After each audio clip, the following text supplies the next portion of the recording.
Philip is in Sandbach in Cheshire. Philip, is that what happened yesterday? Hello. Actually, I think you're distorting the whole issue of Brexit. We, the electorate, were asked by MPs for a very clear instruction. I have been over this quite a few times. Can we confine ourselves to what happened in the House of Commons yesterday?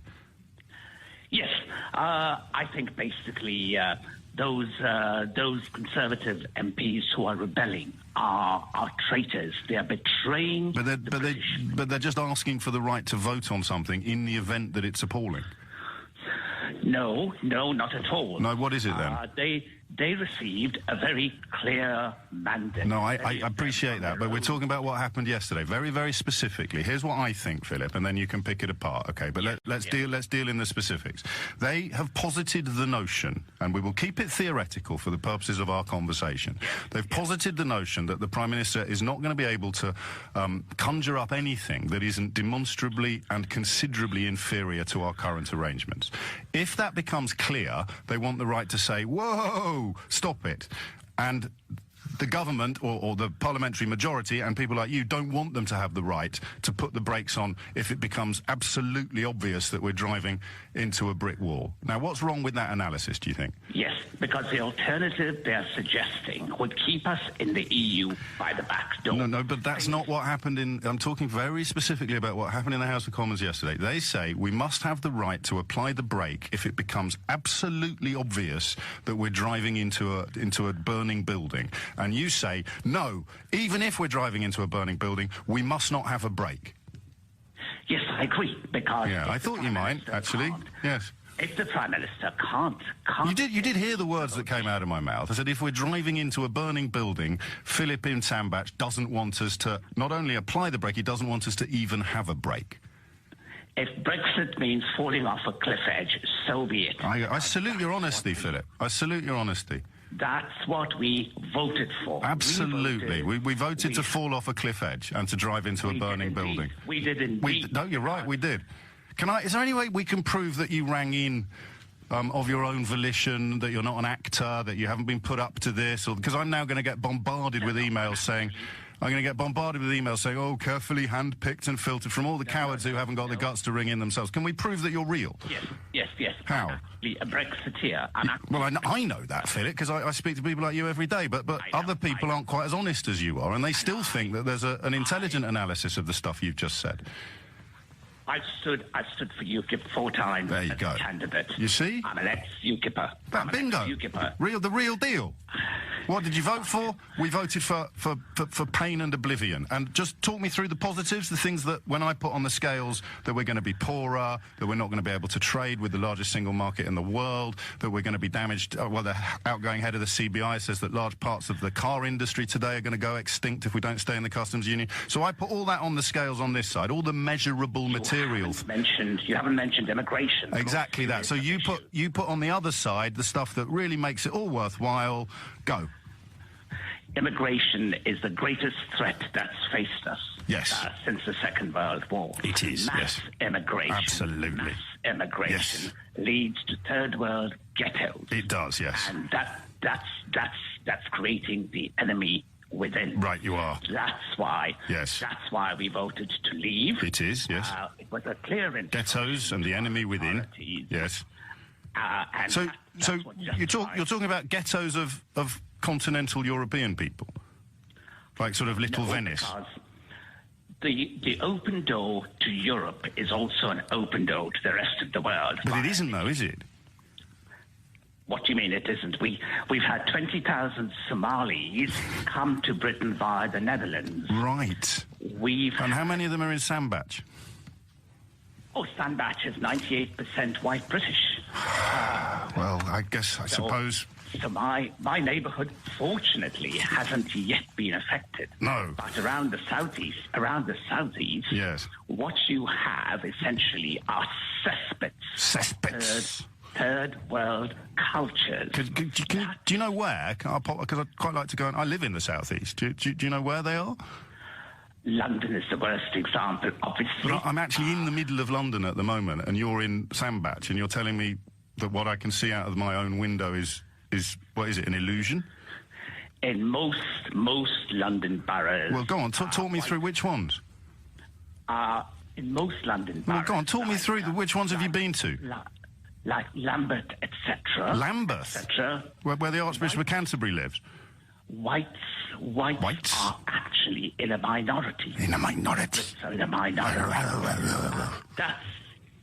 That's a great threat to social stability and it is, but you know that the European Union contains no countries that are not majority white. That's not the point. That's not the point. What is the point? The point is where you've got these large immigrant ghettos who are living like in Lambeth, within their own cultures, of French people and Italians and Spanish. Moral framework. We end up with social with chaos, right? And a lack of social cohesion. We do a lack of social cohesion. What does cohesion mean, Philip? It means neighbourhoods coming together and communities coming together. As long as they're not brown. Subscribing. I happen to be an East African Asian myself. Of course you do, Philip. Of course you do. And do you live in a ghetto?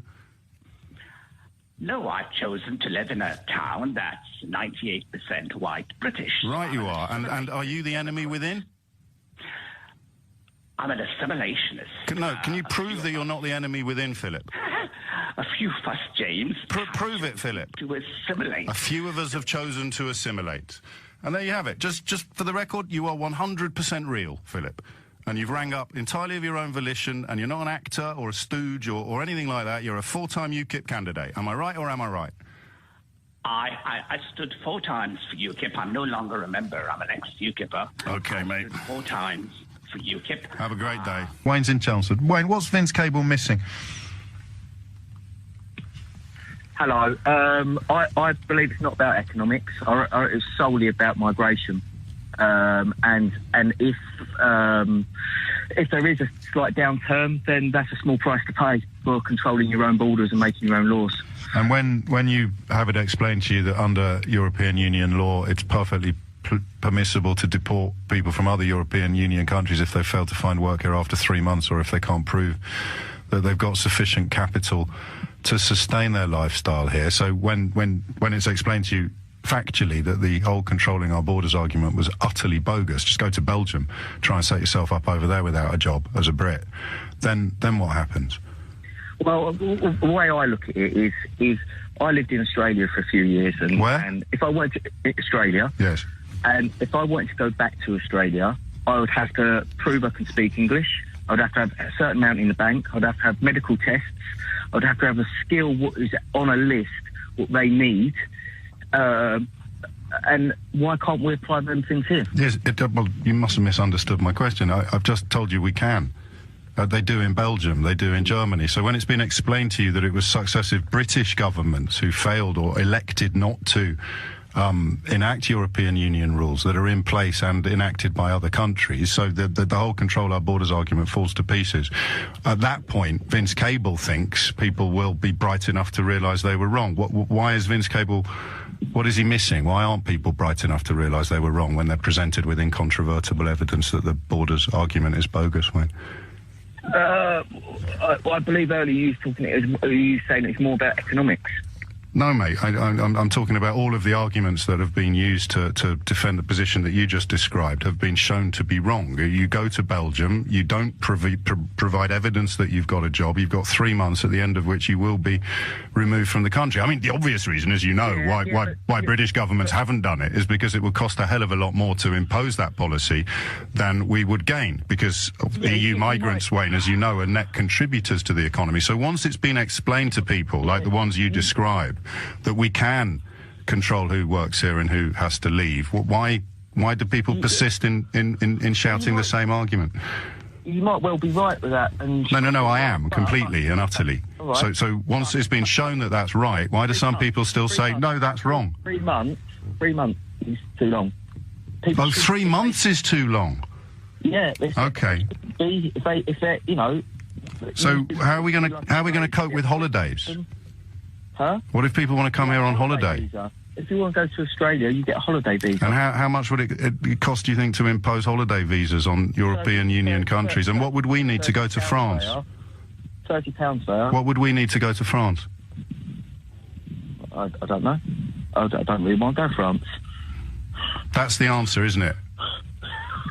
No, that's brilliant. That's the answer. I don't know whether you're being serious or not. But the thing, I am being serious. I don't want to go to France. Or Germany, or Spain, or Italy, or Greece. No. Or Scandinavia, and that's the point. So when I say what does Vince Cable miss, he misses the existence of people like you who don't want to go to France and think that that's a political position. Yeah, maybe. And in terms of being demonstrably poorer, that's a good thing because... Oh, I don't believe that either. I think that it's possibly you may have a dip for a few years, but then I think in the long run we'll be fine. What do you base that on? I don't agree with that. What do you base that on? But that's just my belief. Yeah, but what do you base it on? Well, I haven't got any hard scientific facts in front of me. Well, just give me some soft, unscientific facts then. Well, we used to own 3/3 of the world. 3/3? That's the whole world, Wayne. 2/3 of the world. We used to own 2/3 of the world, and we are a massive trading country. Yes, but only because we're part of the largest single market on the planet. Yeah, but that's only so many countries in the world, and that's a demising market. That market. It's a what? It's a demising market. Well, the rest of the world markets are thriving. And no, the European Union. We now have the worst performing economy in the European Union since voting to leave, and of course we haven't actually left yet. Right. Worse than Greece. But you don't want to go there, so it doesn't matter. Well, I've heard they've got massive problems in Greece with you can't go to certain beaches because they're full of tents. Yeah. They're full of tents with migrants on them. I've heard that Greece has been absolutely ruined because of the EU. You know what economic growth means? Pardon? You know what economic growth means when you were just talking about how all the other countries are doing really well? Yes. Outside the European Union? Yeah. And now, in an attempt to somehow defend that position, you're talking about tents. Oh, what are you on about? I think you may have got that one the wrong way around, Wayne. No. So to clarify, you believe... Are doing well, and there's other countries what are not. What are not what? You can't say because some countries outside the EU are doing well, but they're all doing well. That's ridiculous. That's absurd. Well, I'm going to leave it there. You should try out France, though, Wayne. Where do you normally go for your holidays? I usually try and go out the EU. It's too expensive now. It's gone into the euro. Wayne, I love you, mate. And that, Vince, I'm afraid, is precisely... in one single phone call, everything you're missing. So you're either with Wayne or you're rational. Chris is in Stonebridge. Chris, why did you ring in? Well, I rang in because, I am furious about yesterday's decision. Okay. Well, we all have opinions, and of course. And that's all it is. All it is. My opinion is this: clear. The referendum was set. Leave won in terms of the many votes. Right. A lot of people voted because of different aspects. We can all argue about that. Freedom of movement is one of the aspects that a lot of people voted for. So tell me about you. Was that your big one? That was your big one? No, not necessarily. My big one was to have sovereignty. To have sovereignty and to make decisions and to control borders and to control what the destiny of this country is going to be. So freedom of movement is something that you have to leave the single market because Europe will not budge on that one at all. So there won't be any way you can limit movement unless you need a single market and forge a new way through. So that's why the government's there, to make a new deal and to forge our new way. Now, the way I look at it is the decision of the referendum has not been respected. So people who voted to remain will never accept the decision to leave. And this is where we are. No, I think they'll accept it, but I don't know, perhaps if you use the word understand, you might be closer to the position of a lot of people. They'll never understand the decision to leave. So that's why I'm focusing on what motivated your vote. Hang on, I just want to, and if you don't want to answer this question, just say so, and we'll pass on to something else. But what do you mean by the word sovereignty? Sovereignty in where a country can have its own laws and not have an organisation above it. Yes. Dictates. So why are you cross about yesterday when the British people, who, like you, want British parliamentary sovereignty and British law applied by British judges in British courts? You've just rang in to tell me you're really cross about yesterday because you want British law to be applied by British judges in British courts. So you're really cross about something happening yesterday that is exactly what you want. But British law, right, will not let us leave a single market. No, I'm talking about why you're cross about. Law. Yeah, but you want British law. Because you guys just won't let us leave. You just won't let us leave, and you know that to leave we have to leave a single market, and you can't accept it. You can't accept. I've just said everyone. I've just said everyone can accept it. There's no problem accepting it. But I'm trying to understand it. And what you're telling me, Chris, and I'll give you plenty of time to respond. But do you reckon anyone will accept to leave the single market because they think leaving the single market is the worst thing that can happen to this country, and it's not. It really isn't. I just want to focus on the British, because it's the reasons that you are giving me for your fury and your anger, right? And that is that you want British law to be applied by British judges in British courts. And you phone me, and I'm going to labour this point until you explain it to me a little better. You phone me to tell me why you're so cross that British law has been applied by British judges in British courts. And that's what you wanted. You voted to leave the European Union because you want British law to be applied by British judges in British courts. Yesterday, British law was applied by British judges in British courts. And you're furious. So you got what you wanted, and you're furious. I'll give you the answer. I'll give you the answer then. Go on. Once we've triggered Article 50, right, and then we've left the EU, then we can really say we have British law. Until then, I think it's a corrupt, and we need to get it sorted. So the decision needs to remain with the government and the Prime Minister and the mandate that was given by the referendum. And then after, we can respect every single British law. You're not answering my question. We need, so what was it about? Until we trigger Article 50, there is no British law. Yeah. There is no British law. Okay. Until we trigger Article 50 and get out of the European Union, then we can have British law. Okay, if you go out now, if you go out now and kill someone, what happens? What do you mean what happened? I would have to... Well, what happens? And what are those consequences called? The law. But it doesn't exist until we trigger Article 50. I'm talking about law in political law. No, you're not. There is no political law. There's constitutional law, which is really what happened yesterday. And constitutional law also, of course, provides criminal law. So you don't think there's any law until Article 50 is triggered. You must realise how insane that sounds. I'm talking about laws on these matters. I'm talking about on these. No, but this wasn't on these matters. The law, the judgment, the explanation provided unanimously by three of the most senior judges in the land goes back to 1915 when the European Union didn't even exist, and it says that a Prime Minister is not allowed to pass law, change law, or enact law without the approval of the British Parliament. Now, the way you're going to make this look, and mate, I'm not making it look anything. I promise you, I'm not. It's true. It's true. Every working man will call in and will I'm a working man. How dare you suggest that people who work are all incapable of justifying their own arguments? Everybody works. I'm a working man. I'm looking at working men. You're a working man. Every caller on my board is a working man. You have told me, right, that there is no British law until Article 50 is triggered. You have told me no, but you don't understand what you mean when you say on these matters. And when I politely explain it to you, you start accusing me of somehow twisting your words. Well, the working class knows. The working class. Get over yourself, will you? This is out. Well, what is the working class then? How many houses do you own? How many houses do you rent? How much do you make? None. I'm talking about working class of people earning less than 20 grand a year. Right. And how are they going to be helped by a 20% drop in the pound, Chris? Listen, this is what they voted for.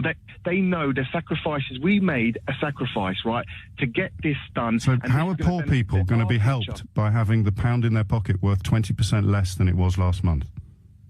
Listen, poor people, or whatever you want to phrase them, have made a sacrifice. Things will get better as long as we move quick and we get this. How will they get better? Because once we negotiate our deal, this country will start thriving again because there's more deals to be made. We've got a world waiting for us out there, not just 27 countries that we're benefiting. Okay. I hope you're right. But just for the record, don't go out and commit any crimes today, because I promise you that British.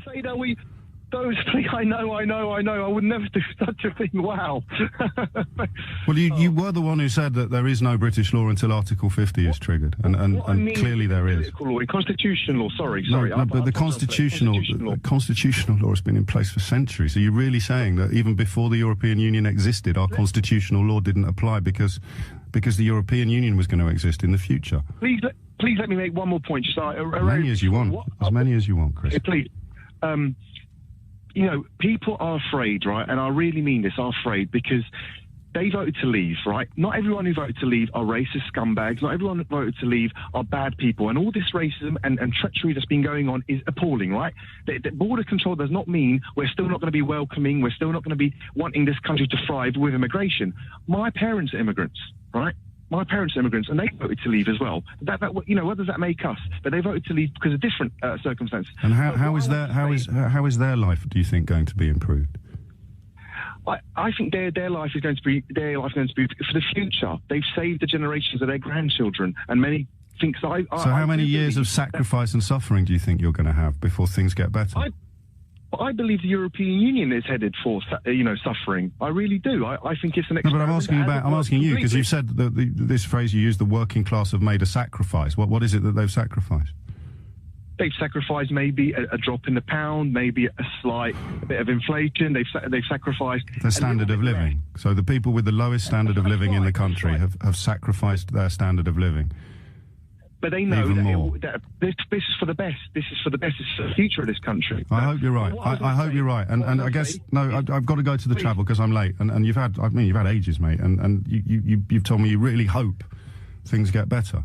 And I guess normally I'd say the worse things are for you now, the more sense you'd make if you were saying how desperately you want things to get better in the future. But you've just told me that you voted for things to get worse in the hope that things will get better. I share your hope, Chris. I share your hope. I sense you probably don't share my despair. Clint's in Croydon. Clint, what would you like to say? Yeah, hi. Good morning to you. Right, okay, first and foremost, I would like to say that I am a Brexiteer. I voted no. I didn't want to stay with the EU. So I didn't vote for a deal. I voted to leave. I understand that when the Remainers stood up and voiced Cameron, etc., it was all about GDP.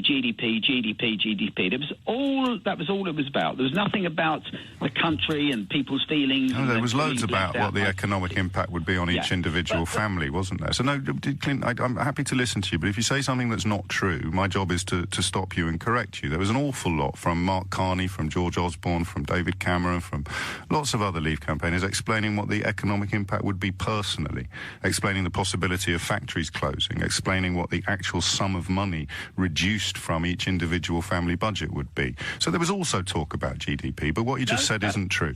I understand that, but obviously it was all speculative.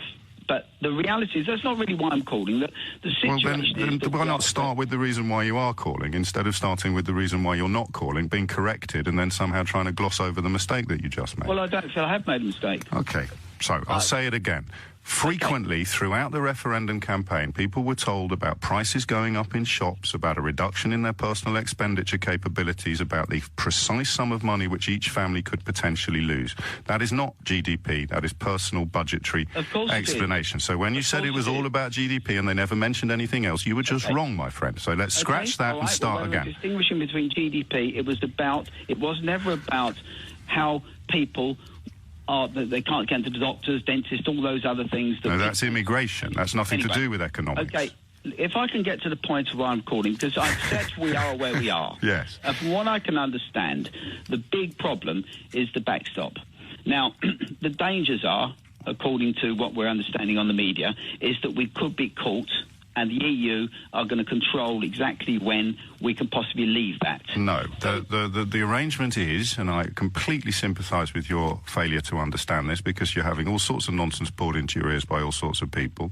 There is a group of Brexiteers, as you like to call yourself, who claim that it's really, really easy to solve the problem of the Irish border, but they are simultaneously furious about the suggestion that we can't fully cut our ties with the European Union until that solution to the Irish border has been put in place. So the people you're in bed with are arguing on the one hand that it's really, really easy to do it, and on the other hand that we can't have doing it as a condition of leaving. So there is a contradiction there that I hope now I've explained it, Clint. Yeah. You can see very clearly. Yeah, for sure. I'm not... Well, tell me what I just said, Clint. 100% it's not easy. Clint, tell me what I just said. Okay, well, can I just suggest... No, because I'm not sure you're listening. And if you're not listening to what I'm saying, this isn't a conversation. So what did I just say You're about saying that the Brexiteers, which I believe I am one of them, think it's very, very simple to solve. No, they don't think it is. They know it isn't. They're lying and saying that it's very simple to solve. Well, obviously, that's your opinion. Okay, so what's the simple solution then? But what I'm suggesting or asking whether it is feasible is that if both the EU and the UK were to put down their criteria required for the backstop to... No, it doesn't work like that. The criteria required for the backstop to finish is regulatory alignment on both sides of the Irish border, as enshrined in the Good Friday Agreement. Which can't be... Which is already written down. Which is... Well, it can be achieved at the moment, according to the people you support. But they just won't tell you how it can be achieved, and they'll say we can't possibly sign up to something that requires it to be achieved, even though it's really easy to achieve it. Do you not feel yet, during this conversation, that you've been mugged? No, I don't. Okay, so the solution is simple, but they don't know what it is. Well, it has to be in place before we can leave, and they're objecting to the idea that it has to be in place before we can leave, despite... No, here we go. This is why I wanted you to repeat back to me what I've said, because now you're just doing platitudes. I've explained to you what's going on.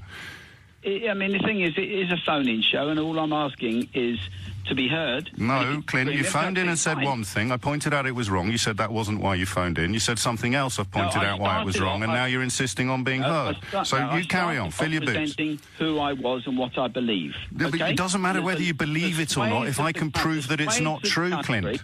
That disagree with the deal that Theresa May is trying to put this country in. Okay? Yes, but all they've got, Clint, is the idea... Oh, Clint, you keep talking, mate. Could be oversee the situation, that then nobody would change it for their own advantage. You mean a supranational institution like the European Court of Justice, for example? No, an independent. A country, maybe to put it to a country like Canada. Right, so we take back control by putting Canada in charge of Brexit.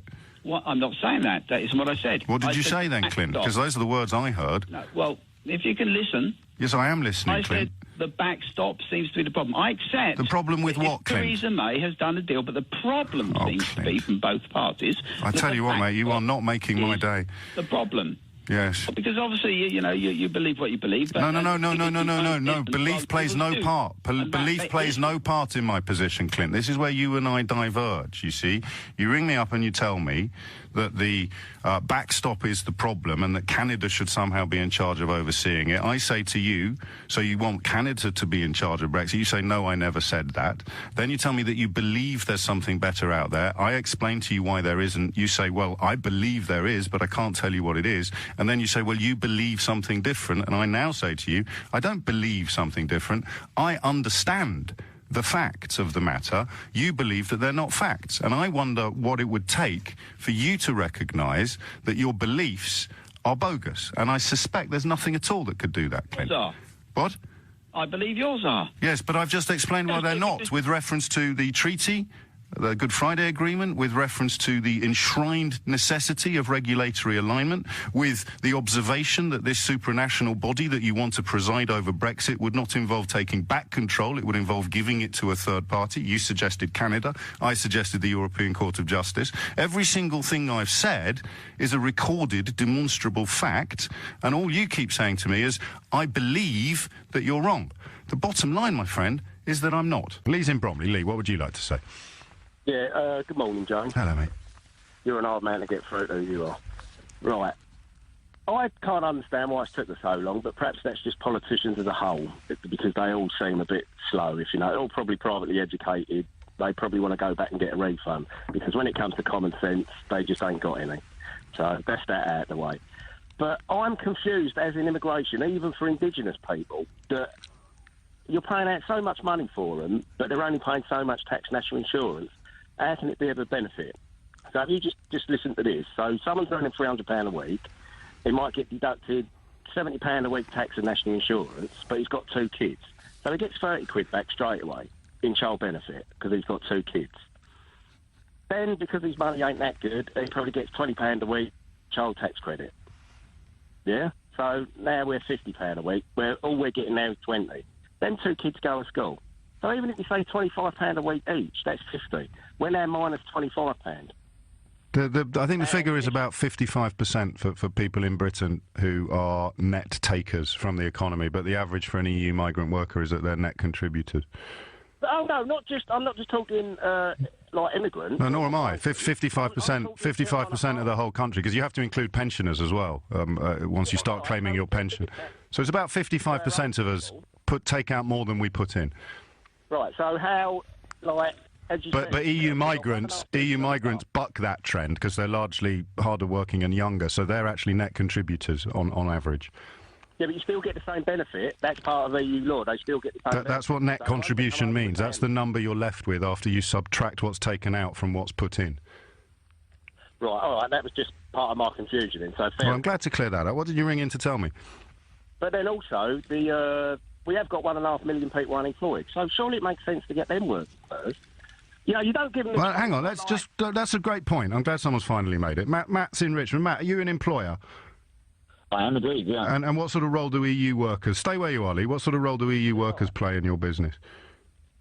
Huge. Without them, I couldn't trade. Well, why can't you just hire some of these 1.5 million unemployed people? But a year and a half ago, when all this started kicking off, I've got 90% of my staff are Eastern European. And I thought, you're going to lose a few.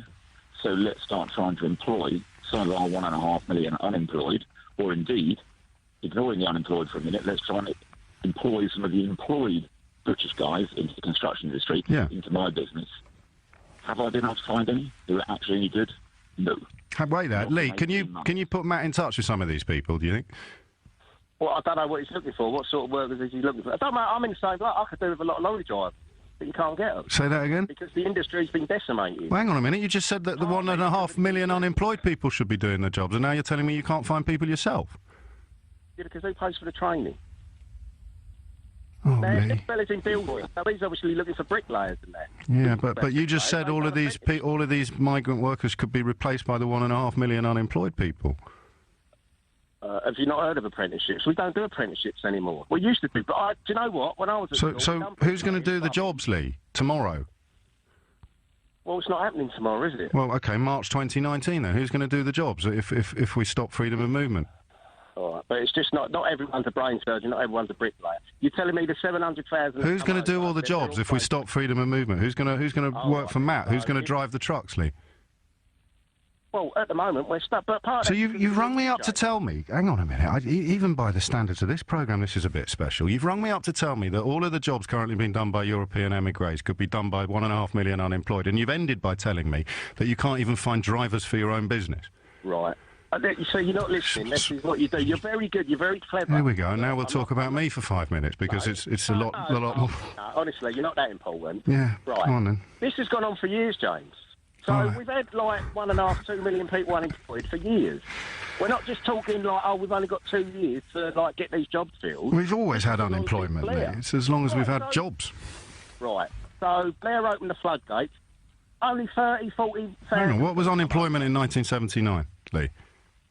No, I'm talking Blair. He was 97. No, I'm talking pre-Blair, because you said he opened the floodgates. What was unemployment in 1979? Off the top of my head, I was 8, so I don't really know. All right. What was it in 1998? Again, to be honest, I was working. I didn't really pay attention. But then you can't use it as evidence for an argument if you don't know, Lee. Well, you can do. So all right, of course you can. Right, so, no, just listen, and then you'll get my point. That's not certain.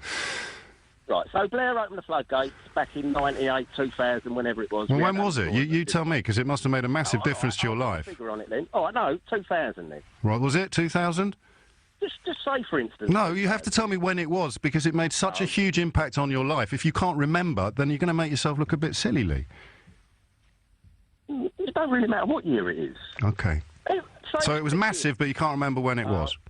No, I didn't say it was massive. You're putting words in my mouth. Well, floodgates are pretty big. Floods are generally considered to be large quantities of water. Maybe I misunderstood you. Maybe a flood isn't a large quantity of water in Bromley. Well, it was. It went from 40,000 to 700,000. When? But according to you, it had no effect on Well, anything. no, when did that happen? And it had a huge effect on things. Matt, if it wasn't for European immigration, am I right in thinking you wouldn't be in business at all? We would struggle with that correct plan. There you go, Lee. It had a massive impact. No one's saying it didn't have a massive impact. Matt wouldn't be in business if it wasn't for those floodgates opening. Right. But perhaps when them floodgates did open, if we was training our own people back then, they'd be qualified now. Yes. We wouldn't need Now you've made a really good come. point. So what we need is a time machine. All right. So you're just twisting. I'm not, Lee. You're like, I'm holding up a mirror, really mate. Good. I'm holding up a mirror. You're really good. I'm holding up a mirror. Because you do, honestly. You're Look in the mirror, Lee. Okay. Oh, well, let's talk. All right. Look in the mirror, I Lee. want to get at. Can I just get one thing out? Nope. All right. Fair enough. Oh, go on then. All right. Petrol prices. No, I've changed my mind again. No, I haven't. No, you do it. Talk about petrol prices. Go on. It'll take 2 minutes. Right.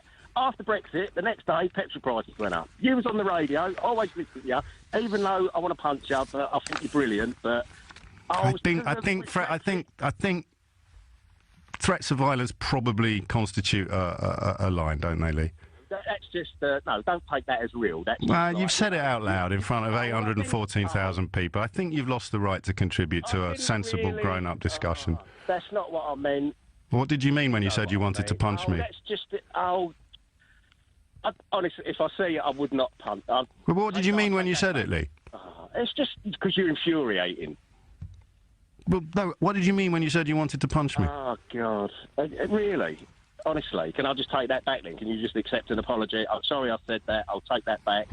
Obviously, I wouldn't do anything like that. How do I know? Figure of speech. Oh, God, really? Can you just let me get my point out? Well, you just threatened to punch me. Seriously? Yeah, you did, seriously. Oh, God.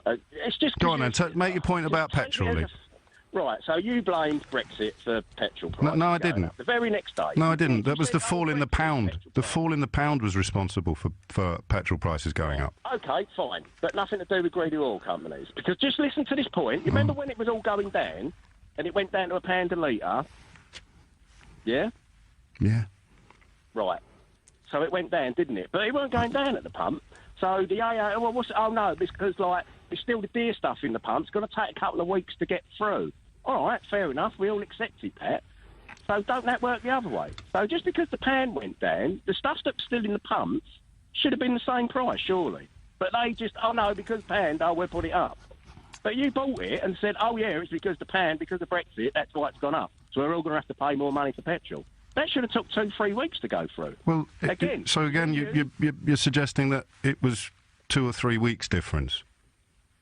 Yeah, but you just blamed it straight on Brexit. No, I didn't, Lee. I explained why the price of petrol, if it's imported from overseas and is generally traded in dollars, then a fall in the pound will impact immediately on petrol pump prices. Do I think that petrol suppliers are also greedy? Yes, I do. They don't cancel each other out, Lee. Can I ask you a personal question? I did, Lee. I did. I've explained it endlessly, but people sometimes don't hear. They only hear what they want to hear.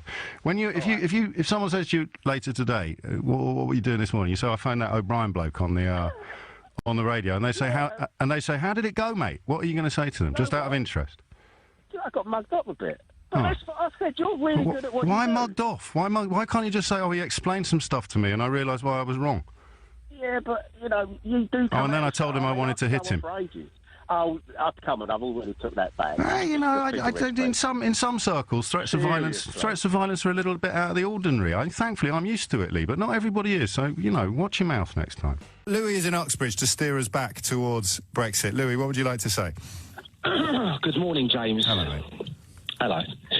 There seems to be a lot of strong individual animosity towards deal or no deal individually, but the issue we've got is we've got blithering idiots in the Conservative Party that only seem to care about accelerating their own chance of survival. Now, what they first of all need to do is consider Nigel Farage's letter to the PM, which was to be part of the Brexit negotiations, because let's be honest, the Brexit Party, which I'm looking to become actively engaged in and visit NEC in Birmingham on the 30th of June. Yes. These guys obviously know what they're doing, so they must have the best negotiating tactics on the table. Why obviously do they know what they're doing? Well, because Nigel Farage has been part of this European committee for years. So which European committee?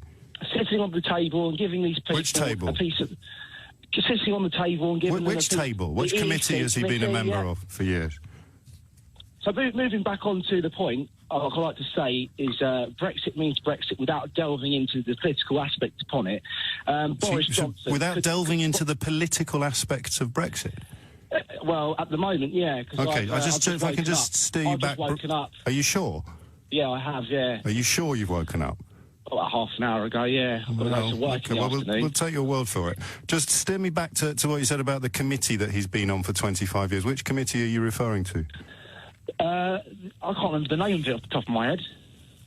Oh, well, that's unfortunate. It is a little bit, yeah. But what was the word you used to describe the people who were conducting the negotiations at the moment? Blithering idiots. I mean, Boris Johnson couldn't find... What was the name of that committee again? Well, there you go. I suppose it could be the same steered in my direction, but there you go. Yeah. But Boris Johnson couldn't find Uxbridge with a sat-nav, and he runs this constituency which is falling to pieces every day. It's getting worse. It's just... And how do you think leaving the European Union will improve conditions in Uxbridge, Louis? Boosted back into the economy, money. How would there be more money? Freedom of movement will be controlled. Job market will rise considerably. With fewer people, there'll be more jobs. Yeah, it will. And just talk me through the logic on that, because here's a finite number of jobs, and here's a finite number of people. If we reduce the number of people, then the number of jobs will go up. Just talk me through that. No, not reducing people and getting rid of them, but reducing. But what I mean by that is, I work in IT. In the IT industry, the market has become dead, and the pay scales are decreasing. Yes. And that is because you can outsource people from elsewhere, for instance, the EU, who will come in and work for next to nothing and go home and, That's not really true, though, is it, Louis? Oh, it is in my eyes. Listen, I'm but a big just fan because it's of true in Nigel your Farage. eyes, but of course you're a fan of Nigel Farage, because you clearly don't know what you're talking about. That goes without saying. I've been studying this for ages. Oh, good. What was that committee called again? Oh, I don't know off the top of my head. So why mention it? Or feel free to consult the bottom of your head if it helps. As I say, I've just woken up. My brain's a bit scrambled. And as I said, are you sure that you've woken up? Because I think you've just had an anxiety dream. James is in Kingston. James, what have you got? Yeah, good morning, James. Hello, James. James, I just wondered. Some of my neighbours now are calling me racist, and I just wondered whether you actually would think that I was a racist. I mean, don't know you, James. Oh, I know. I just want to tell you something. I mean, you run your show on facts, James, and the facts are that all the way through the Leave and the Remain campaign, you actually said that you didn't know what you was voting. And now you're actually having a go at people who may have been confused and just signed the leave vote. That's a good point. I wonder how you can do that. I mean, I really do think that... No, let me clarify, James. What I said in the run-up was that my vote wasn't decided until quite close to the wire, and the thing that worried me, and oddly, Dominic Cummings, who ran the Leave campaign, has come out and said he thinks they'd have won by a lot more if it wasn't for Farage and the sort of racist angle. What worried me was that I might vote to Remain because I found so many people on the Leave side repellent. But then I've met quite a lot of people on the Leave side who aren't repellent, including my child's godfather. So, I mean, there was perhaps a slightly more nuanced attitude than you allow. And that line about every xenophobe and racist in the country voted to leave is true. But I have tied myself in knots and I have bent over backwards and I've done all those other things that one does to prove something. That I do not believe that everybody who voted to leave was xenophobic or racist. I do believe that everybody who voted to leave has damaged their own financial situation, you included. Yeah, may I just say something, James? What I believe you're actually doing there is you're actually now making excuses for being confused. the same as the rest of us, the same as a lot of us was. We was confused. Oh, and when I'm confused, I go to experts. When I'm ill, I go to the doctor. When I'm economically confused, I listen to the Governor of the Bank of England. Why didn't you? James, you also say on your programme very regularly that it's best to leave it to the people, not the experts. Yes, because we're having a conversation, James. A conversation involves lots of different views. The reason why you don't have experts on when you're discussing something like the economy is that they all agree. No, James, if you don't mind me saying, you're very, very clever with words and you're very clever at changing situations to suit yourself. And I really do believe that Martin Clunes was so right about you. And also Frank Lampard as well, that you are actually an idiot, James, and you're sitting there on your phone day after day, yes, and all you're doing is having a go at people. No, mate, James, no, James. It feels like that to you, but it's you punched yourself in the face, mate. I've never touched you. Anyway, you wanted me to comment on whether or not your neighbours were right when they called you a racist. Right, yes, okay, you carry on, and that's why you rang in, isn't it? It is, yes. Yes. I've no idea, James. Because have a great day, mate. Well, in fact, get your neighbours to ring me and they can tell me why they think you. Why do you think they think you're racist, James? Neighbours are waiting in the queue now to talk to you. Why do you think they think you're racist? Because I voted Brexit. No, you're lying now. Why am I lying? Well, no, there's no link between being racist and voting Brexit. Why do they think you're racist? James, one of your biggest things, what you talk about, is racism, isn't it? And you're the friend, you're the main person against racism. Am I right, James? No, mate. No, but can I just tell you something then, very quickly? No, mate, because you've rung in under false pretences. You lied to me in Paris, James. You lied to me. Well, you've lied to me now. You've used a false name. Yes, I have. I know who you are. I know who you are. Lied to me. Oh, yes, come here, James. Come here. I don't know what your real name is, and I remember when we met. I remember when we met in Paris, and I remember how humiliated and embarrassed your poor wife looked when you marched up to me and started trying to pick a fight. But you are the man who phoned Nigel Farage, aren't you, and told him that he had to have a debate with me on the radio. My wife that was you, James. I cannot ever. I will never be able to thank you enough. You know that, don't you? I present Newsnight now, thanks to you, James. Is there any way... Can I send you a bunch of flowers or something?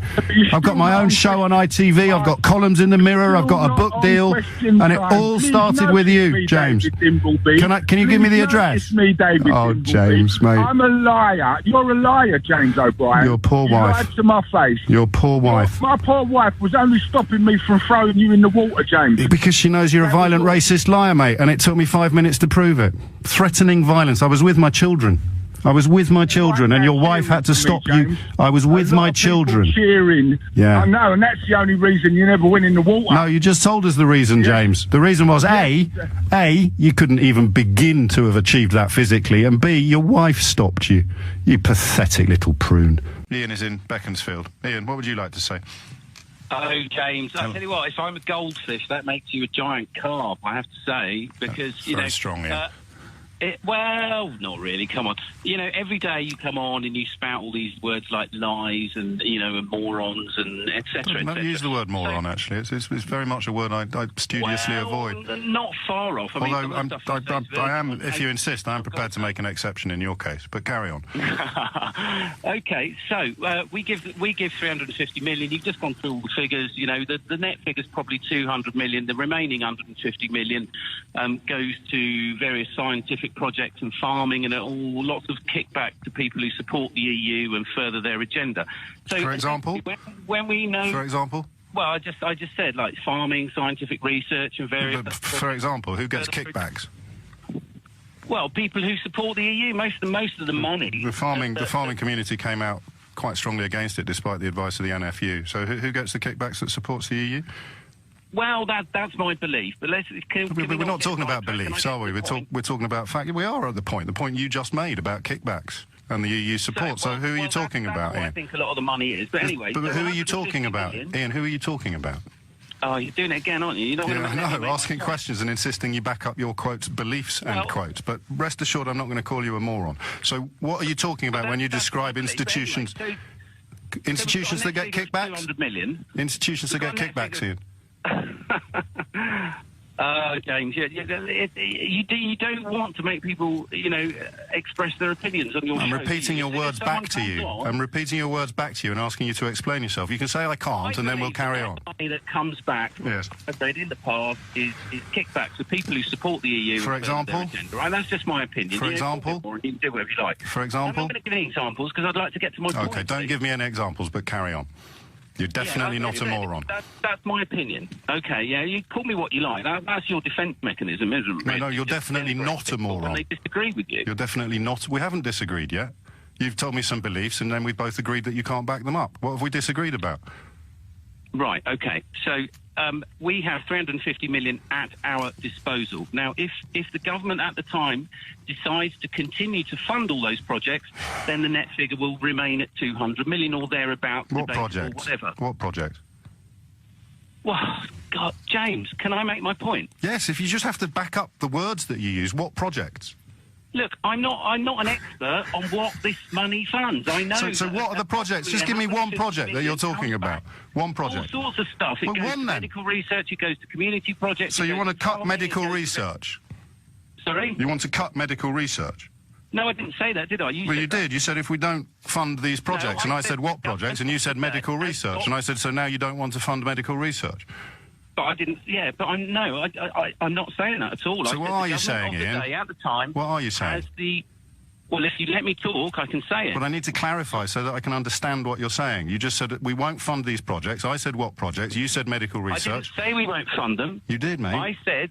See, this is your tactic, isn't it? Yes, it is. Repeating back your own words to you and asking you to explain them. Do you want me to start again? Yes. Right, okay, 350 million, approximately 150 million debatable, comes back in various projects, assorted projects. The government of the day has the option to... Oh, there you go again. Yes, well, we've started again, so now you can tell me what the projects are. Oh, James, you are so... Oh, Ian, come on, mate. It's really easy. Here's the thing, right? If I said, Ian, there's all these projects, and you said, what projects, I would tell you. Do you think people buy this tactic? Do you think people don't realise what you're doing? What am I doing, Ian? Well, you're trying to humiliate and bully your caller. No, I'm not, Ian. I'm asking you to explain your own words. Coercing, as far as I'm... So what projects, mate? There you go again. Asking you to explain your own words. But when you say, am I going to let you finish, do you mean I'm going to let you talk... Well, I haven't got to the point yet. In a way that you can't explain, and I'm not going to challenge you in any way. Is you continue No, I will do that, actually. I'm just going to be quiet. I'm going to be quiet now, so you fill your boots. Go. Right, so... 350 minus 150, they have the option to continue all those projects with that money or not to. But if they decide not to, then we have £350 million. It's there. You know, when we leave, it's there, basically. Doesn't matter what the economy does. If we stayed in, they would have to find that money anyway. So that money is then available. So it's not fictitious, it's real. OK, so we have that money, basically, to choose to invest in the NHS. So it's not fictitious, so that makes you a giant carp if I'm a goldfish. You just spout the same stuff every day.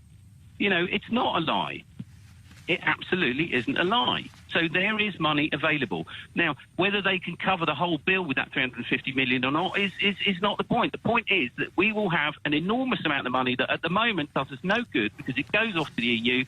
Some of it comes back in to support EU-funded projects, which further their agenda, in my opinion, and I'm not going to prove it.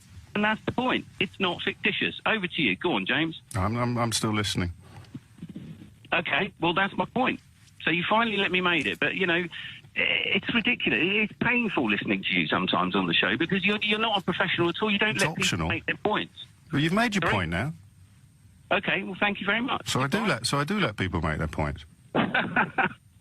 Eventually. OK, so now what are the projects that we're not going to pay for anymore? Confuse them. Ian, what are the projects that we're not going to pay for anymore? Yeah, you go again. Well, could you just tell me now? Well, some of them are scientific, some of them are community projects. So yeah, but just give me some examples, mate. Farming, it goes to all sorts of stuff. Well, I don't have to give you examples. I think well, no, you don't. Of course you don't have to, but if you don't want to sound ridiculous, you do. But, no, not at all. I don't sound ridiculous. So just one example? I only sound ridiculous. Nothing? Gullible. Come on. Follow you and believe. Ian? What? Anything? What? Anything? James, I'm going to go... The projects? OK, mate.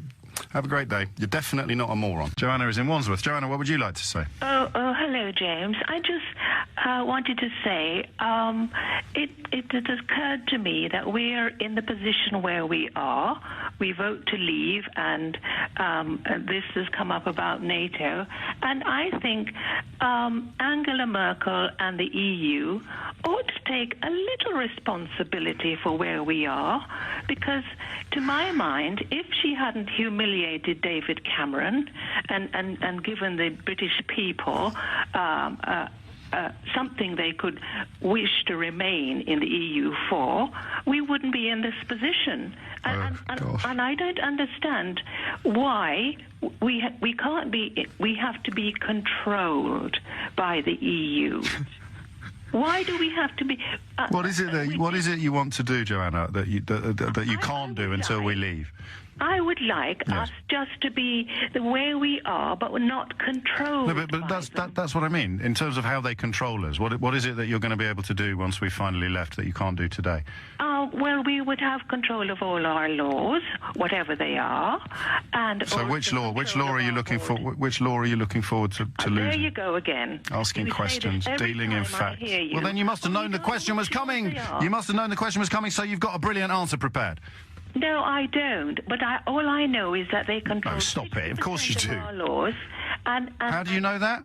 And I don't. Oh, Joanna, I'm not going to get cross with you. You just keep saying this as the country slowly sinks beneath the waves. 60% of our laws, we're getting back control. Our passports are blue. What Angela Merkel wants is what's right. Trying to blame Angela Merkel for us punching ourselves in the face.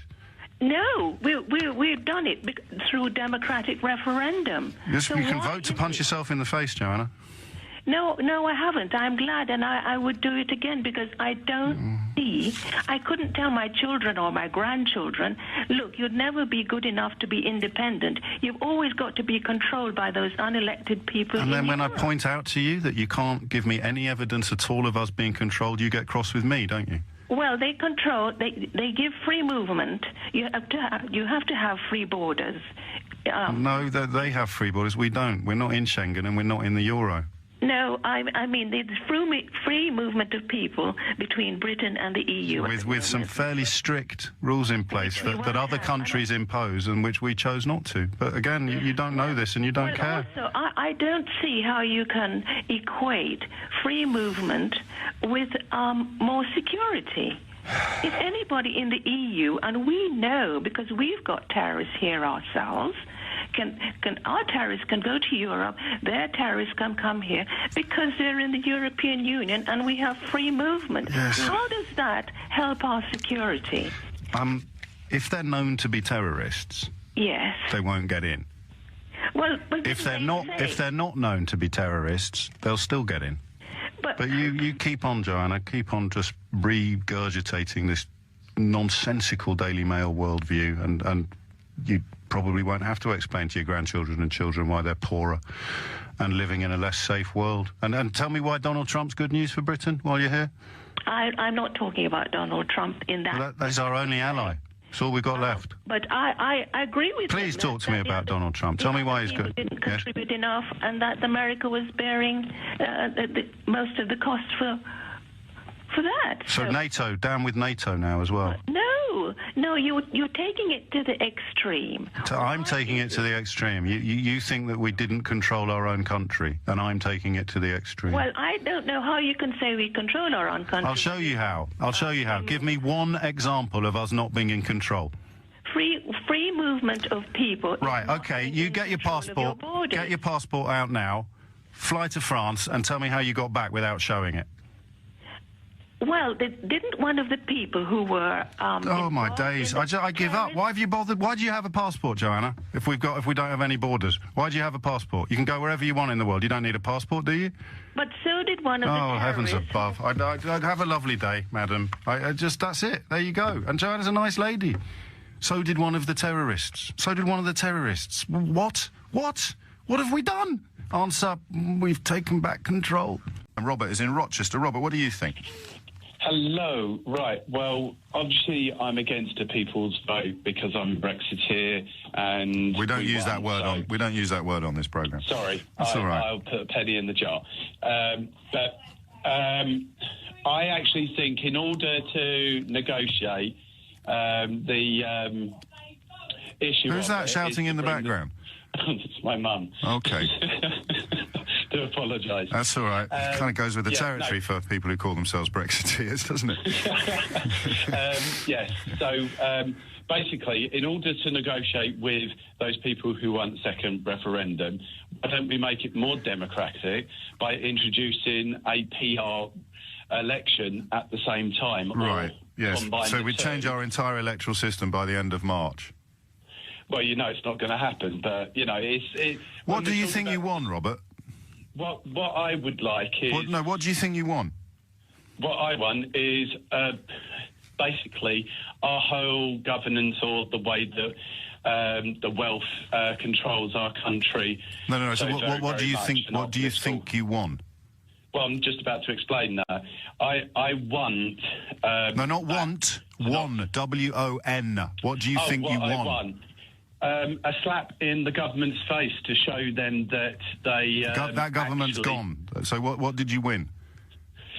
Well, that government is a reform of the continuous politicians that are put forward instead of actually giving the people and... Let's have one more go. Take a little pause and tell me what you think you won.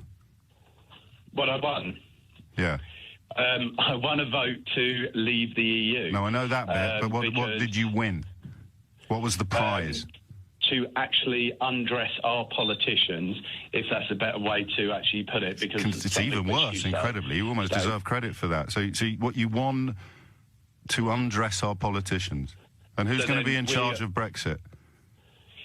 Well, the way that they're dealing with Brexit is not something I agree with, because, quite frankly, I would be negotiating. But now we're back to silly rhetoric, aren't we? And ludicrous claims. Well, no, in terms of measurable, tangible benefits, what did you win? What did I win? I won a deregulated country. What does that mean? Can deregulate itself. Well, it means that we can strip away from the EU laws that we don't like. For example? And, well, for me, one of the ones is the plug system. Pardon? I know it's not very hugely, but we obviously use free-pin plugs in this country. Yes. The EU don't. And so basically it means that our safety aspects are a lot stronger than the generalisation of the EU. But we're in the EU. So rather than going... Pardon? We're in the EU. So you think we have to leave the EU to get three-pin plugs? No, it's about going back to some of the things where we are stronger at. Yeah, go on. Talk me through the plugs thing. So what can we do now with plugs that we can't do as members? Well, we can still do it, but the manufacturers So what did you win then? Compliancy to British law. Compliancy to British law? Yes. Right. So when you bring something into this country, it has to comply to the UK. That's what happens already. That's why we've got three-pin plugs, you see, and they haven't. No, because they use plastic rather than metal. The EU sets the base level above which we are all free to go, as the fact that we have gone proves. Mate, just pause for a minute and think about what you've just done. You've come live on national radio. Yeah. You've described yourself as a Brexiteer. You're getting told off by your mum in the background. And when I've asked you what you think you've won, you've said the right to have three-pin plugs that we already have. It's also... And it's 10:30 on Monday morning, mate. Darren is in Woking. Darren, what would you like to say? Hi, James. Good morning. Hello, mate. Hello. I'm a Brexiteer. I haven't had the guts to call you in the last 2.5 years, so I'm completely honest. We have spoken previously, but not about Brexit. I've missed you, Darren. Yeah, likewise. I've tried listening most days because it's important to, even if you disagree. But you're still a Brexiter, so... Yeah. I don't get that, to be honest. Well, I was a massive EU supporter before the referendum was called. Right. I was the guy down the pub arguing against friends that would talk about immigration and all these Eastern Europeans, blah, blah, blah, it would be me shutting it down, saying, look, you're talking nonsense, you're talking rubbish, and I'm still of that view. Okay, Sure. so Brexit is not about immigration to me. But you did vote leave. Correct. Right. Why the sound that is incompatible, the two things I've just said? Because you're still in favour of it now. I can understand why you would have done that at the time, because you thought that it would be possible to secure some sort of trading arrangement and somehow surrender and abolish freedom of movement. But now you know that it's impossible. I'm intrigued by why you're still on side, what it is you still believe. Well, as immigration wasn't a factor to me, it becomes an irrelevant point, doesn't it? Exactly. If you see what I mean. Exactly. Yeah. So all the other points. Let's take that out of the... Yeah, okay.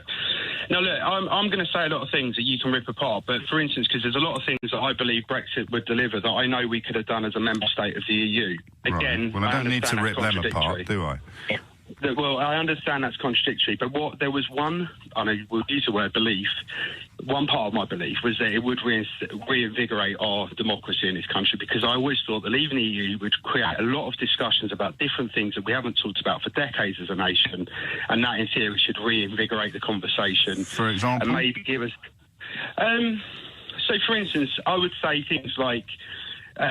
state aid within industry. So, for instance, if we, you know, like again, I know the Germans are French; they own their railways and everything. So this isn't something we needed to leave the EU for. But by leaving, it creates a platform where we could talk as a nation whether we want to renationalise, yes, whether all of those things. So there was a lot of what I voted for that was about value, potential. Are you a bit Corbyny? I'm a liberal left-wing historically. Yes. And as a Brexiteer, and I've always felt quite aligned to you, and we've ended up, sorry, it's a bit cheesy to say that, but we've ended up on totally different paths. And I promise you, James, I have questioned my decision every single day. I've thought about nothing more important for the last 2 years. I've devoted as much time as I can. I completely believe you, which is why I am genuinely intrigued by how you could still be on that side of the fence. Well, I'm going to throw something back at you. Go on. You over the last two and a half years, you started out by talking about how people hadn't informed themselves, or they were misled, or didn't understand, didn't listen. And what you've honed in on in the last 6 to 8, 9 months, I'd say, is your criticism is that Brexiteers are believers, believe in Brexit, believe in what we can achieve. My point to you, and I think this is such an important point, is you believe that staying in the EU will all be okay. No. You believe that the pig economies won't drag down the currency. You believe that there probably won't be, or you believe there wouldn't be a European army. I might be putting words in your mouth. Well, you are. I mean, we have, as members... But you believe it will all be okay, James? No, it's not a question of belief. I haven't mentioned the pig economies for 2.5 years, so... No, I am.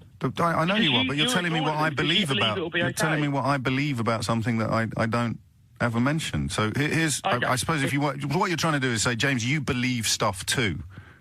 Yeah, okay. And okay, so let me... Well, of course I do, but it's not my... Okay, well, you can talk... What advantages do you see of leaving the EU, James? What advantages do you see that we will gain as a nation by leaving the EU? I mean, surely you can't be as binary as great to stay, terrible to leave. I think advantages. Please elaborate. I'm having a think. I'm already late for the news, so don't get the hump when I have to move along. I'm going to give it a genuine benefit of leaving the European Union. In what context? Under the terms of the deal that Theresa May has achieved, or in some fantasy deal that hasn't been agreed? No, don't do the derogatory. It's not derogatory, Darren. There is reality that. No, Darren, mate, I've given you so many cracks of the whip, but you don't get to. Well, I have, my friend. What word would you use to describe a deal that doesn't exist? I'll use your word. I won't use fantasy. All right. So the question I'm asking you is: do you want me to respond to your question from the context of reality? Or do you want me to answer it in the context of something that hasn't happened, which I have called fantasy and you don't like? So what word would you prefer? I would like you to respond to it based on where we were before Article 50 was invoked, but after the vote to leave. Right. Were there opportunities where we could have created better situations for our nation? I think there were. I think there were. up to and including the point at which freedom of movement was non-negotiable. So if freedom of movement was staying on the table, I think you can make a case, and some people are, for an EFTA-type arrangement, which would... Norway, exactly. Which would, yeah, but... Exactly, but no, Darren, not exactly. Darren, freedom of movement was never, ever, ever going to be taken off the table, and there would have been no Brexit without the weaponisation of freedom of movement. You knew this. You're the one that says this in the pub, man. James, I agree. Right. But what the Brexiteers didn't understand, that what it opened up to, is there would be a conversation over the next 10 years about a fair immigration system. And for the next 10 years? We haven't talked about anything else for the last 10 years. I'm late for the break. I'm glad we're talking again, Darren. I've missed you, my friend, but come on. The idea that we could have done Brexit without abolishing freedom of movement? Neither of us honestly believe that. Henry's in Fulham. Henry, what do you think? Morning, James. How are you? Very well. What's on your mind? Good. James, I was just responding to this the situation with Boris Johnson. He said he wouldn't sign it. And fair enough, he did say he wouldn't sign it. No, he didn't say he wouldn't sign it. He said he wouldn't request it. There's a crucial difference. You would not ask for a delay. And then he did. Of course, it did say. But do you not think that was a negotiating position? Because you can't go into a negotiating position. No, I think it was a statement to the British public that he wouldn't do something. But I don't think he had a choice with the EU. You can't go into a negotiation, a normal business deal, basically giving away your sort of worst case scenario. We're not still doing this. It's not a business deal. It's not a negotiation that's comparable to buying a house or selling paper clips to the biggest office supply company in the country. It's the Prime Minister of the United Kingdom stating to the British public, and I think to our sovereign parliament, that he would not do action X. And then he did it. Full stop. Okay, James, end of conversation. And the only way you can restore any vestige of support for your position is to now start shouting, "Get it done! Let's just get it done." No, I don't think that at all. Well, go on then. Restore a vestige of credibility to your position. Boris Johnson said he wouldn't do X. He then did X. Defend it. Okay, he did it for a reason. Okay, the question is whether the ends justify the means, and that's a completely different argument. I think that the situation. So what were the ends here that justify the means? Because he asked for it. He did ask for it, but at the time. No. The ends is not at the time, is it? If the ends are going to justify the means, you look at the ends. So what was the ends? But the ends weren't the situation. He always knew. So what were the ends that justified the means, Henry? It's not a trick question. No, I know it's not a trick question. The ends were the fact they had a better negotiating position, which is why he's got a better deal than Theresa May. Pardon? Well, I can say it again if you want. Yes, please. Go on. And the reason the ends were that he went into with a stronger negotiating position, and therefore he got a better deal than Theresa May did. A better deal than Theresa May? Yes. How? In the fact that we can now trade with other countries. We already trade with other countries, Henry. No, yes, I know we do. Hundreds. Yes, of course we do. With free trade agreements in place and frictionless trade with the largest single market in the world. So how is that better? Because we don't have a choice, so we get penalties for new. I think the first caller was right. I possibly am more tired than I realised. So the ends justify the means, and the ends is that the deal that he failed to get through. No. I'm not arguing whether it's right or wrong. That's a question of morality. You asked me why he did it. I'm saying that's why. I didn't ask you why you did it. I asked you why we've ended up in a place where people are prepared to defend a prime minister who has boldly stated something that was not true, and then he conducts a U-turn and a reverse ferret on it, and people like you are going to defend him by claiming that the ends justifies the means. And the ends... I didn't say that, James. All right. I misheard you then. It's a question of whether you believe the ends justify the means. I don't necessarily believe that. What I'm saying is that is the reason why he did it, and I'm saying there is an element... One more question, Henry. If the deal is, quotes, better than Theresa May's, why is he so keen to avoid having it scrutinised by our sovereign parliament? Because he wants to get it through by the 31st, which... No. But if it's better, why turn down, why prorogue Parliament? Why avoid scrutiny? I'm agreeing. You can't agree with the question. I'm asking you a question. Why is he trying to avoid scrutiny in Parliament if it's better than Theresa May's deal? That's not something you can agree or disagree with. You can either answer it or not answer it. because he promised to be out by the 31st of thing, and he knows that will make his party and his position better, which is putting Well, it would be party, a lot. Surely, if he could demonstrate the superiority of this deal, that would be a lot more important and impressive to the electorate than making a promise that he then has to break because apparently the ends justify the means. So I'll just ask you one more time. I didn't say. You definitely did, Henry. You're perfectly entitled to withdraw it, but I heard you say the words. Everybody listening did. No, it's absolutely. And if you listen back to this, you'll say it depends. It depends on whether. Okay, so you mooted that as a possible defence, but you weren't suggesting that you subscribed to that defence yourself. You've just rung up a radio station to theorise that some people somewhere might possibly be thinking that. No, I'm saying... Good. So we come back to the final question. If the deal is superior, demonstrably superior to Theresa May's, why is he so keen to avoid having it scrutinised?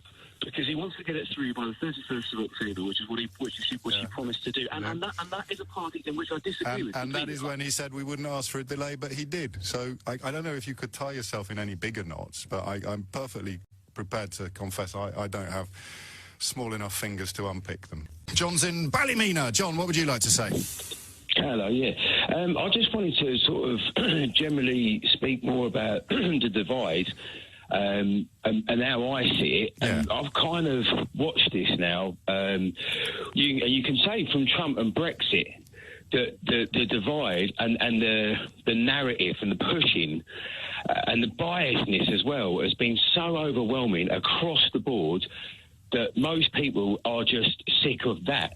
Not so much sick of the politics; they're sick of all the biasness. And you know, what do you mean by bias? I don't understand. Well, to be fair, you've done a fine job of proving it this morning the way you speak. Yes, go on. So what do you mean? Truth, and your truth is only the truth, and that's it. And anyone else is a lie, and you're an idiot if you don't believe your truth. So where are you getting your Treasury forecasts from? Because mine's from the Treasury. No, you can get specific on one point. Well, that's all we're talking about today. No, how about speaking about the bigger truth? No. How about you tell me where you're getting your predictions on what's going to happen to trade in Northern Ireland from? Because I'm getting mine from the Treasury. How about this? No, John, just tell me where you're getting your information from, because I've told you where I get mine from. Would you let me then? Would you let me? Yeah, absolutely. Fill your boots. Right, okay. I think the actual source of information has become so widespread now. Now, again... That doesn't mean anything. Sorry? The source of information has become so widespread now. What does that mean? Yeah. Via the internet and via the way people communicate globally so where are you getting yours from? I'm getting my views on Northern Ireland Protocol, unfettered access to the UK internal market from the Treasury, John. So where are you getting yours from? Let's take it broader. If you want let's not. Just tell me where you're getting your information from. No, because you can't do this. You're being overbearing. I'm doing it now. If you want to be more truthful... Where are you getting your information from? If we look at the actual state of Europe, the financial state of Europe... Yes, but where are you getting your information from on this? To look at. Are you going to tell me, John? About Brexit and Trump and he said, she said. Here's the Treasury. Where are you getting yours from? You push divide. You push a so-called educated and working class divide. And because Michael's in Hampstead. Michael, how do you make sense of this? Hi. I think it's perfectly clear. We are not paying anything that we weren't already committed to paying. But she said we wouldn't have to pay that. No, she said we wouldn't have to pay to leave, and we're not paying to leave. These are sums and in fact, much greater sums than we would have been paying had we remained members. Let's listen again. Let's just listen again. Hold on a second. Let's be clear that we're both talking about the same thing, Michael. No, let's. All right, let's not listen to what she said. Let's listen to what you want us to think she said, then. No. Well, let's listen to what she said, then. You've played it 3 times already, so I don't need to... Well, she said scaremongering about having to pay to leave is just not true. Don't believe it. She said we won't have to pay. It is not paying to leave. So the bill that we're paying isn't the bill she was talking about?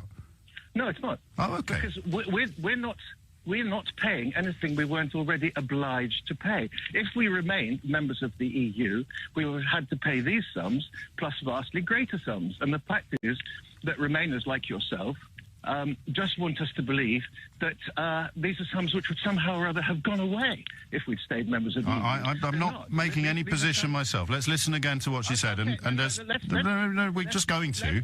And then we'll have a look at it through the lens of you suggesting that when she talked about the bill that we are paying, she wasn't, when she talked about the bill that we wouldn't pay, talking about the bill that we've now agreed we will pay. We'll just check together. OK? Let's go.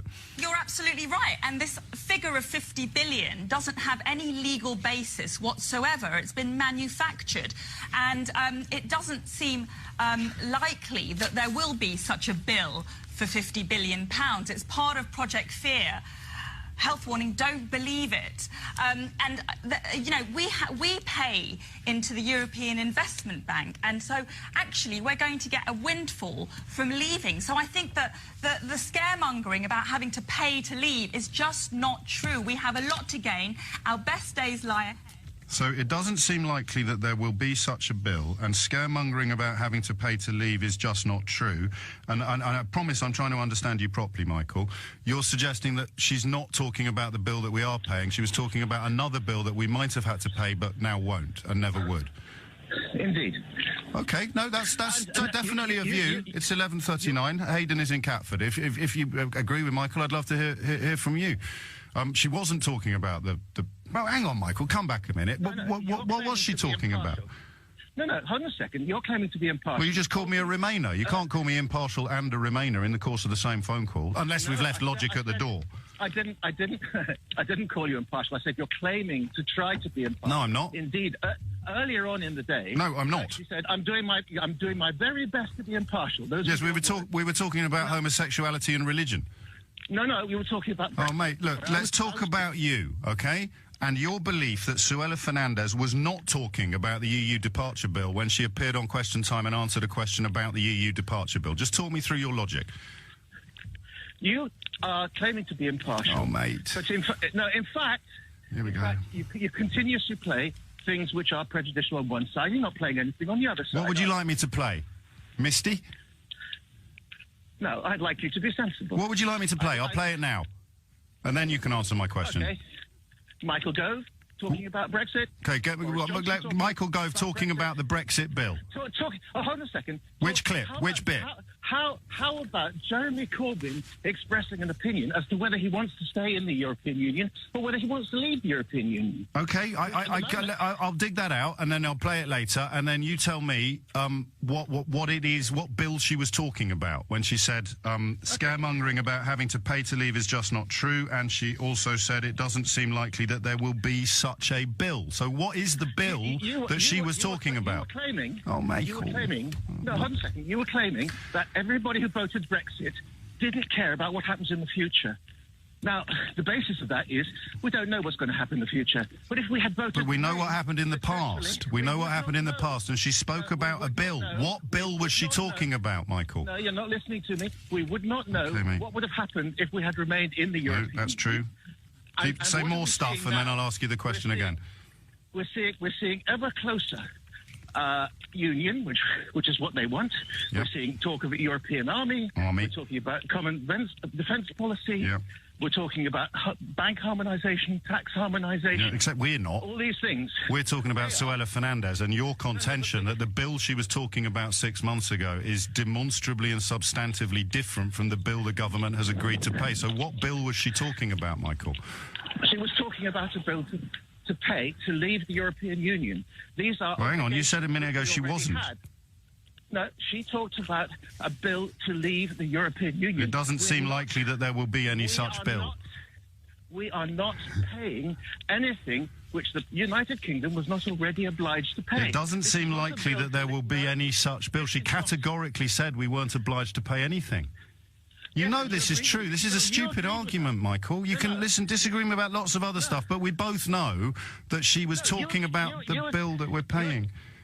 You agreed with her that there was no legal basis. It's a totally political settlement. Which is why we're looking at... It doesn't seem likely that there will be such a bill. So what is the bill she was talking about if it's not the one we've agreed to pay?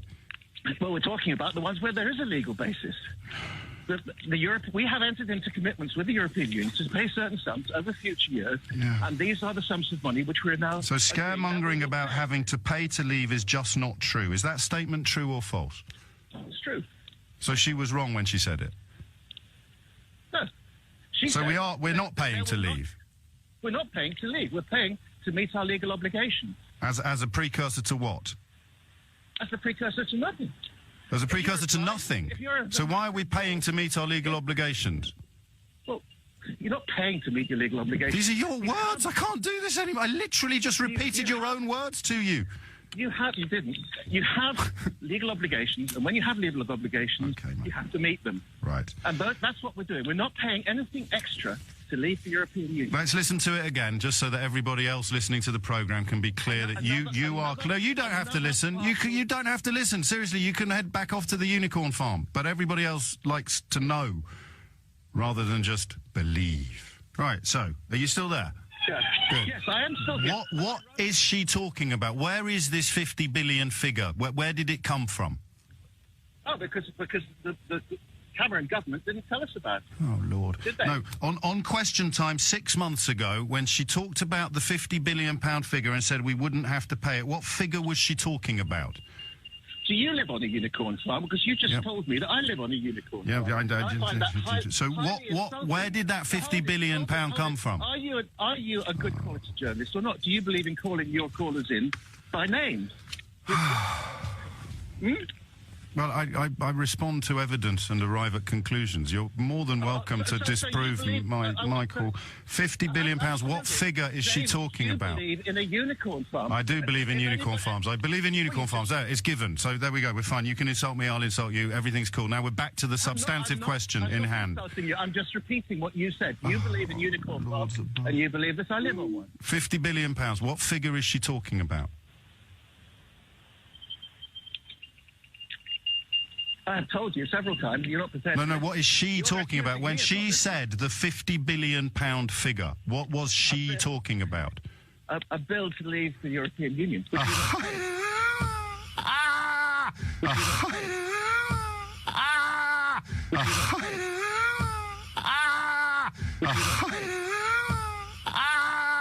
Vivian's in Red Hill. Vivian, who had a plan? Well, for taking my call.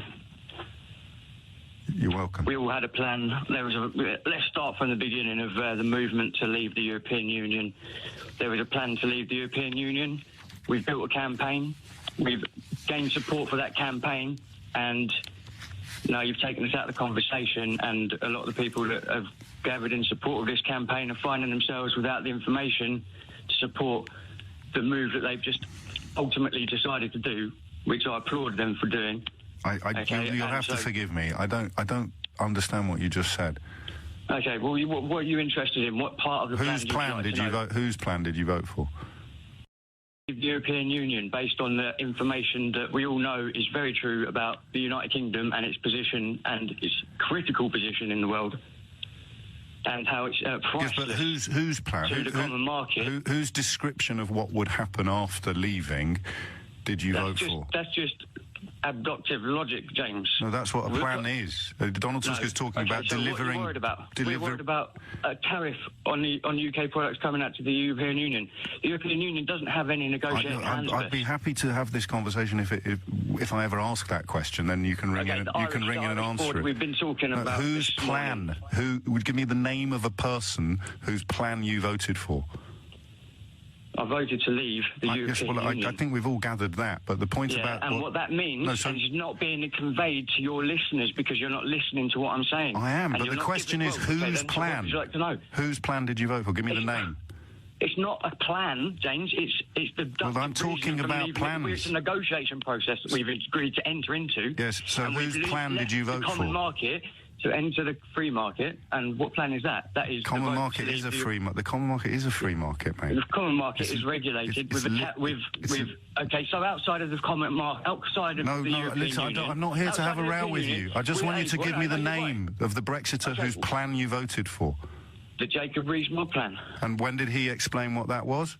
The Jacob Rees-Mogg plan explains in very obvious detail... But before the referendum, when did he explain what his plan was? I don't see. You're not getting to any point. You're not letting any information come forward, James. You're just stopping me whenever I talk, mate. It's ridiculous, and you keep doing it to everyone that comes on the show, mate. You've got me there. It's really winding us all up, son. Clearly, son. You're listening to me. Yes, James. So whose plan... You voted for... Stop talking for a second, please. You voted for the Jacob Rees-Mogg plan, but you can't tell me what it is. Okay, James, let's talk about hedge funds, yeah? Let's talk about... No, let's not. Let's just talk about whose plan you voted. Vivian, it's not me you should be cross with. British overseas territories. It's okay? not We me have that lied to satellites you. over the top of those territories. We control what comes in and out of those areas of the world, okay? There's no hostage situation of the UK. We are holding all the cards. Vivian, it's okay? not my fault you're so cross. It's not my fault. Angry, it's James, not happening. You're upset that you're not able to listen to the reality of the situation that you're trying to put forward on the radio, mate. That doesn't. We control That's just the energy words. going into and out of Ireland, son. Yeah, they can't do anything. They can't put the lights on in Ireland without making of us, mate. So whose plan did you vote for? We voted to leave the European Union. Mate, I'm gonna leave it, Vivian. I've enjoyed talking. Okay. And I appreciate you letting me on the show. Yeah. And I really do appreciate. You've done a great job in making a balanced debate by allowing this. So, okay? but I haven't though, Vivian, because they'll be queuing up now. Vivian, mate. The Jacob Rees-Mogg plan, mate. Yeah. And when was that first explained? Thanks very much for the time. Yeah. All right, off you go, mate. I'm really sorry to break this to you, but your lot now will be queuing up to claim that you were specially selected because of your, well, you just go on Twitter and have a look at the words that they use, Vivian. Whose plan did you vote for? I voted for the plan that Jacob Rees-Mogg never made public, Jane. And now I'm really cross with you, James. Take care, mate. Danny is in Eastbourne. Danny, what made you pick up the phone? Hi there, James. How are you? Mate. Very well, mate. What's on your mind? I just wanted to say that I'm a young voter. I'm 24, so I was 21 when I voted in the referendum. I voted to leave. I still want to leave, and I did have no deal in mind when I voted in 2016. Okay, why? Well, because Brexit, as I saw it, or voting to leave, was a shot in the dark. And I think everyone who voted to leave was aware that it could go one of many ways, and that would include... But which way were you hoping for? No deal. Why? Because I don't like the EU. I find it to be an illegitimate institution. Why? Because it's big government, which I can't fully participate in. So what do you mean by that, Danny? Well, I don't see why I should share a government with 27 other countries, basically. What sort of areas of government are you thinking of when you say that? Well, I mean, let's say Angela Merkel and Emmanuel Macron. I never voted for them, but they have... No, they're people. What areas of policy are you thinking about when you talk about sharing? I don't know, but that's not the point. The point is... Mate, that is the only point, Danny. You voted to prevent, or you voted because you object to something. I'm asking you to describe the thing that you object to, my friend. The EU. Yes. Why? Because it's a big overarching government that controls all of Europe. And I don't like it. Point to the areas. To be more effective. Point to the areas of control that you object to. Of the EU. Yes. What do they control that you object to? 28 countries. Yes, the areas of policy, the things you can and can't do in your daily life, or even on a national level that the EU control. What are the things you object to? That's not really the point. The point, Danny, is that's the only point. You voted because you object to something. I'm asking you to describe what it is. So the things that you feel they control, what are they? I object to EU controlling the countries. And I don't know what you want me to say, James. Just give me something that they control that you really don't like.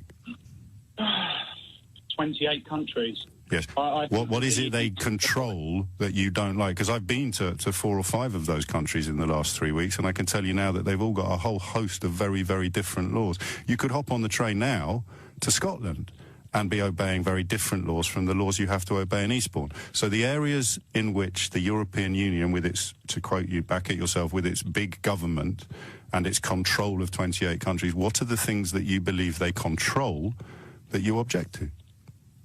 I don't know, to be honest with you, James. Do you think you should have known before you decided that it was true? No, because I disagree with it on principle. Yes, what's the principle?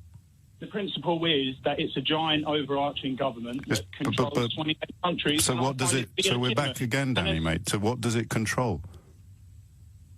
28 countries. Yes, but how can it control 28 countries if Scotland and England have different laws? Because it writes legislation for those countries. It writes legislation for Scotland and England that's different? No.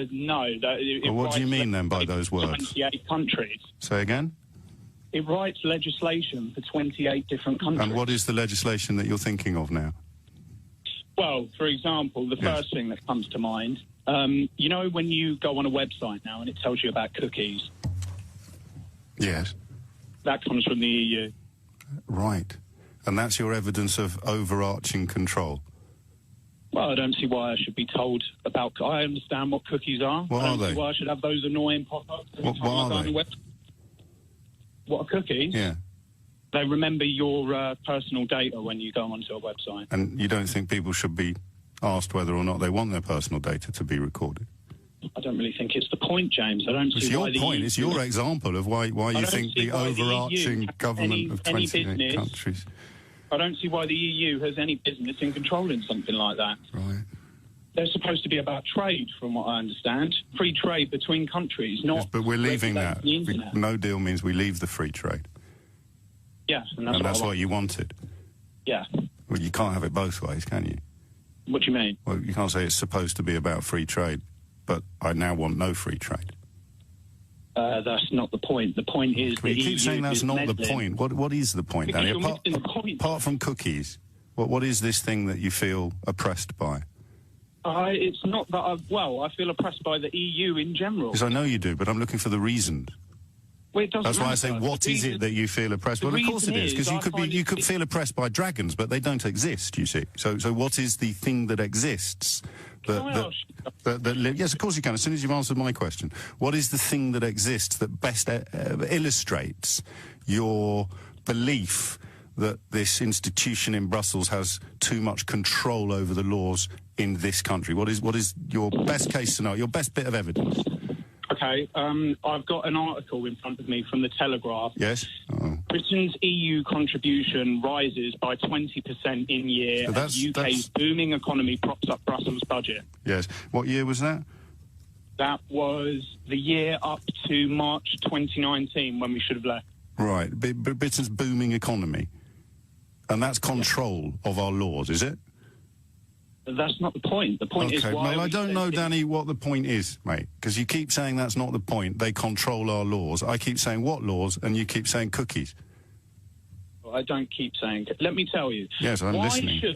Why should Britain be required to prop up Brussels' economy after voting to leave? What do you mean by the Brussels economy? Well, that's what this Telegraph article says. Well, what does it mean? Does it mean the urban economy of the city of Brussels, or does it mean the contributions we make to the European Union in return for full access to the single market and various other institutions? Well, I don't want full access to the single market. But you said the whole point of the European Union was free trade. All right, mate, I wish you well. I really do wish you well, actually, Danny. I really do. And take care. If you want to challenge or dilute this liberal loving and explain why it's good to have a Prime Minister who lies to the public and prominent journalists who cheer while acknowledging that he's lying. And I stress again, a Prime Minister, i.e. any Prime Minister, not just this one because you like the cut of his jib.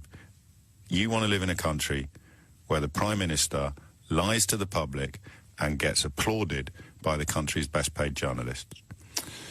You could have just moved to Russia. Duff's in Tooting. Duff, what would you like to say? Hi, mate. First time caller today. Very welcome. Ultimately, I want to say that I think that this lie that's been told is actually a good thing. Which one? The prolonging of Parliament. Proroguing. I ultimately think... What about the Operation Yellowhammer, the dossier describing terrible, terrible implications of a no-deal Brexit that the government lied about? Is that good as well? I don't particularly agree with that lie. Oh, okay. I think I agree with the fifth. You can't agree with a lie, mate. Well, I think if you go back to your original point, as you sort of mentioned on the show at the beginning, the context, I think the context is everything. Yes. Ultimately, for the past 2 years... It's not, though, is it? That's the whole point about lies.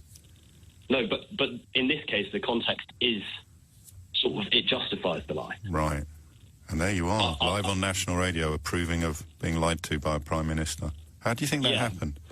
Because ultimately, for 2 years, we haven't accomplished anything in Brexit. And for the first time... Because the truth is more difficult than a lie.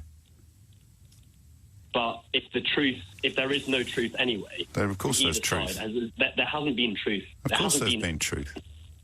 Like what? Like you cannot accommodate Theresa May's red lines and the Good Friday Agreement. Okay. Simple truth. Ergo, the backstop becomes an obstacle which will be insuperable unless they come up with a technological solution that currently doesn't exist.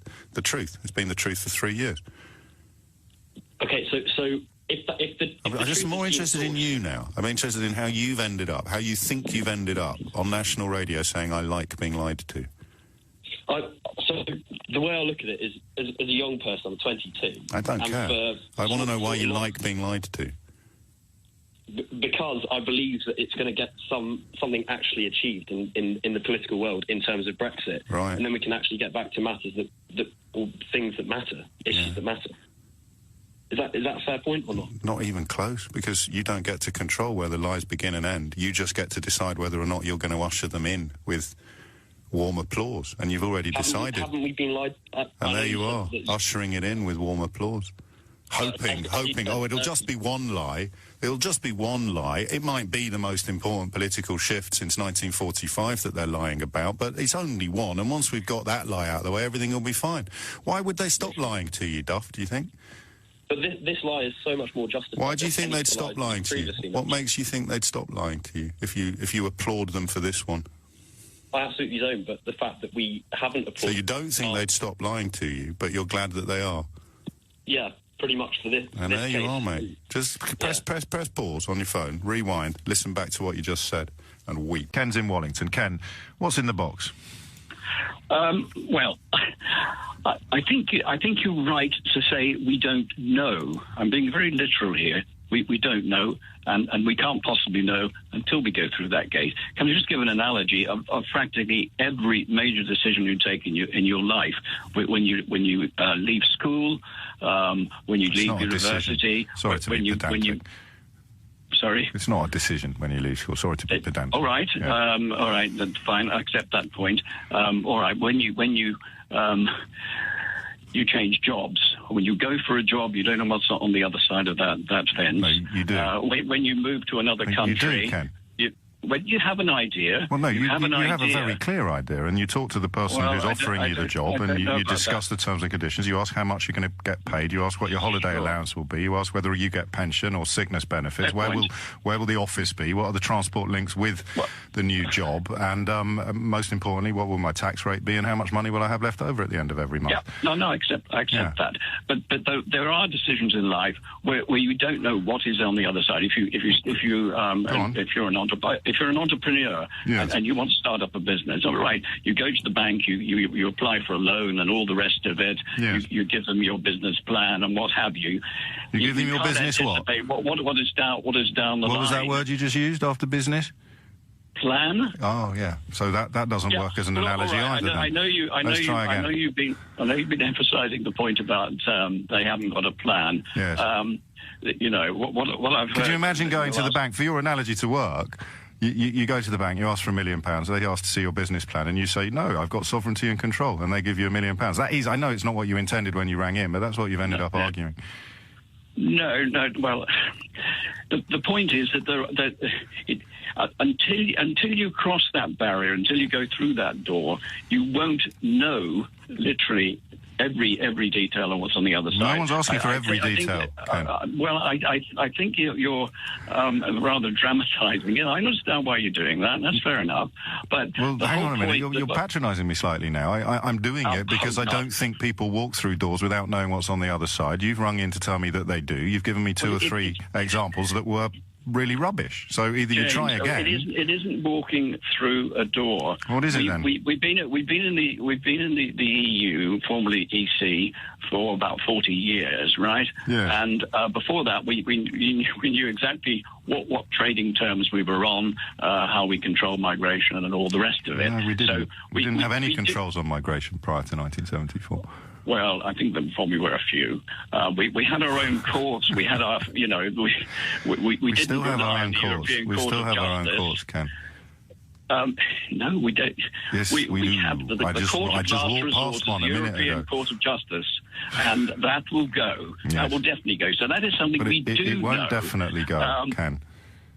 Have you not even read that? No, it won't definitely go. It can't definitely go if, for example, we want to have regulatory alignment on trade, because the supranational body that has to actually exercise jurisdiction over two different countries. Yes, we go down that route. No, it's not going down a route, you see, Ken. Again, I sense that I'm wasting my time and my breath, but you've rung in to argue from a position of absolute absurdity. You're saying it's like going to the bank with a business plan, and the whole phone-in is built upon the idea that they haven't got a plan. You're saying that it's like going for a new job without knowing what it is, and we listed all the things that you know before you go for a new job. Then you fall into the trap of talking about the European Court of Justice without really knowing what it means or what it represents, and yet you'll go away convinced. Well, you didn't, did you? Because you didn't realise that if we're going to have regulatory alignment, someone has to sit in judgment. We're not necessarily so I'll ask you again, what's on the other side of the door? What's on the other side of the door is, I know you talked about sovereignty. We will be a sovereign nation again. And the white paper on Brexit that said the British Parliament has always been sovereign, who got that wrong? The Parliament, or I don't know, maybe it was a mistake at Ryman's when they got it printed out. I appreciate the jocular nature of this, but I'm trying to be Stops me getting angry. Here. I'm being very serious. You just said we'll have sovereignty, and the white paper on Brexit stated we have always been sovereign. So what are you talking about, Ken? We haven't always been sovereign. So the white paper's wrong? Well, I don't know what clause of the white paper got the white paper. It's the first line. It's the very first line. The British Parliament has always been sovereign, but it has not always seemed that way. Well, it certainly hasn't seemed that way. But it always was, you see. So, last chance, what's on the other side of the door? The plan that's been put forward, as I understand it, by those on the Brexiteer side... There is no plan. A Canada plan. No, there is no plan. There is no plan. If there was, they'd publish it. They'd be touring the studios today talking about it. Widely reported in the press that that's the case. But if it's not, well, fair enough. But, you know... So the plan is not the one that the Prime Minister is pursuing. It's the one that the critics of the Prime Minister are somehow claiming without going public in order to defend it or explain it. That's the thing on the other side of the door. And that's why you want to go through it. Well, as I say, you can't predict what is on the other side of the door. The safe position is to say we won't go through the door. Oh, finally, Ken. Finally. There you go. That felt good, didn't it? Mike's in where? Mike, what would you like to say? Hello.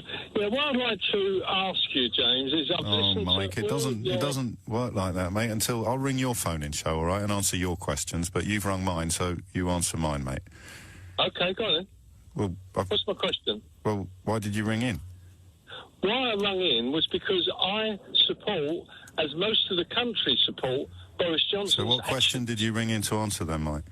What I rang in to ask you... No, what question did you ring in to answer?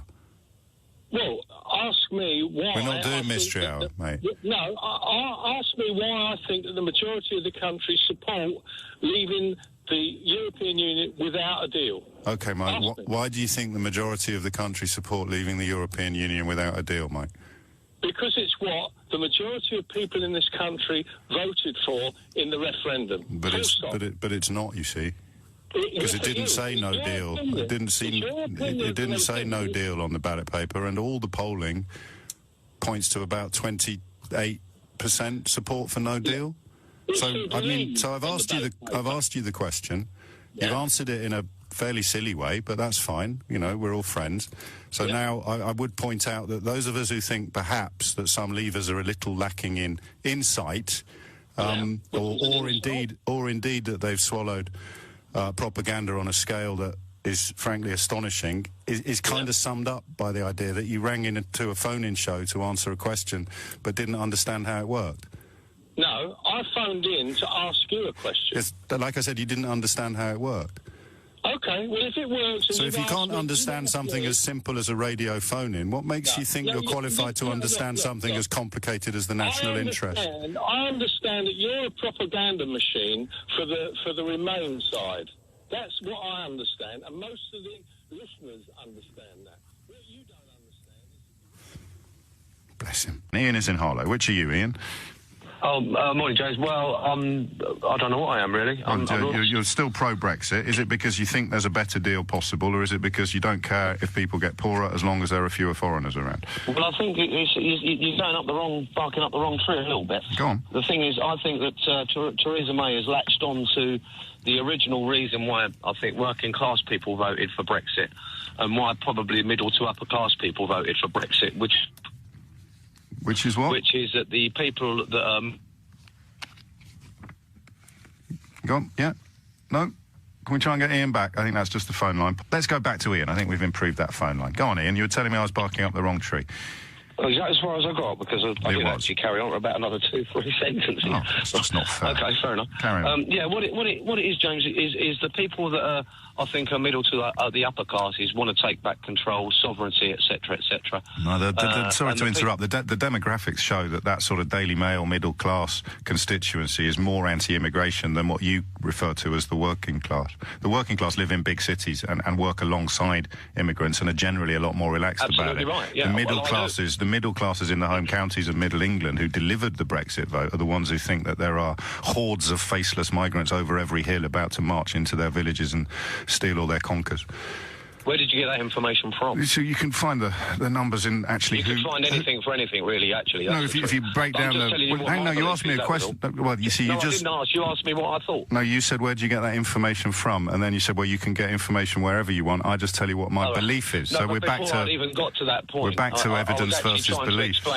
Yeah, go on then. I'm trying to explain the reasoning behind where we're at the moment. Yes, and you began with a mistake, which is fine, but carry on.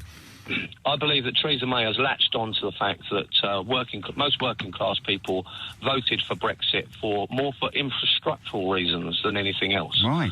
Which is to do with the fact that all the governments over the previous years have completely and utterly lacked investment in any of our infrastructure, whilst at the same time... Well, that's austerity, isn't it?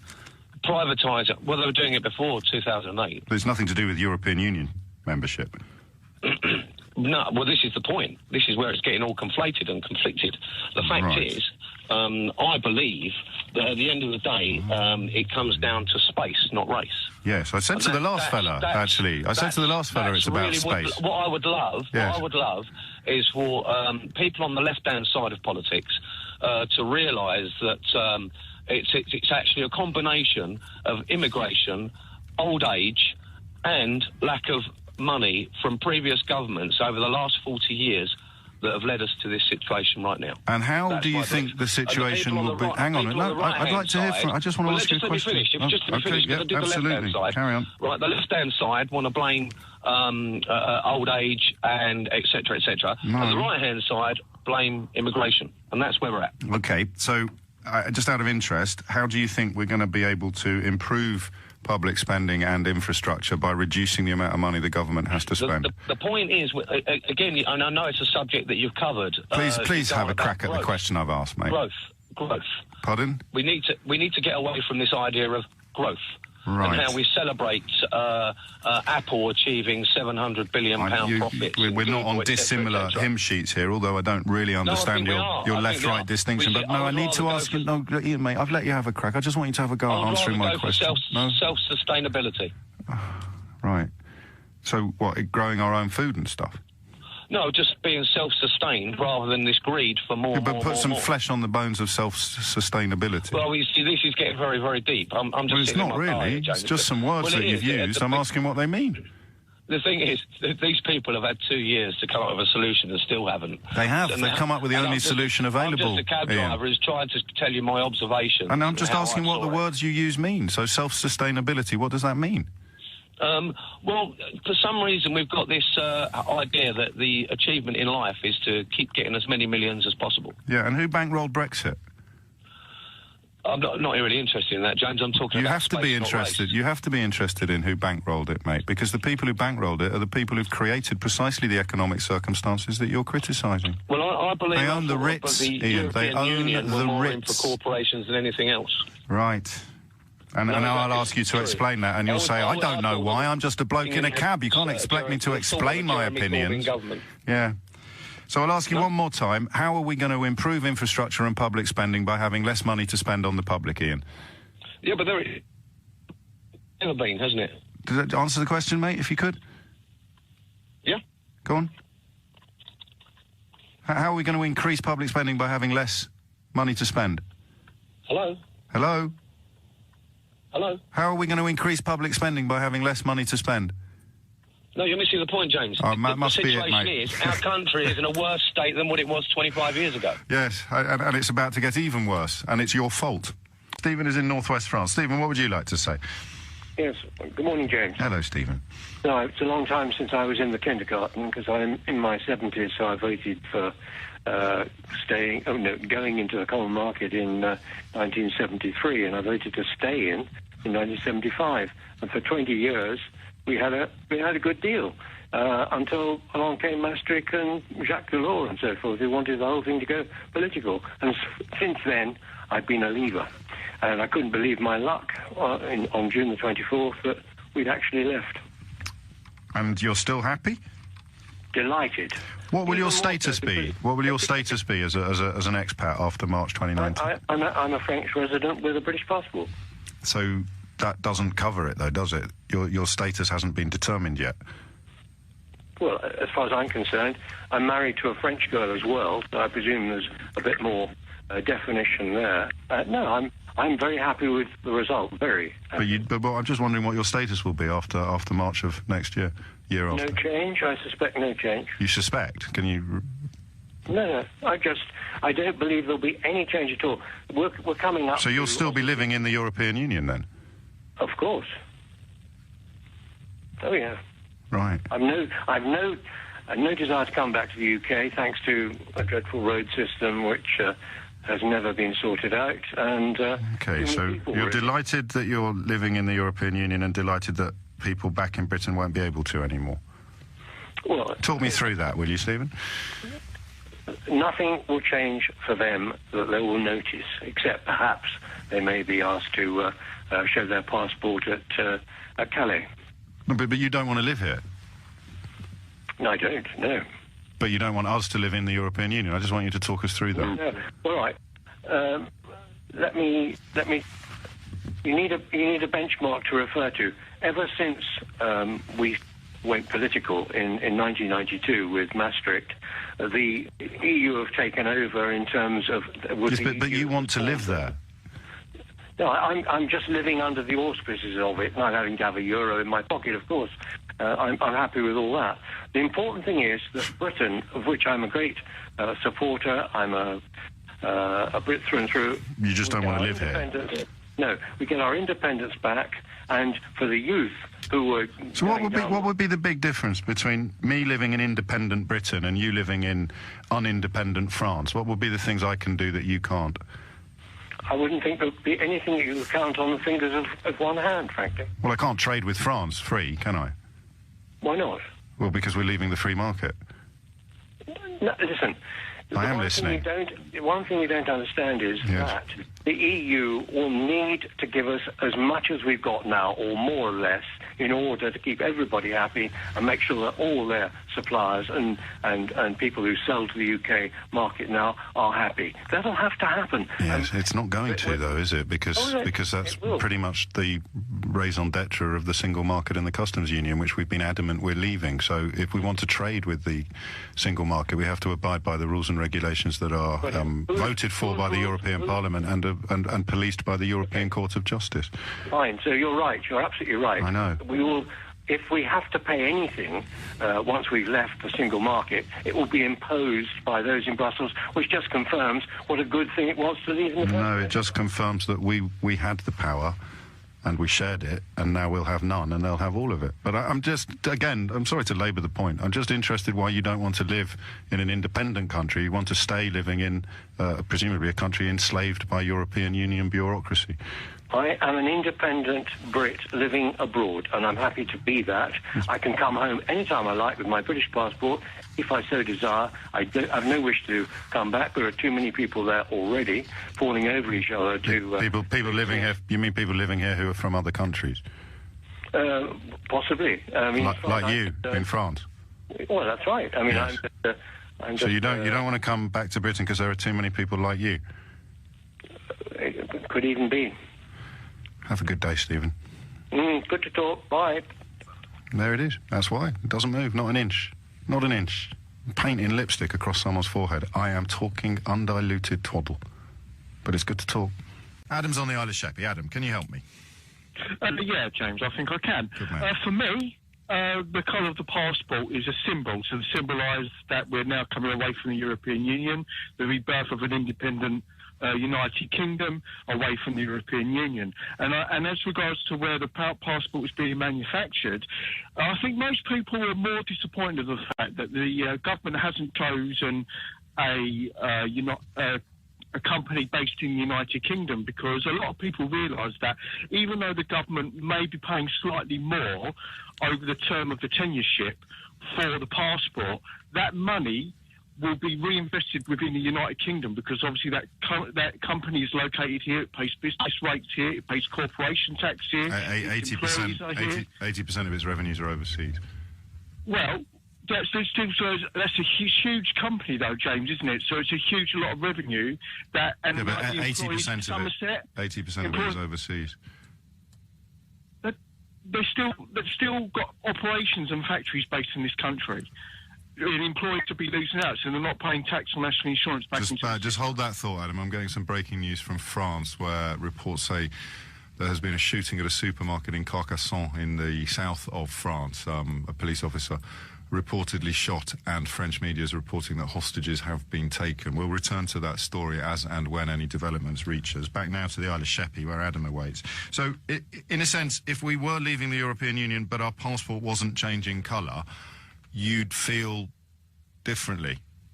No, you see, what I see going on in the country is that... I just want to talk about you, because what you said was it's a symbol. So would you feel differently, I mean, if the passport was a different colour? I mean, two things I need to point out. The first is... I would feel differently. You would? So tell me how? Because we'd be leaving economically, politically, but the colour of the passport... Yes, go on. Well, James, that's what I was about to say. That's the point. And this is my viewpoint, and this is how I feel, okay? Yes. A lot of things that are going on in the country is not what a lot of people voted for. And it would just What do you mean by that, Adam? Well, for example, you know the list you read out just before you spoke to Chuck Ramuna about all the things that, like the European Court of Justice, we have rulings into us.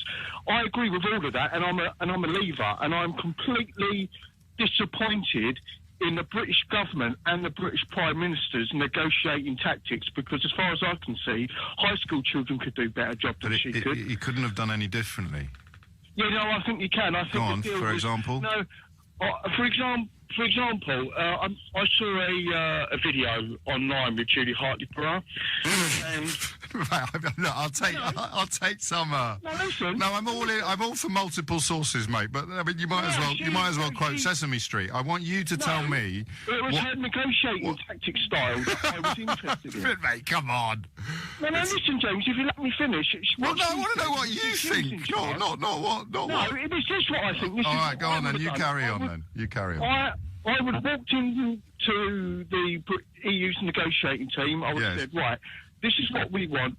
This is what we're going to do. We voted to leave. We're going to leave your institutions. We're going to take back our fish and waters. Yeah. We're going to leave the ECJ and all of that. And I said, with the Irish border, we're not going to build a border. If you want to build one, knock yourselves out, go ahead, you can man it. You can explain to the Irish why you're manning the border and why you're stopping citizens. We're not going to do that. Yes. And then I would have said, if you want to trade with us, that's absolutely great. We'll trade with you. We'll have a free-ranging free trade agreement with you. But as far as anything else goes, thank you very much. No thanks. And then I would have walked out, and then they would have all been, well, actually, we want to do this. And France would have gone, actually, no, we need to do that. And then they would have been divided, but they have managed to have the upper hand in every single thing because Theresa May has pandered to them. I hear you, at Adam. every stage. I hear you. Have you spent any time wondering why?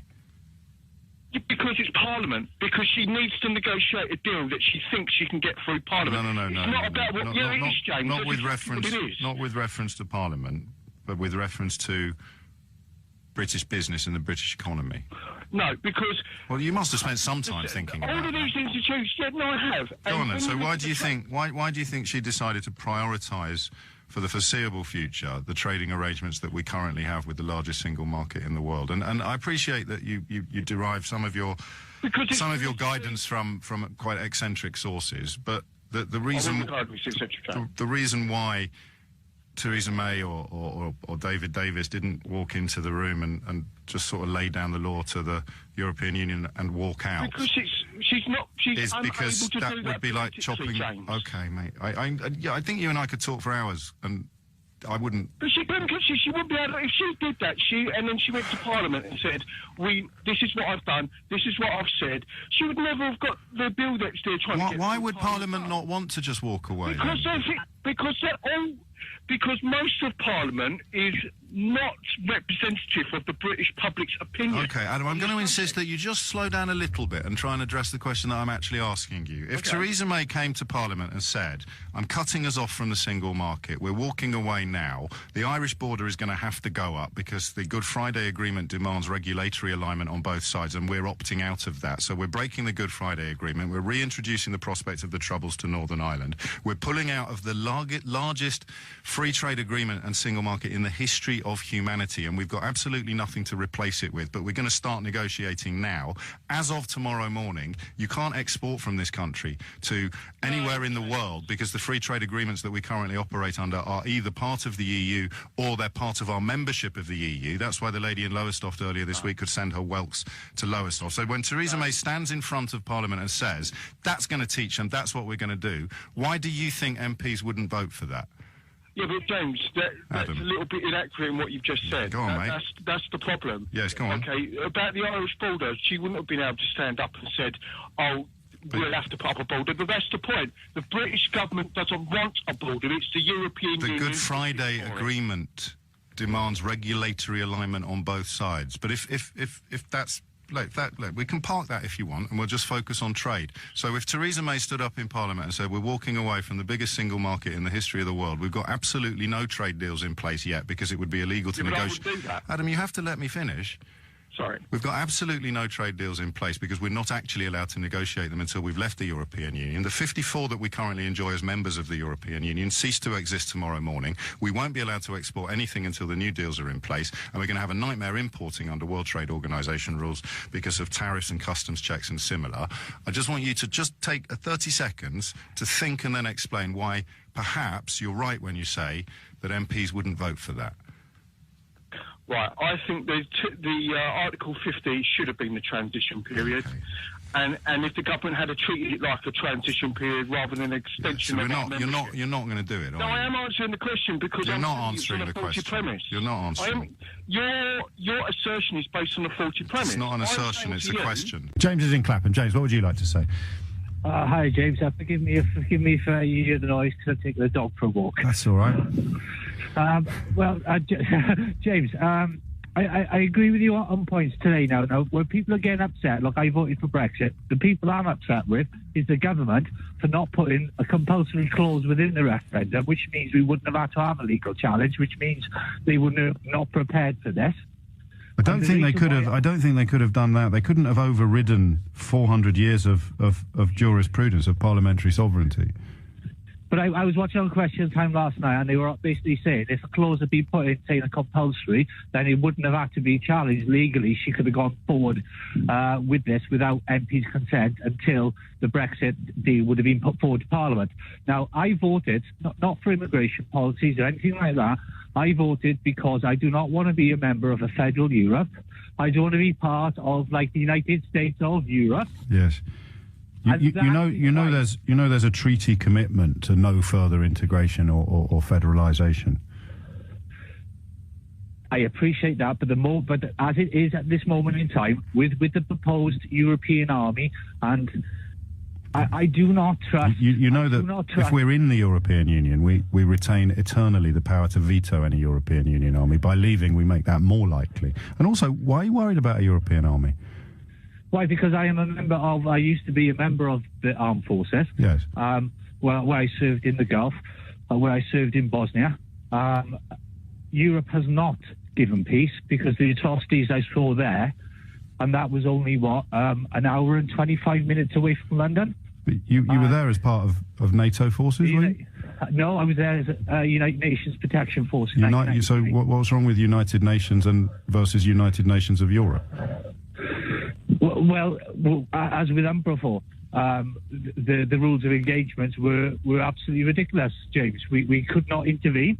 Which is why, if we stay in, we'd be right, in your view, to veto it. But we're coming out, so it's more likely to happen, and we won't be part of it. Yes. Look. My argument is, look. Yes, it was challenged. It should not be challenged again. It does need to go before Parliament. I appreciate that, but as long as the MPs understand the people have voted, and we have voted to leave. But we don't know what we voted. We don't know what we voted for, and who's going to decide what leave looks like. Yeah, but James, did it have Brexit, soft Brexit, hard Brexit, or Remain? It didn't. Exactly. So what did you vote for? What did you vote for? Soft, hard, or squishy in the middle? To complete, to leave. Yes, but what does that mean? Are we still in the single market? Do we pay tariffs on imported cars? Do we suck up the destruction of the pound or the demolition of the pound? I mean, did you vote for all of that? Well, the pound has been well overvalued for a long time, James. And if they want to... Who told you that during the referendum campaign? Which of the Leave campaigners was telling you that the pound was well overvalued and was guaranteed to go down afterwards? It's overvalued because of the money that London basically holds, okay, with the financial trade, and that's why the pound is overvalued. I just said, in the run-up to your vote, who was it that told you the pound was overvalued and you were going to be immediately worse off after leaving? Because I missed that press conference. No, I didn't. I went online. I didn't listen to anything. So before the referendum, you knew the pound was going to go down and be devalued by 20%. Because of the speculation that is being done and the money that is being made on the pound's decline. Yes, I totally did do that. Okay. But if for example, you're on so you voted to be poorer. Did I vote to be poorer? No, you did vote. You've already told us that. You did vote to be poorer. No. Yeah, you did. You just said you knew the pound was going to go down and you voted for it. Yeah, but I haven't got millions and millions of pounds, and I'm not trading. Mate, every pound has gone down. Every pound has gone down by 20%, not just the ones in the bank accounts of millionaires. Yeah. So you voted to be poorer? If need be, until this is done and dusted, yes. No, where are you getting the guarantee that there's an until on that? Where are you getting the guarantee that things get better when we have to pay more to buy everything? Well, James, I am not Mystic Meg. Neither was they. Yes, you are. You knew that the pound was going to go down. You are Mystic Meg. You knew that the pound was going to go down, and you voted to be poorer. Well, James, you were on about... Let me just reflect what you said about putting duties on cars. So the Germans are going to accept us putting duties onto their cars, and we are the biggest importers of their... Yes, ask the German car industry. Ask the German government what's going to happen. But as you say, you're not Mystic Meg, and I'm certainly not either. I hope the tariff thing is resolved prettily, but I was happy with how it was before. You're the one that wants to change it, and you're the one that voted to be poorer. Why is that weird, to just admit that out loud? I voted to be poorer.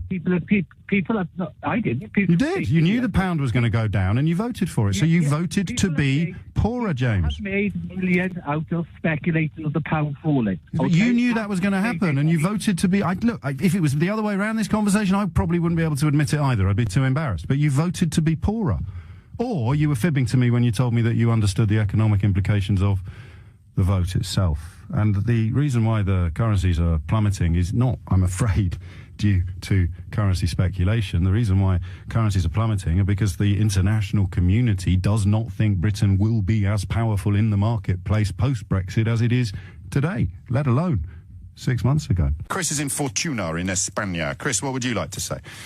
Morning, James. Long-time listener, but very first-time caller. Good morning. Good man, thank you. The vote ex believe. I was always a Conservative voter, and, they told us in their manifestos and so on, and I believe those manifestos, and I think Labour have done the same. But they made us promises, didn't they, that they never delivered on. Exactly what's happened with Brexit. I mean... I don't quite... I don't follow you. I can't specify, but basically, when you see, for example, a Conservative manifesto, as per Theresa May, the things she promised... She never delivered on. And the same thing happened with Labour. They promise things. Politicians promise things and they never deliver. You're being a bit too clever for me. What's the point that you're making? You're saying you voted Leave. Now you know you were lied to, but hey, politicians always lie, so I'm not going to get upset about this one.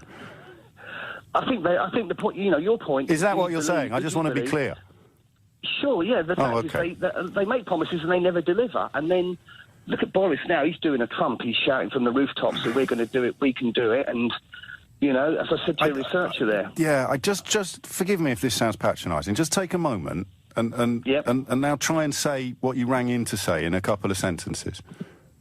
I think the British bulldog spirit will show through. The electorate, Pardon? when we went to vote, I think the British bulldog spirit, when we leave, if we ever leave, will show through and we'll rise above it all. But what do you think that means? The British bulldog spirit will show through and we'll rise above it all. What will we rise above?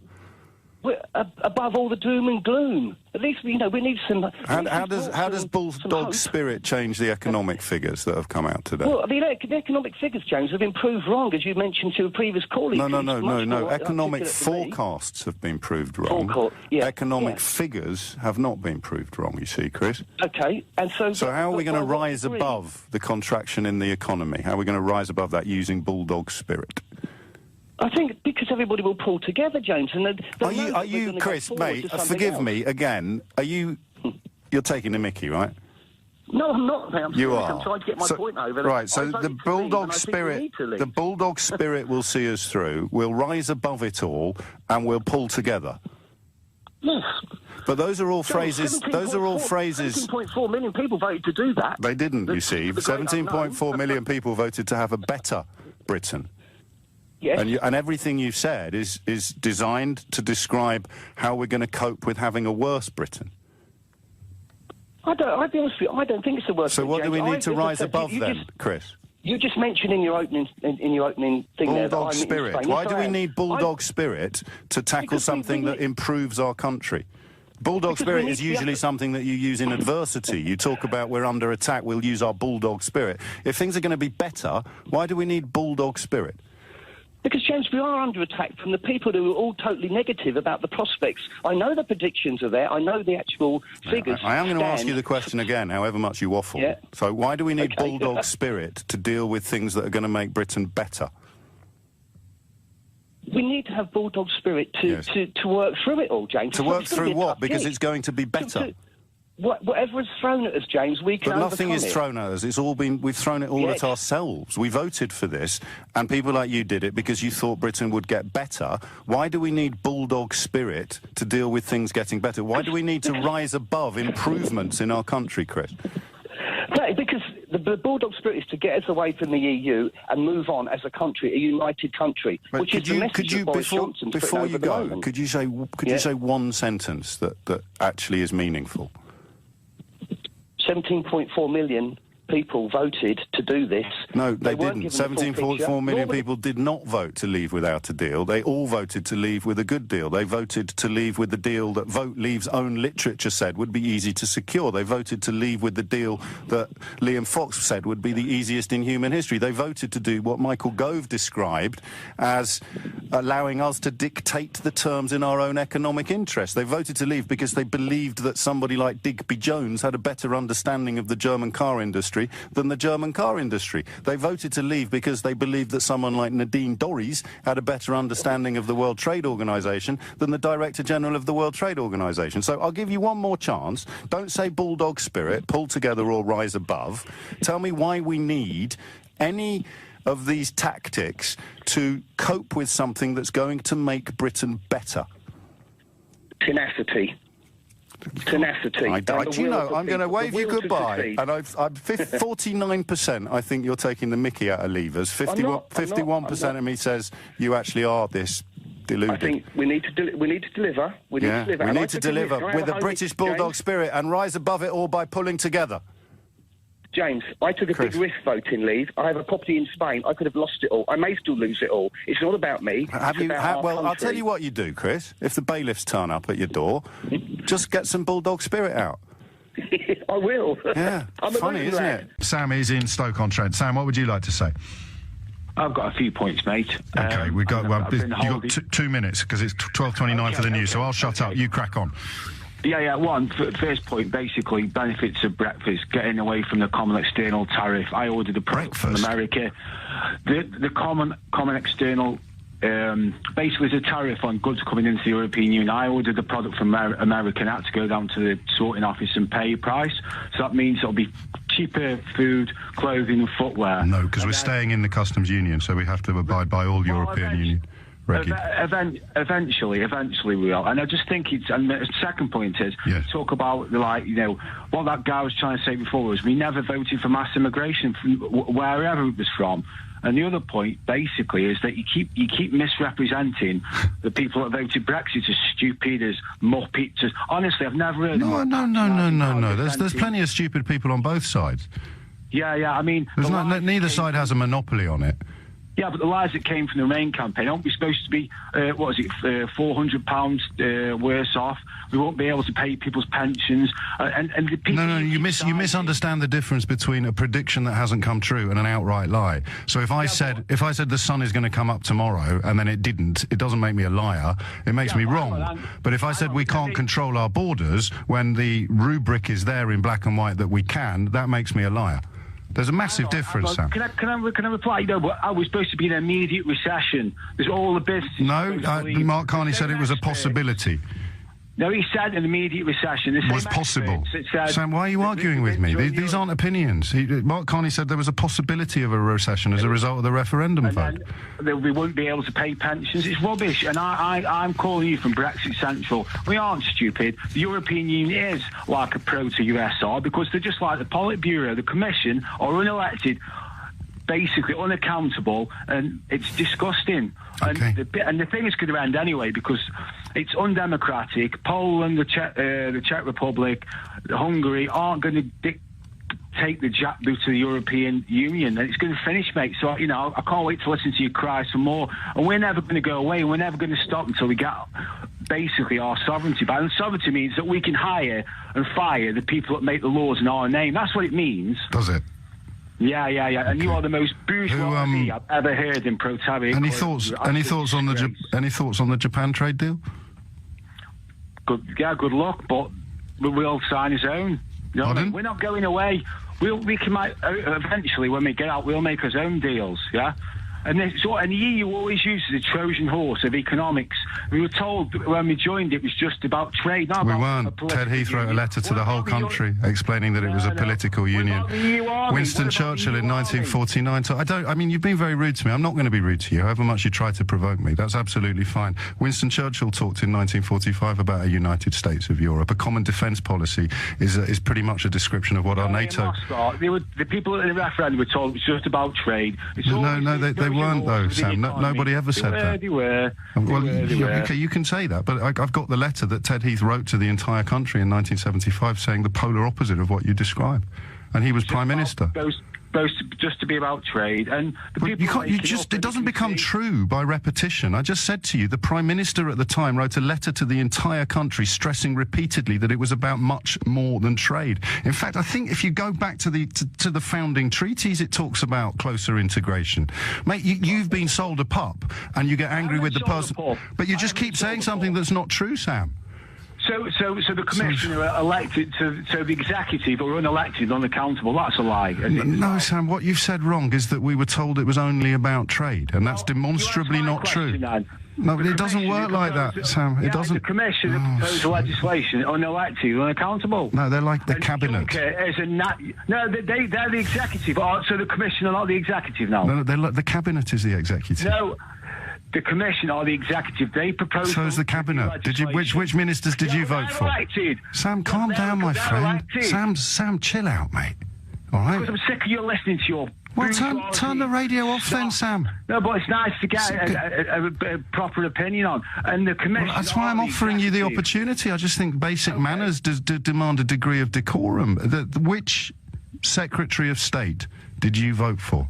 Did you vote for David Davis? Well, you let me answer then. You asked me a question, then you don't let me answer. Well, carry on then. Which Secretary of State did you vote to do the job that they're doing today? No, but they're still direct elected as MPs, so you can still unelect them through the ballot. Okay, which civil servants did you elect? I don't elect, but the MPs were voted on the manifesto. The bloke that's leading our negotiations in the European Union, he's called Oliver. Did you elect him? It doesn't matter. But so which civil servants did you elect, Sam? You don't elect civil servants, the bureaucrats in the EU. Our executive, listen, our executive are still directly elected, are they not? Yes, they are, Steve. Sam, that's the cabinet, and then they employ bureaucrats to introduce policy. Brexit muppet, aren't I? In the Sam, I'm sure you're a lovely bloke, and you've had a bit of a rush of blood to the head, and I wish you a really Merry Christmas. Because I think it's and you, mate. Steve's in Boston. Steve, what would you like to say? I'd just like to say, why can't we just trade evenly around the world and with the EU? You know, just get on with it. I'm a builder. I've just had 8 years of torture, not very good trade. Now it's booming around. My wife's job, she works for a flexographics company. She trades mostly with non-EU countries, just on the edge of the EU, because the EU... While we're in... They're not competitive. So we're in the EU and she's trading happily with non-EU countries? Yes, because the EU is not competitive. Why are we leaving then? Well, look, we can still trade with them. It's just that we want to free trade. That's not what I asked. If she's doing great trade with countries outside the EU, how can that be?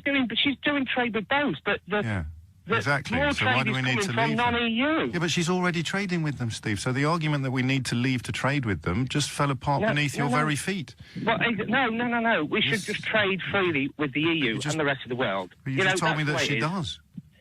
Well, yeah, but so why are you complaining about it's terrible to leave? Well, I'm saying we don't need to leave because she's already doing what many people told us we had to leave to do. I mean, and also, when you say... We need to control our own rules. We should rule ourselves. So when she trades with a non-EU country, they obey our rules, do they? They don't have any say in it themselves.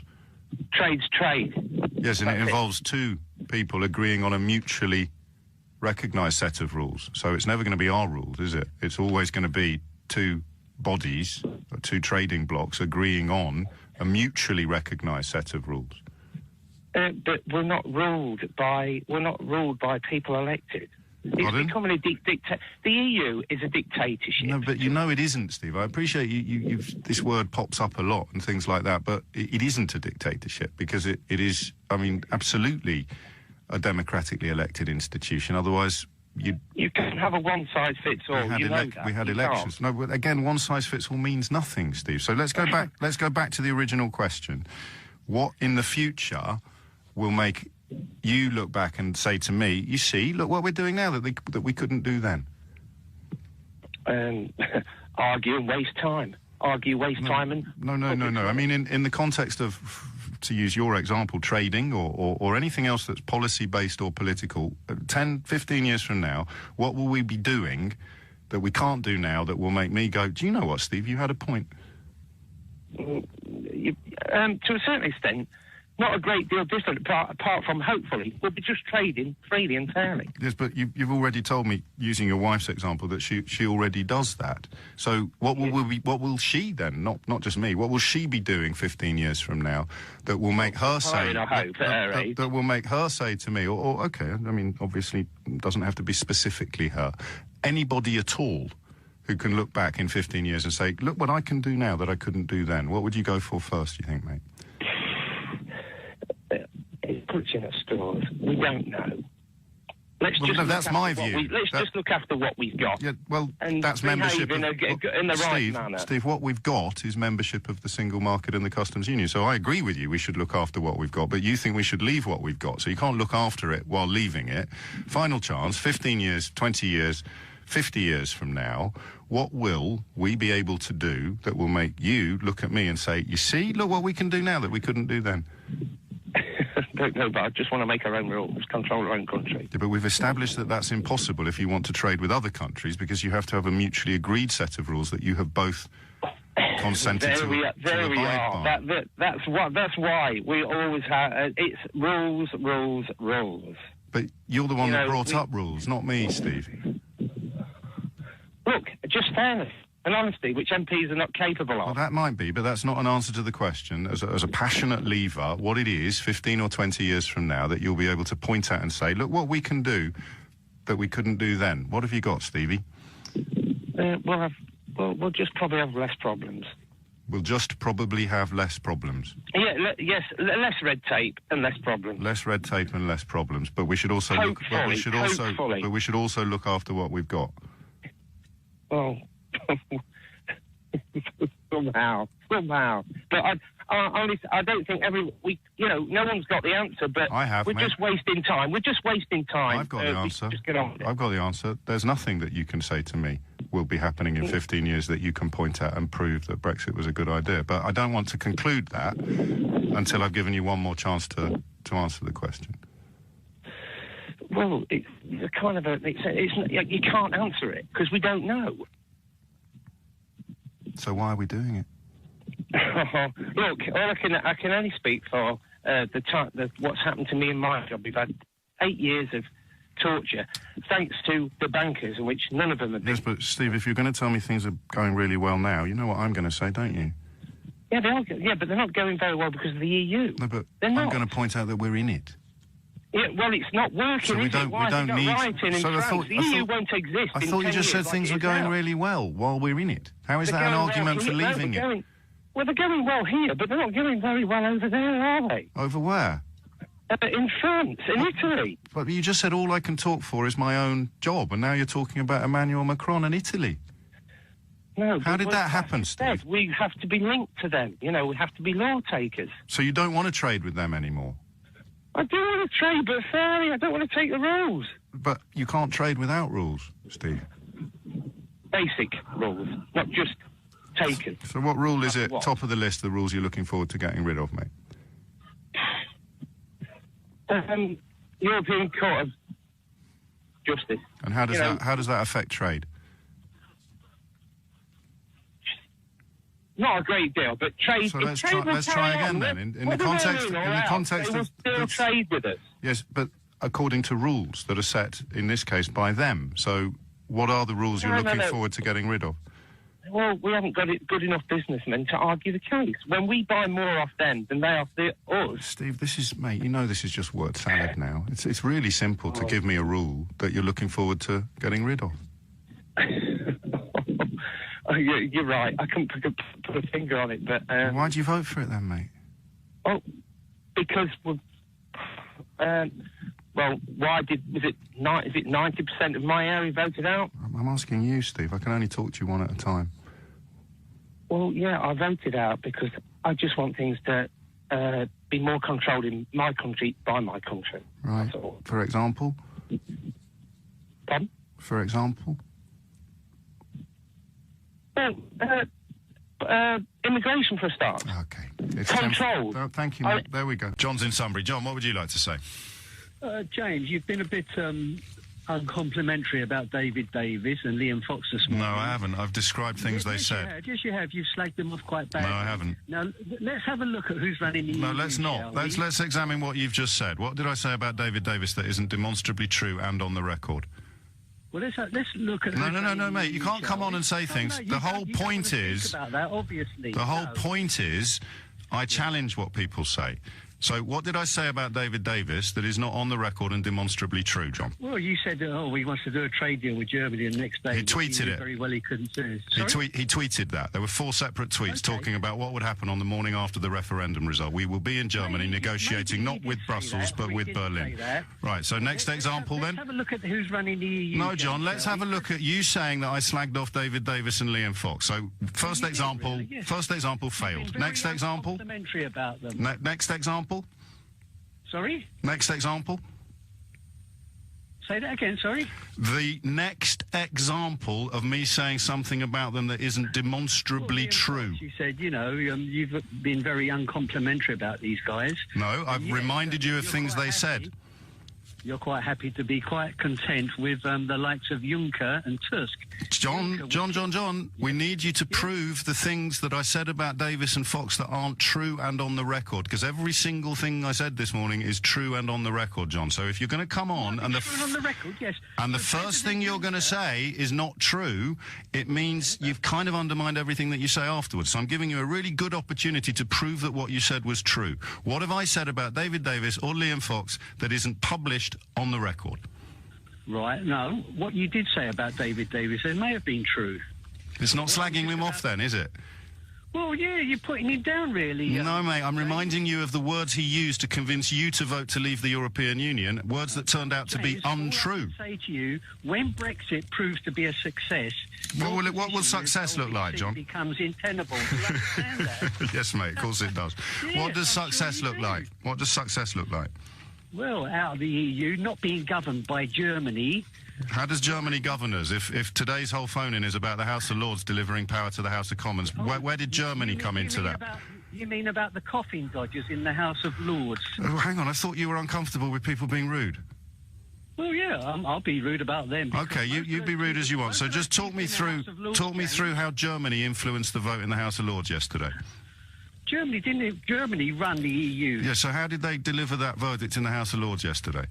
Who said they did? I didn't. You did. You said Germany governs us. Yeah, Germany governs the EU. So how did Germany make the decision to pass that amendment in the House of Lords yesterday? Yes.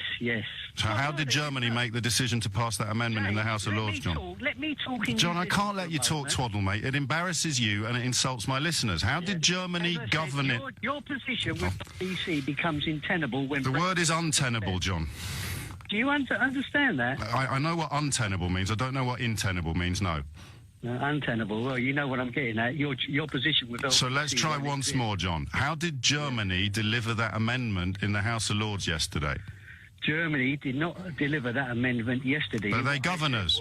Germany... But they govern us. ...run the EU. But they govern us. Yeah, but most... So if they govern us, how did the House of Lords pass that amendment yesterday, giving power to the House of Commons? Where did Germany come into it? Germany rule the EU. Everything done in the EU suits Germany. Right. Okay. Yes, John. And you know the House of Lords, James, most of those people in the House of Lords have either worked for the EU or are currently still working for the EU. Okay, so here's what we'll do. We'll come back after the break, John, and we'll have a list of everybody in the House of Lords, and we'll start with the A's and we'll work right through to the Z's, and you tell me which ones used to work for the European Union. For example, and then we'll count them, John.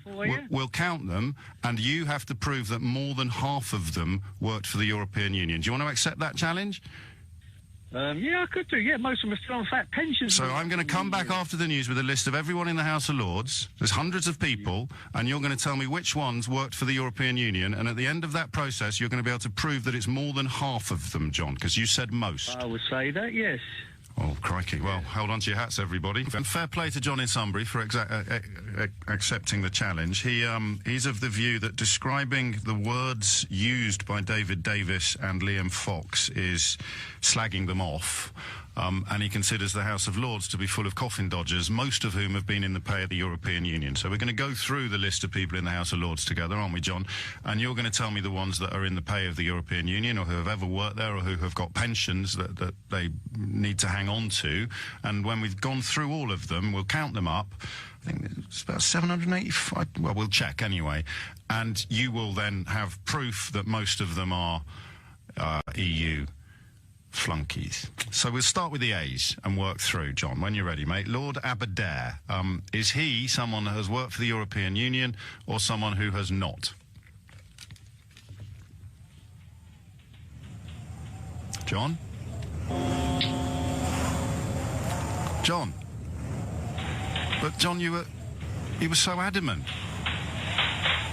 What do you mean you hung up and we called you back 3 times after you promised that you'd do it? And you refused to. What about Lord Adams or Baroness Adams of Craigielea, John? Most of the House of Lords are paid by the EU. What about Lord Addington, John? John? Lord Adibawale? Lord Adonis? Baroness Afshar, John? Lord Agnew of Alton? John? Can we make sure he's all right? Stan's in Swansea. Stan, what businesses did he mean it would be good for, if not his own? It's only a Remainer that could put forward your case today, James. It's a question. It's a question, not a case. In this respect, if he didn't mean his own business, what businesses do you think he meant? In this respect, James, that you... I will keep asking you that question, but you carry on not answering it for a while, just out of fairness. Oh, well, you and the rest of the Remainers, and I include the PM, have created a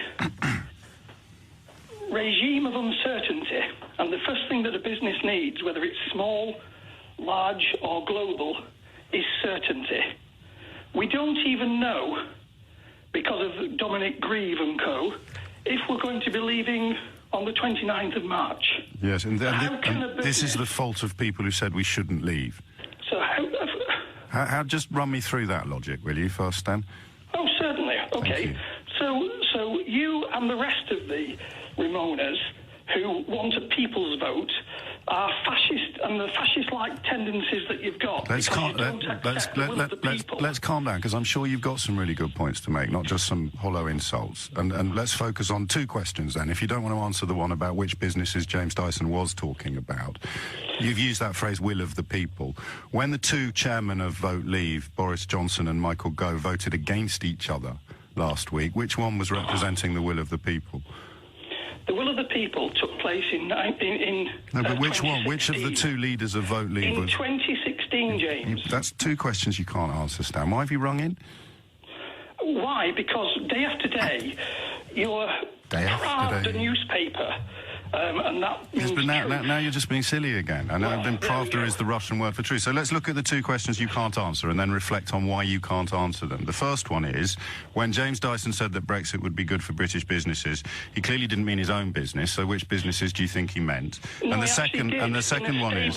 In a stable environment. And the second one is, when the two chairmen of Vote Leave voted against each other, which one represented Leave voters? I'm not aware that they did. Right, okay, well, Michael Gove voted in favour of Theresa May's deal with the European Union, and Boris Johnson voted against it. So which one of those two chairmen of Vote Leave represented Leave voters? It depends where you draw the line. Well, draw it wherever you want. Just give me an answer to at least one question I'm asking today. Some people now believe that the only way we're going to get out is to accept... Yes, but I'm only talking to you. So who represented Leave voters? The man who voted for Theresa May's deal or the man who voted against it? Both of them, of course, being leaders of the Leave campaign. Well, I'm firmly in the Johnson camp. Right, so the uncertainty caused by turning down the only deal that has been offered to the British people is the fault of the people who supported it, not the people who rejected it. That's quite an odd place you've ended up in, Stan. No, I haven't ended up in any odd place, because you've got a Remainer at the top of government. Yeah, but you know that eventually repeating these sort of fatuous, meaningless phrases... What, like the people's vote? That's a fatuous conundrum, if ever I heard one. But you know what it means. You know what it means, Stan. We're going to ignore 17.4 million people. But we've just established that... Stanley, we've just established that there's not any argument that 17.4 million people are being represented, because the two leaders of the campaign voted different ways on the only deal that's been put to them. So... that's why I kept asking you. I thought you understood why it was such a brilliant question, but obviously it took a while for the penny to drop. You do now. Of those 17.4 million people, did the Vote Leave chairman who supported Theresa May's deal speak for them, or did the Vote Leave chairman who rejected Theresa May's deal speak for them? The silence is great, because, of course, we don't know... No, you fill the silence just with an answer. In the privacy of the ballot box. You fill the silence with an... It wasn't the privacy of the ballot box. They walked through the lobbies in the House of Commons, mate. It was on television. No, I'm talking about when we voted to leave. Yeah, so you can't then talk about... If you can't move... Oh, Stan, you can't move from talking about the will of the people to then saying, well, we don't know what the will of the people is because of the privacy of the ballot box. We know what it was. It was We know what it was. It was a lot of unkeepable promises that contradicted each other and cancelled each other out, which is why the whole campaign has ended up with the two leaders of it voting against each other on a very simple bill put before Parliament. So that's not gone brilliantly. Let's go back to the question that we started with. If James Dyson wasn't talking about his own business when he said that Brexit would be brilliant for British business, what businesses do you think he was talking about? The 95% of businesses in Britain that aren't affected by Europe. The 95% of businesses that aren't affected by Europe are the ones that are going to be better off when we leave the European Union. They're going to be no worse off, and And in fact, well, that's not really a campaigning. That's not really a campaigning. That's not really a campaigning slogan. A made-up number of businesses that will be no different from how they were before. No, Stan, it's not me. Stan, mate, you just complained about the silence. That's the opposite of talking over people. I can't do this anymore. It's beginning to feel sadistic. But just take this thought away with you. It's not me you're cross with, Stan. It's James Dyson, and then it's yourself. Steve's in Dewsbury. Steve, what do you think's happening? Hi, I'm a technologist. I work in upcoming technologies, and I can say that things that are going on in Britain, waiting to come in, businesses that are ready, are quite significant. And I think the job losses are inevitable due to AI being introduced into the workplace anyway. No, the job losses we're talking about today have nothing to do with AI. The chief executive of the company... Well, we're not talking in general about theoretical, fictional businesses. We're talking about production lines that when the product at the end of the production line is subjected to export tariffs will not be financially viable anymore. Now, did you vote for that? I voted to leave. Yes, I could tell that already, but did you vote for businesses to go bust?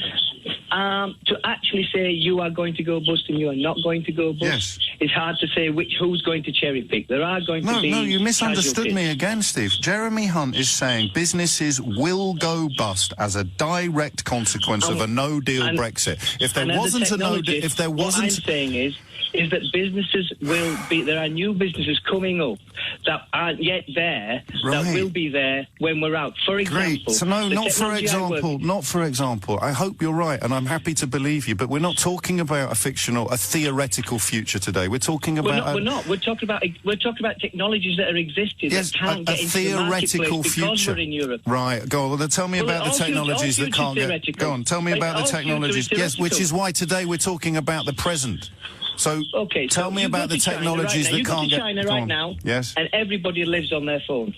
Everybody. Everything that is in your wallet right now will be on your mobile phone within 5 years, and the technology to do that, the digital linking technology, is British.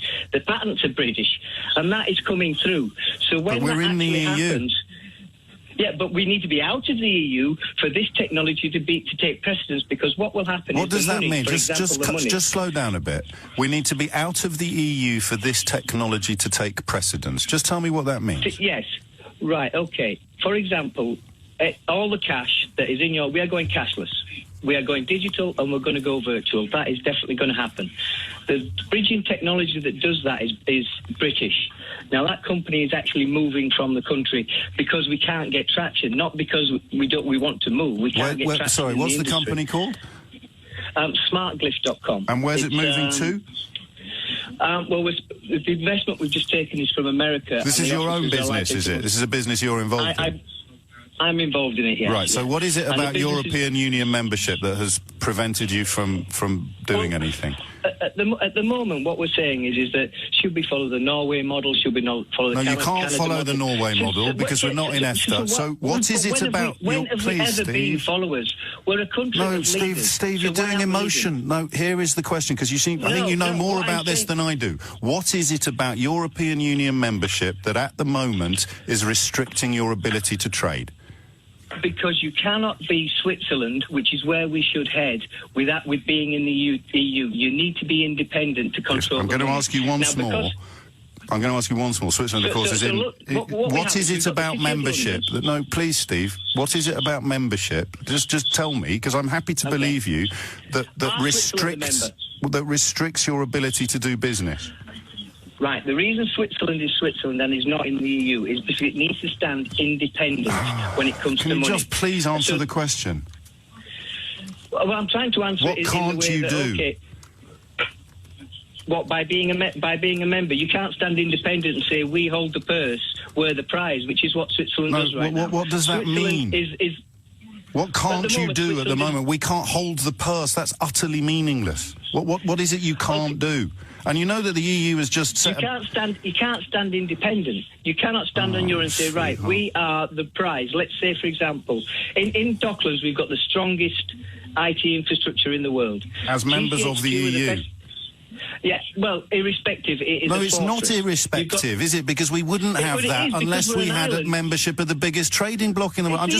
Once more, it's the Steve. internet, and it's not the Steve, biggest trading bloc. It's the second. It's the second or it's third the biggest, trading mate. bloc. Steve, one question for you. All right, your business? What can't you do today that you'll be able to do when we leave with no deal? Because if we leave with no deal, we're not going to be anything like Switzerland.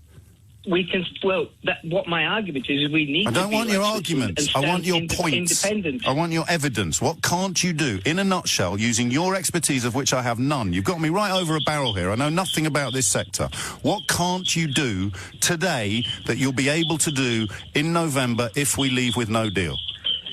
Stand independently as for example, a central bank, as Britain being the central bank for the world. If we're the central bank for the world, we cannot have partisan relationships with other places in Europe. You work for a technology company. You're not going to be able to establish Britain as the central bank for the world. Tell me about your company Steve, what can't you do today that you'll be able to do in November? Just as a simple business proposal. Fill your boots. Stand independently without being Stand independently. That doesn't mean anything at all. And here's the first story that will pop up on your Google about Switzerland and EU. Relationships between non-EU Switzerland and its 28 EU neighbours were strained on Sunday, with the European Union threatening from midnight to terminate its preferential treatment of Swiss stock exchanges. Steve, how is that standing independently? Right, so partly, if we stand back and say, OK... You've got to answer one question that I've asked. You've got to answer one question that I've asked. How is the EU being able... No, mate, I give up. Seriously. Have a great day. Brian is in Sheffield. Brian, what would you like to say? Hey, James. Hello, Brian. Well, just on that other bloke, but we're on about trade unions. I've only one thing to say about trade unions. Yeah. Maggie Thatcher. She killed them. Yes. Trade unions anymore. They've no power. No power anymore. Well, I mean, he was with respect. He was talking about the railways, wasn't he? So that doesn't apply. Trade unions. I've been one for all association for many years. Yes, I've been driving for the 35 years. I just mentioned the railways because they still have quite strong unions. Well, they ain't got any power, have they? Well, they've got lots. You can't get them any better deals. Really? But anyway, no, mate, no. I'm sorry to start off being fractious. No, we're not going to argue. But you just have no, Brian. They do have a lot of power. You only need to turn on a radio on the day that the train drivers are going on strike or tube drivers are going on strike, and you'll find some knee-jerk. Yeah, because and then they get. Brian, you have to, mate. I mean, you must surely, at some point in your puff, you must have heard people complaining about how much tube drivers and train drivers get paid. We get paid peanuts. So we get paid. Oh, never mind. Yeah, go on. You crack on with the benefits of Brexit, Brian. Well, we do. We get paid peanuts. Bob Crow was and we have done for a long time. Bob Crow was an absolute waste of space. All the right wing loved him because he was so useless at getting pay rises for his members, right? Unions were good at one point. No, just give me Bob Crow, Brian. Why did they all hate Bob Crow so much? He kept getting pay rises for his members. But anyway, you give me the benefits of Brexit from where you are in Sheffield. Right. The reason I voted exit. Right? That's not necessarily what I'm asking. I want to know what you're most looking forward to as a result of crashing out at the end of October. What I'm looking forward to is being able to make deals for our government to be able to make deals with other countries without being interfered with by that lot in Brussels. Right? Because at the minute we can't. Who are we going to make deals with? Oh, we're going to make America's offering a deal. Yeah.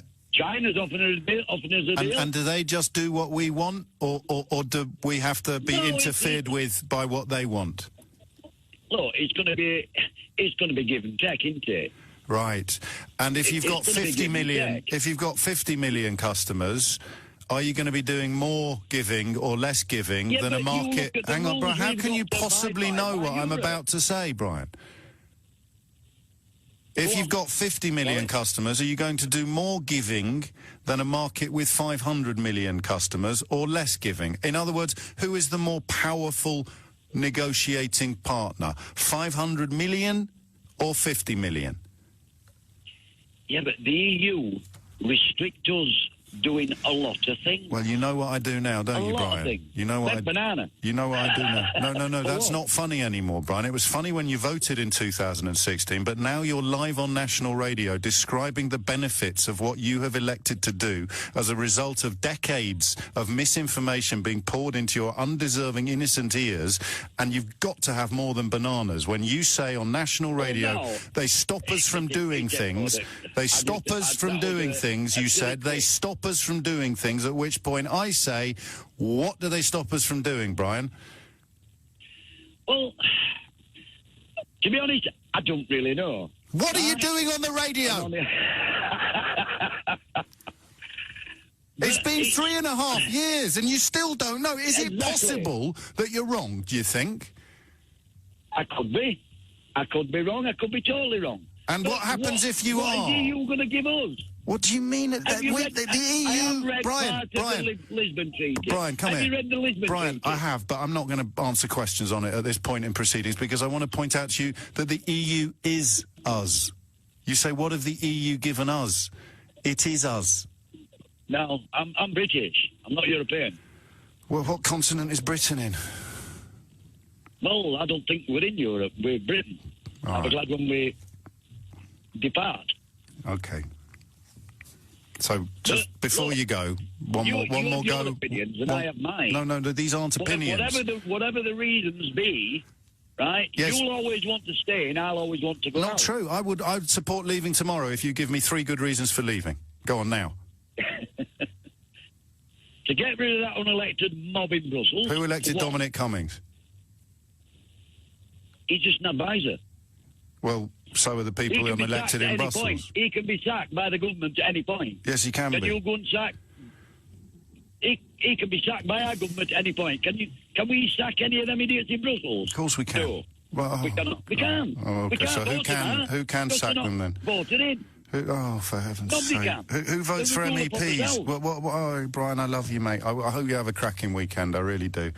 There we go, mate. Just before you go, one benefit in terms of your life and how it's going to improve? I don't know. I know. We don't know. And who cares, eh? Neil's in Market Drayton. Neil, why do you think he's fibbing?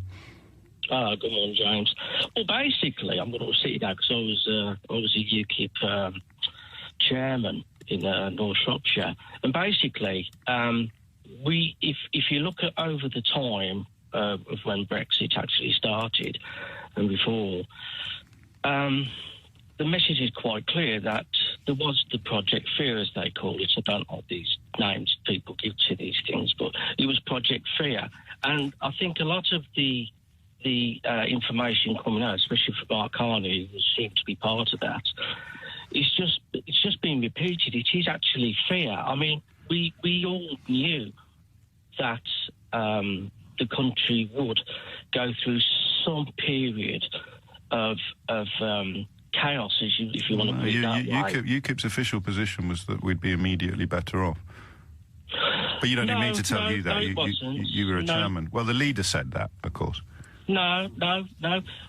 On many TV interviews, I do listen to your programme regularly, actually, because I'd like to know what the other side are saying. Yes, it's what it feels like to be right, mate. Well, that's your opinion. No, it's not, you see. It's not an opinion. Well, it is. If you think you're right, it's an opinion, isn't it? No, it isn't. No. What's 2 plus 2? What's 2 plus 2? Anyway. All right, you carry on. So why do you think... What's in it for Mark Carney? Why do you think he fibs and exaggerates? Well, it's all part of the system, isn't it, basically? I don't know. I want you to tell me. Well, this is what I've gathered over the time of listening. I mean, there was plenty of information out there given to people if they wanted to attend meetings. I organised loads of meetings. So the information was out there. It was obviously if people wanted to actually take it up and listen. Forgive me, I'm just going to push you towards the question that I'm asking, because let's say you're right and it is just opinions. So why do you think, in your opinion, the Governor of the Bank of England is lying to the country? Because they just don't want to take us out of the EU. Why not? Why? Yeah. Because I think I've been looking at these. I really do think that it's going to open a can of worms.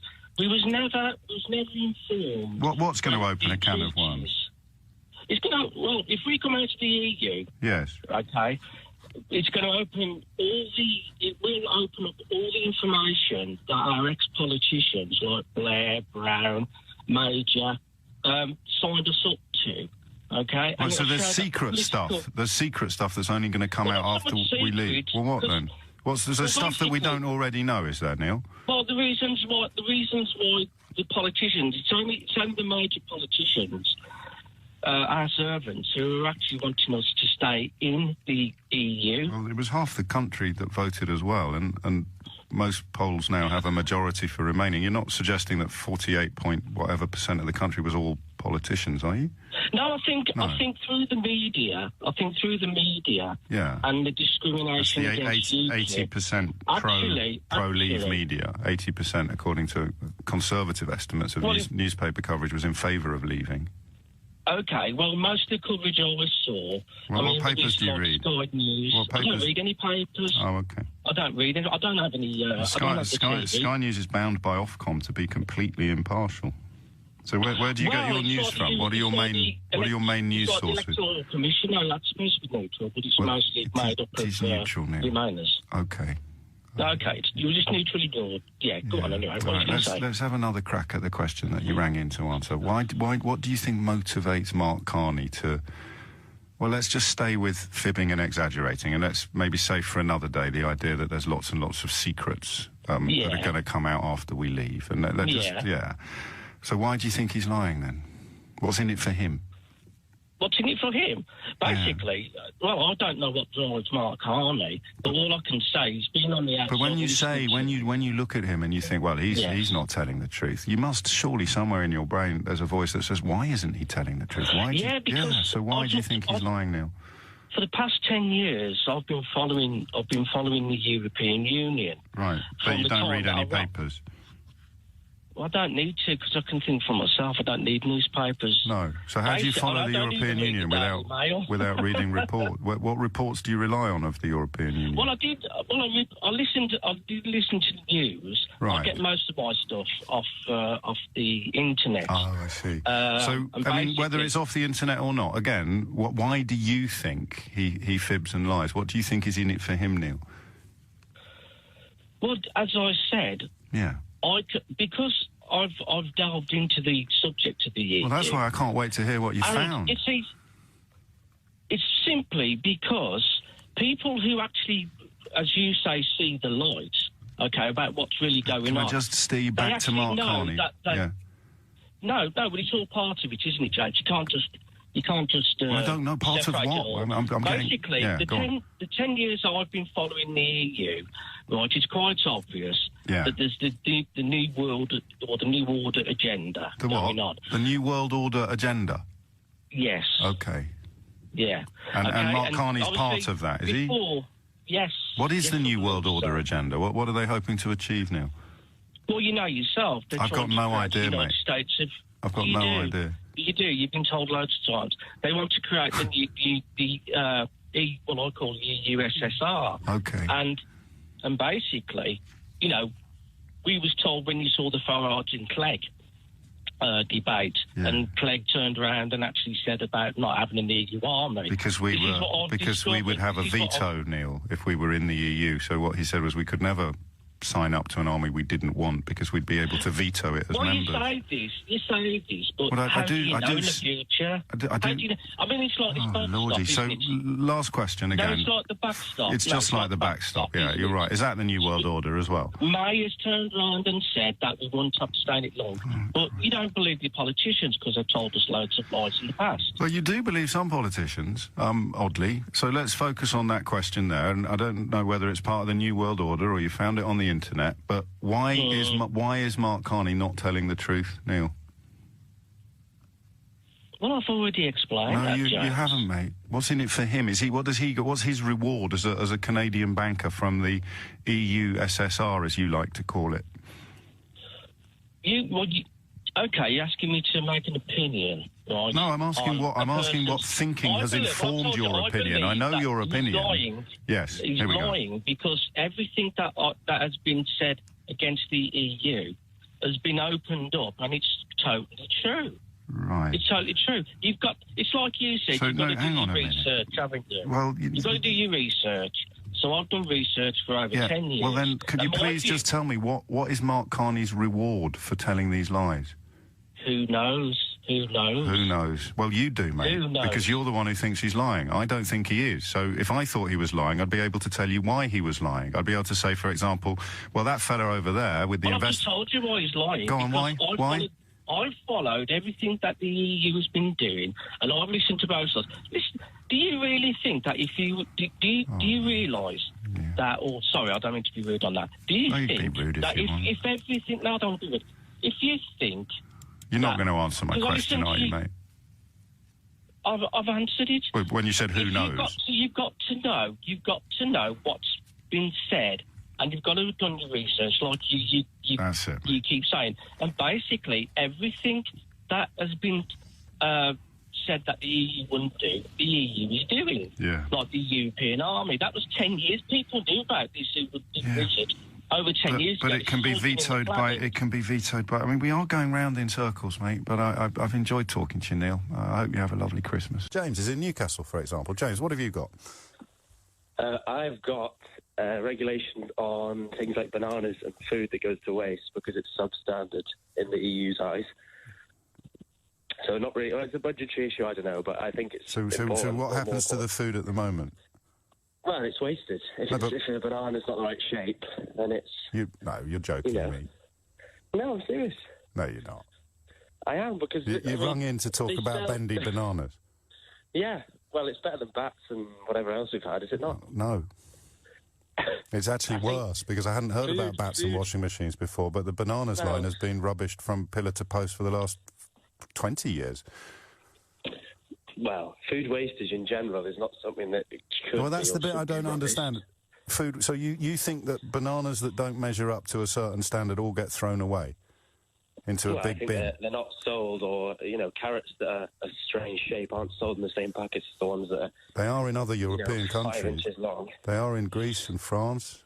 Well, I think things are improving because they've started selling them, but they sold them as a separate section of wonky vegetables that could always be mixed in together. That had nothing to do with EU membership.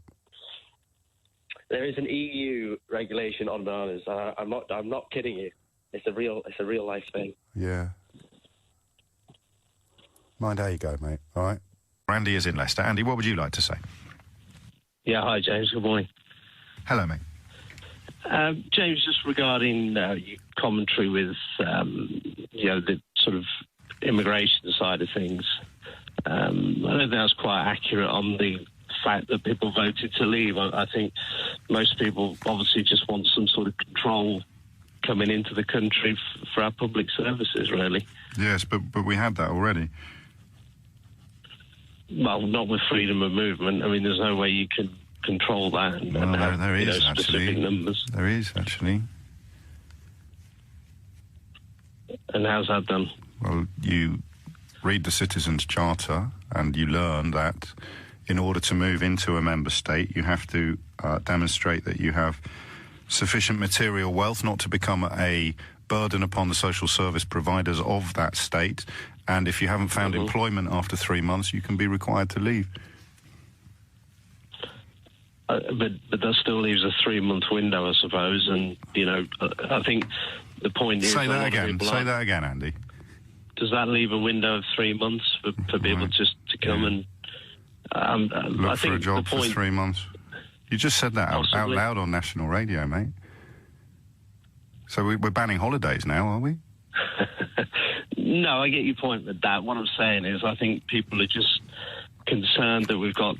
It doesn't appear that we had any controls. So why are these people in the Channel at the moment risking their lives in dinghies if it's easy just to waltz through the borders, mate?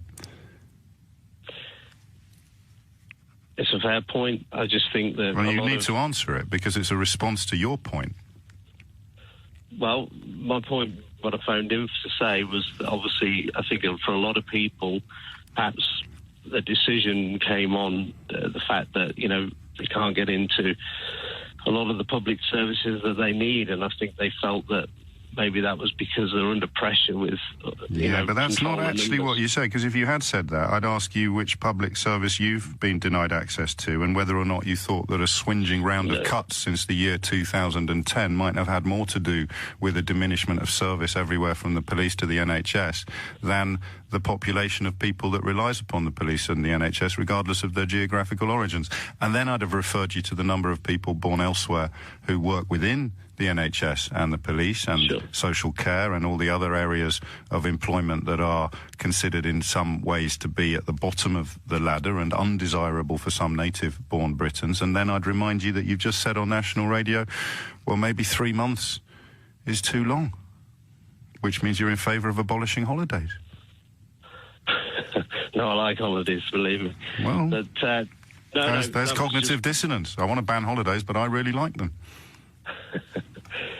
Well, that's just why I think that a lot of people have, Really, I'm sure you're right, but they're idiots. You can see that now. Well, maybe not informed properly, but... not just not informed properly, because that's forgivable. Then I point out to them that they're not informed properly, and they still argue from a position of ignorance. What choice do we have but to call them idiots, Andy? Well...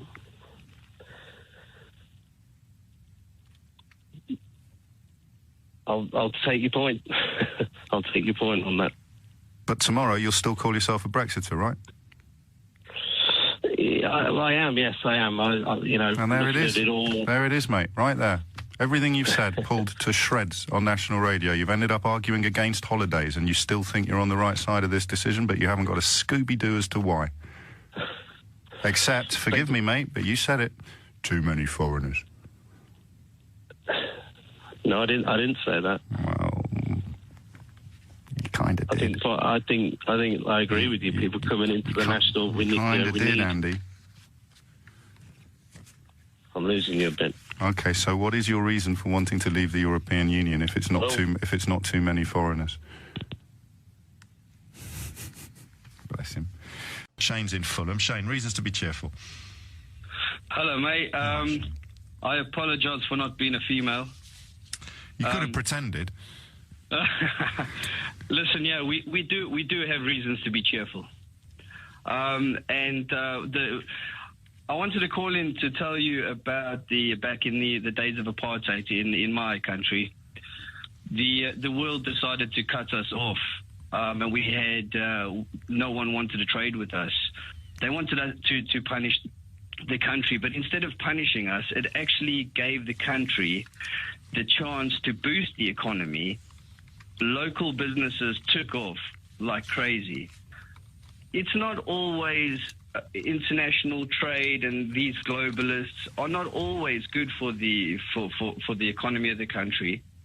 I think this will now give local businesses a chance to pick up and to boost the economy.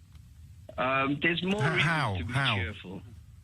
There's a lot of reasons to be cheerful. Don't just keep saying that. Tell me how. Now we know how desperate they are to fish in our waters. We can use this as a bargaining chip. We can say to them... But the whole referendum was fought on them fishing in our waters. It was all they had. But go on, we'll use that as a bargaining chip. We'll say what? We'll say, you fish in our waters and we'll take our borders back. Because at the moment, the borders are our number one priority. Mate, you were telling me about how we'd have an economic recovery that was locally sourced, and now you're talking about borders. Well, so tell me about the improvements to our local economy using sanctions-era South Africa as our guide. Crikey, I thought the American-Australian parallel was eccentric. But OK, so what can we learn from sanctions-era apartheid South Africa? I'm just taking lessons from history. I'm taking lessons from you. So how will our economy improve as a result of leaving the European Union, which is what you just told me would happen? Well, if they don't want to trade, if certain corporations, if multinationals don't want to trade with us, and we have the local means of production, then we can supply and can we put some flesh on this bone? I mean, the kind of thing you're thinking of. I mean, bearing in mind multinationals, you mean companies rather than countries.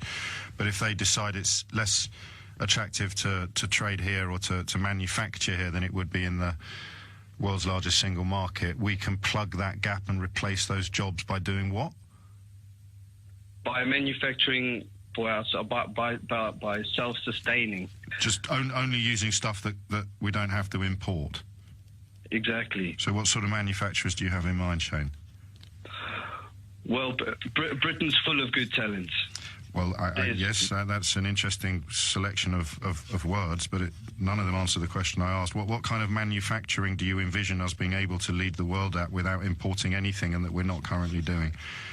So we're not manufacturing anything. Manufacturers. The stuff that we're currently doing is irrelevant to your vision. Your vision is of the stuff we're not currently doing, but big multinational companies are, that we'll be able to do on a local basis without importing anything. I'm just wondering what you had in mind. Well, I don't know, James, but I'm trying to give you reasons to be to be cheerful. Yeah, we're getting our laws back, we're getting our borders back. Well, but we always had our laws, and we always had our borders, and we always had our. Well, okay. Well, as I said, I'm not going to have old hackneyed arguments about empty slogans today. I'm talking specifically about the economic impact of this political decision, which you say will have positives, and I'm very politely pointing out that so far you've been unable to name a single one. Might not, James, but it might do. I can't tell the future, and neither can you, but I don't think there's any reason to be pessimistic here. I think it's... Well, hang on. Theresa May and Donald Tusk have both said that the economic impact will be negative. The government's own modelling has, in some areas, 4 times the negative impact of the last recession, largely in the poor areas that voted leave. So I appreciate that economic impact assessments aren't crystal balls by any stretch of the imagination, but your reason to be cheerful is that we will be able to replace what is currently done on the international stage with local manufacturing. And I was just hoping you'd say something like bicycles. Well, James, I did say to you that Britain's full of talent, and I might not need to name them individually, but there's a lot of talent in Britain. There's a lot. This is it, and of course, not only bicycles. The point you miss, of course, is that you're supposed to be explaining to me how leaving the European Union would increase the amount of talent in Britain. Well, James, I'm just trying to tell you that there are reasons to be cheerful. It's not. I haven't heard one yet, Shane, and I promise you I've been listening really closely. Well, South Africa was cut off from the rest of the world, and the economy boomed. Unfortunately, history suggests that the economy didn't boom. Well, but anyway, all right, I'll take that. So the reason to be cheerful is that if we're lucky, we'll be like apartheid-era South Africa while it was suffering from international sanctions. That's our sunny upland. Not at all, not at all. That's exactly what you said.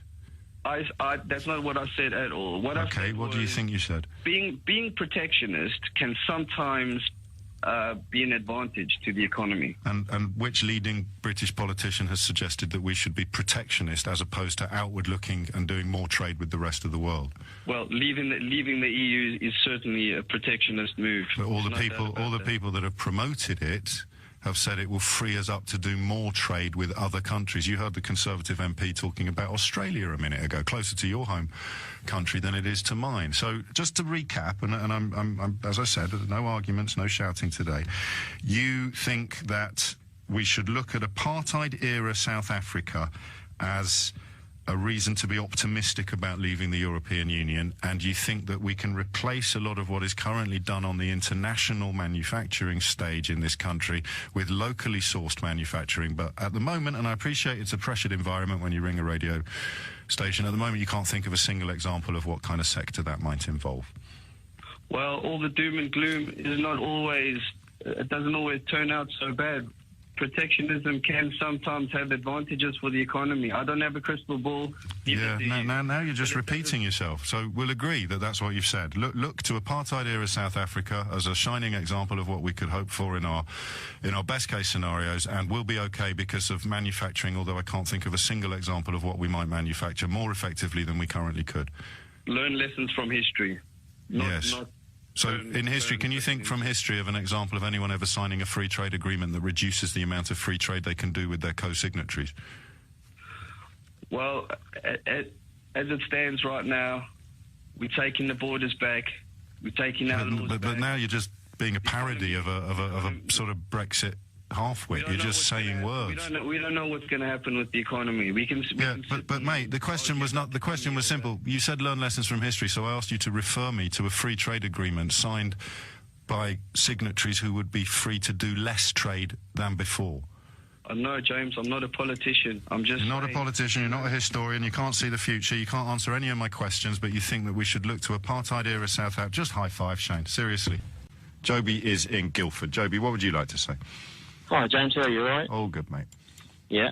This is really getting to you, this whole subject. I listen to it every single day. I'll be all right, but it's people less well off than me that are going to be screwed, mate, and that's the heart of my politics. I think you're probably right. I think we're heading for no deal, or pretty much staying in all but name. No, we can't do that. There's no such thing as staying in all but name. If we leave the customs union and the single market, there's no deal. Well, then I reckon you're probably right. I reckon we're heading for no deal. I don't think Theresa May has got any kind of idea of what deal she wants to go for. I think she'll probably try and get as close as she can to staying in. I do believe that. She can't stay. I know she can't stay in there. Everybody keeps saying stay in, have another referendum, stay in. But is that possible? I mean, you say that you know all your facts and you look into it. Is it possible to call it off and stay in there, or to call off the whole thing, to withdraw Article 50? Yeah, is it possible to do that? I mean, the people that wrote Article, there's some debate. I'll go with Lord Kerr, who wrote Article 50. He says it is reversible. It's not a 100% cast iron conclusion, but he probably knows more about the workings of Article 50, being the bloke that wrote it, than well, actually, that's not fair. I'm sure Nadine Dorries has got a much better understanding of Article 50 than Lord Kerr. But there'd have to be some sort of election or some. I mean, if Theresa May unilaterally decided to call the whole thing off and pull out, God knows what would happen. I've got one question I really would love to ask you, if possible. Yeah, of course. If I can answer. The question is, I listened to you with that. The question is, James, do you think it is actually possible that we could ever, I don't mean will it happen, I mean, is it a possibility, is it feasible that we could actually ever leave the EU? Before the referendum or now, do you think that there is a scenario that we could actually leave? I think we're going to. I think we're going to leave with no deal. But you mean with no deal? That's what I mean. Do you think that when we joined the EU, we went into the EU, and we've got to the point now where we're so entangled in it that it isn't actually possible to leave? Do you think that the old leaving thing, we either leave with no deal and it's disastrous? Well, I think that was the problem of the rhetoric, because there is no deal that's better than what we've currently got. And you can prove that because you have to write down the terms of a deal. You don't have to write down the terms of a no deal. So because I think the unicornists have won, I think the unicornists, the people promising you untold riches, sunny uplands, a solution coming over the hill, but they can't tell you what it is, there comes a point where the other side can't win anymore because they can only write down. This is what happened at Chequers. They finally had to write it down, at which point the real charlatans, Davis and Johnson, have to walk away because they can't pretend anymore within the cabinet that anything could have gone differently. So I don't think there's a choice now between no deal or staying in. Well, I think, to be honest, I think that's the problem, that you don't quite get the mentality. Oh, I get it better than anyone, mate. If you say that we can't possibly leave the EU, we're so entangled that they've got... I didn't say that. Now. Yeah, but that's what I mean. Do you think there is any possibility, any way that we could leave? Or are we actually... We're going to leave. There's no way we could... There's no way we could leave the European Union with a better situation than being in it. So we are going to leave, and we're going to be much worse off. Yeah, but that's the thing. Because there's no possibility of being able to leave with a better deal, the people that are voting to leave, they don't care if they're West. Oh, I know, because they're going to get blue passports. Well, yeah, but it's that whole thing of, it's like having a child and telling... I mean, listen, with me and you disagree on so many levels of so many things, but I listen to you every day, I respect that you're very... You can't listen that carefully if you still disagree with me. Well, no, I do. It's political disagreement on a lot of things. But I just think the mentality of when they say to people, we are now part of the EU, we can never leave unless we want to suffer, I think that it doesn't matter what the option is. People are still going to want to leave. Don't get me wrong, I don't think we're going to leave. I personally think that the whole summer will be a campaign of how bad. Why do you use a word like campaign, you see? Again, I mean... I heard it on your radio station this morning. Someone was saying that it's not a campaign. Go on a campaign this summer to... But campaign is you make it sound like it's a sort of political ambition. It is a warning. She is explaining to 250,000 small businesses what is going to happen to them if we leave without a deal. It's not a campaign. It's information. A campaign is vote for me or don't vote for me, or don't vote for him and don't vote for her. This is literally a quarter of a minute. I mean, this is why I get slightly frustrated. I appreciate the compliment, but quite how you could listen to this programme about Brexit and disagree with me about anything is beyond me, mate, because all we've done is facts and details and numbers, and every single prediction has come true, and the argument that you were going to be able to get this or get that or get the other has been completely blown apart. The people that made the promises have all run away. And you're still sitting there saying, yeah, but I hate the EU because it's going to be really hard to leave. Well, I never said that. No, but you described the mentality that I don't understand. I understand it better than anybody does. Yeah, but I said I disagree with you on so many levels. Not that I hate the EU, and I didn't say that at all. Right. But what I'm saying is there is no way that all of these people are ever going to say, if they got the thought in their head that we can't leave... I agree, mate. I agree with you. That's why I think we're going for no deal. You're having every day I listen to you, the thing is what you do, I talk to people after listening, you're having a reverse sort of effect on people here, because the more you tell them that they can't, and the more you give them the fact, the more... So it's going to be worse. Yes, but you see, that's the problem that you have. If you're dealing with people that don't understand issues, you either try to help them understand, or you feed their ignorance. And you're right. Sometimes when you try... But the votes are all worth the same, James. Mate, I'm not arguing with you about anything. But I have a choice. I have a choice, and I had a choice at the beginning of my career. Do I give people what they need to have a better understanding of the issues, or do I feed their ignorance with fear and scaremongering? That one question, you think that apart from leaving on a no-deal scenario, or leaving... There's no deal she can sell to the people you've just been describing. There's no deal she can sell to them. So effectively you're saying that it has got to the point now that we are so entangled in it, we either stay or... I don't know why you use a word like entangled. It's a bit like... It's a bit like It's obviously small changes over time. No, it's not. It's not. You need to think of it differently. You need to think of it as a club of which you are a member. And if you leave, you won't be a member of any club anymore. That's not the club's fault. I understand. That's your fault for leaving. If you've got to say for instance, a Sky subscription, and you ring Sky and say, I want to cancel my subscription. Yes. And they say, well, we'll lower your price, we'll give you more channels. Yeah, but you've missed a crucial point already. What's that? Sky are only going to try and fight for your continued custom if they've got rivals. Yeah, but if it's any club, if it's anything... No, again, listen, Joby, mate, listen. I understand that mentality. Don't listen then. That's fine. No, I will listen. All right, so here's the thing. The only circumstances in which Sky have to fight for your custom is if they've got attractive rivals. So I ring up Sky and I say, I don't want to pay my subscription anymore. And they think, oh, heck, he's gone with Virgin, or he's gone with... or he's happy with his Netflix or whatever it might be. So they then try to make their membership more attractive than the other memberships I'm weighing up. Under this current situation with regards to EU membership, you ring up Sky and you say, I'm thinking of cancelling my subscription, and then there's nothing on your television. Yes, but you see... Don't say yes, but. Don't say yes, but. Don't say yes, but. The idea that it's like Sky is a beautiful illustration of why we're going to end up with no deal. Because people still think when they phone up Sky and cancel it, they'll be able to choose from a dizzying array of other alternatives. There aren't any alternatives and options, mate. When you cancel your Sky subscription, your TV goes off forever. Yes. And you go to Virgin, you pay more, you get less channels. But no, you don't even go to Virgin, mate, because that's not no deal.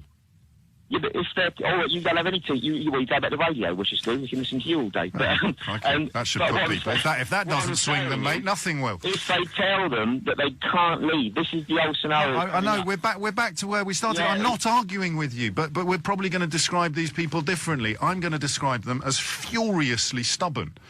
And they are being told again and again and again not to punch themselves in the face. But because you're somehow telling them they're not allowed to punch themselves in the face, they feel that they're being restricted. They feel that I'm tying their hands behind their back and stopping them from punching themselves in the face. And the only way you're going to make them realise that it hurts is to let them do it. And that's why no deal now, to me, looks more than likely. Mark's in Caterham. Mark, what do you like about it? Well, I prefer a WTO deal. There's no such thing as a WTO deal.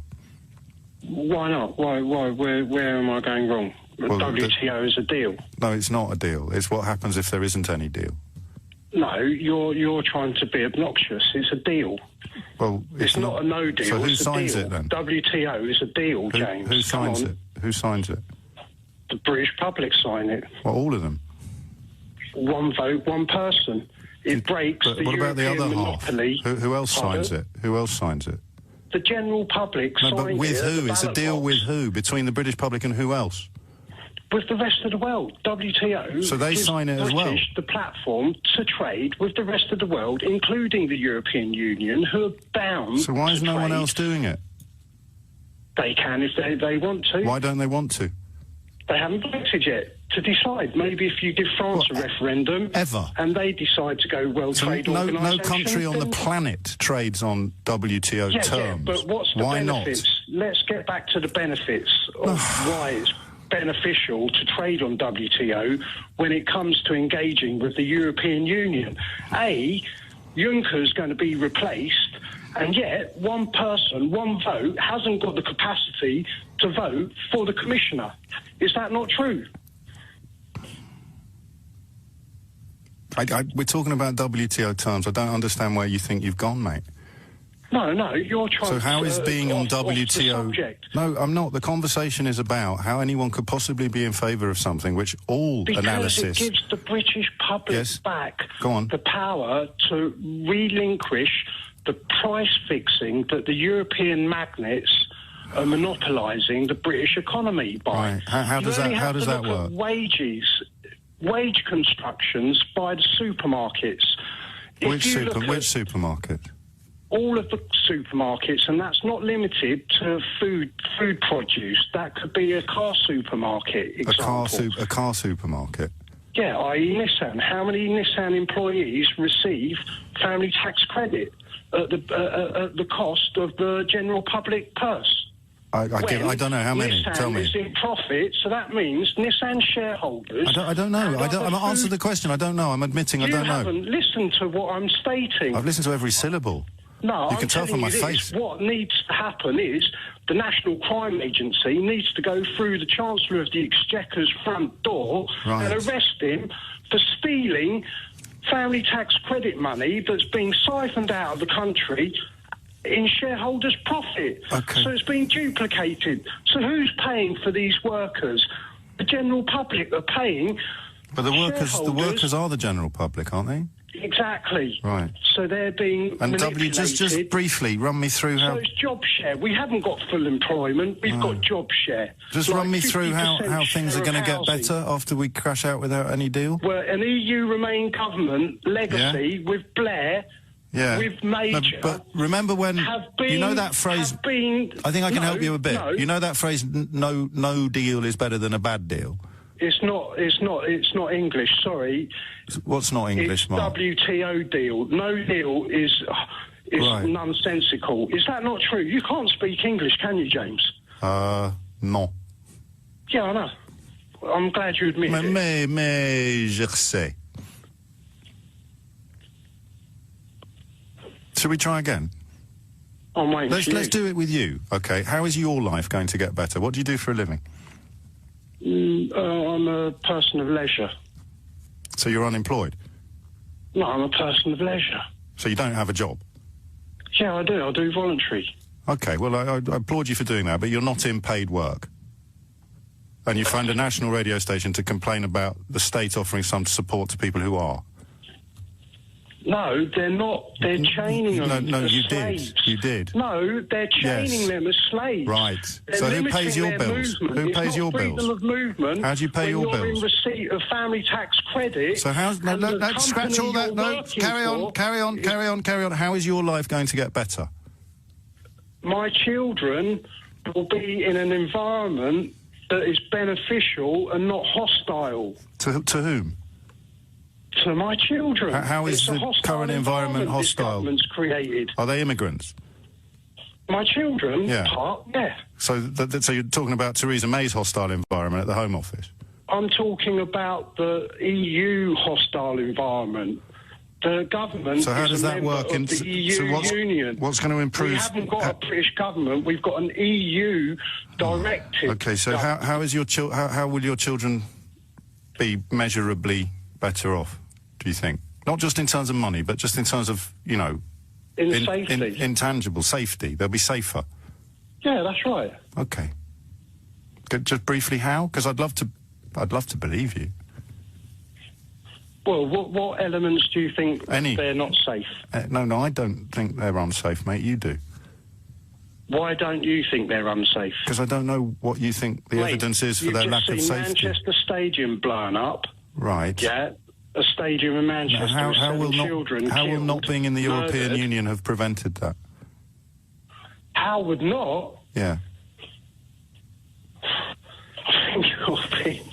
I think you're being really, really daft. I accept that, Mark, but how would not being in the European Union have stopped the terror attack at the Manchester Arena?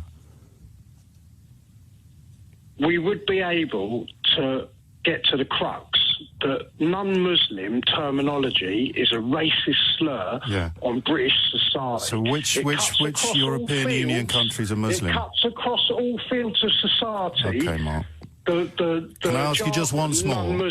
How would not being in the European Union have prevented the atrocity in Manchester? You're playing semantics. No, I'm asking you a really simple question. You told me your children will be more safe. Let's just run through it. Just pause it a second, mate. You said your children will be more safe if we leave. I said how, and you talked about the Manchester terror attack. So how will not be in the European? Yes. We would be able to challenge the Kaaba. We should be able to cordon Saudi Arabia. We should boycott I'm going to leave Saudi it now, Mark. Arabia. I'm going to leave it, mate. I'm going to wish you all the best. Lee is in Brentwood. Lee, what would you like to say? I voted Brexit, perhaps idealistically. If idealistically I was asked to vote again tomorrow, I would continue to vote Brexit. Yes. Despite all of the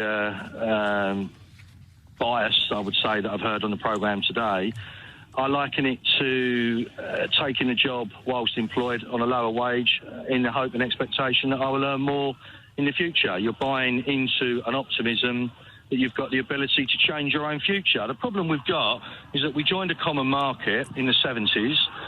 Year by year, decade by decade, the powers of Europe increased over this country more and more and more, to the extent that there was almost political union, monetary union. Even now we're looking at sort of military union as well. That's not what most people in this country, I believe, want to see. Now, what you're doing is dressing it up in a black and white scenario, no deal or a deal. The reality is quite simple. The deal that's been presented has been negotiated by Euro Remainers in the civil service, backed by a Prime Minister who, to all intents and purposes, were led to believe he's been a Remainer and stuff. Let me pause you there, because you obviously, I'm familiar with everything you've just said. Why do you think, if there was something better for Britain available, why do you think the Prime Minister wouldn't want it? Well, you see, when you go into a negotiating strategy, the other side have to believe that you're prepared to go to the extreme to get what you want. Well, they did. That's why no deal has been on the table. But the question wasn't that, mate. The question very simply is, if there's something better available, why do you think the Prime Minister actively doesn't want it? Why do I think the Prime Minister actively doesn't want it? I think that the Prime Minister is trying to bring together a lot of different people that's going to be impossible to do. Yes, I do. No, I think that as well. But we're looking at your suggestion that because they were somehow Remainers and the negotiations have been conducted by people who didn't want to leave, then that's why it's all gone badly, which I understand you have to cling to that belief because the alternative Well, is... it's not a case of clinging. It's all right, you just have to hold on. You have to hold on to that belief. But the question that I really want you to... Lee, you can talk as much as you want, but I'm just going to ask you the question again until you answer it. James, touché. The point is so that why, if there is something better available, in your mind, just you as an individual voter, in your mind, why would the Prime Minister actively not want this thing that exists that's better than what she's got? Well, arguably, that's the million-dollar question, and that's why most of the party's now turning against her. Yeah, so what's your answer to it, then? I can't answer that, can I? But you told me it was true. You told me that she categorically didn't want this thing that was better than what she's got. I didn't say categorically, James. I think you should listen to what I actually said. What I said was that she was, in the eyes of what we've been led to believe, she was always a Remainer. Yes. That's now, here's my question. Press, right? So, in your mind, you must have an answer to this, otherwise you wouldn't have rung in. Why do you think she doesn't want that thing that's better than what she's got? Well, let me correct you there. The reason I rung in is in the interest of balance, because ultimately, the accusations that you fly around left, right and centre about everybody that voted Brexit as gammon is patently untrue. Yeah, okay. I'm not in the position... I mean, the definition of gammon is someone who won't change their mind, however much their evidence is. Lee, I'm going to keep asking you the question until either you say you can't answer it or you answer it. So there is something better than what she's got, but she's decided that she doesn't want it. Why do you think she's done that, mate? James, am I party to all of the negotiations that take place? Do I know all of the facts? No. I run a business myself. Yes, that's why I said think. That's why I said think, not no, just think. Why do you think? Please don't be patronising, James. Why do you think she's done it? You're an intelligent man, but you don't need to behave that way. Oh, here we go. So you're not going to answer the question because you can't, and now you're just going to embarrass yourself by fluttering on the radio. I'm not fluttering at all. No. Actually, not at all. What I'm it's all going brilliantly. So now we'll answer the question. It's like a playground now, isn't it? You're just talking over me constantly. Why has she chosen not to do this thing that's better? Just any explanation that bears... What she has tried to do is cobble together an agreement to try to bridge massive divides across the whole political spectrum. And it was never going to work because I agree with ultimately her position is from... We remain as much in the status quo as we possibly can because of the 40 years encroachment the EU has made on this country. Yeah, no, you can't just repeat yourself because here's the thing. But it's a fact, though, isn't it? Lee, it's a fact. No, well, okay, it's a fact. So suddenly you know stuff. No, I'm just asking you to explain your own reasoning. For an intelligent person, we're doing it again. People the way that you I'm not insulting you. You've insulted me. No, I haven't at all. No, have you called me patronising? I'm telling teacher. So let's try again, okay? Last chance. Here is the thing that's much better than what she's got. She's decided not to go down that road.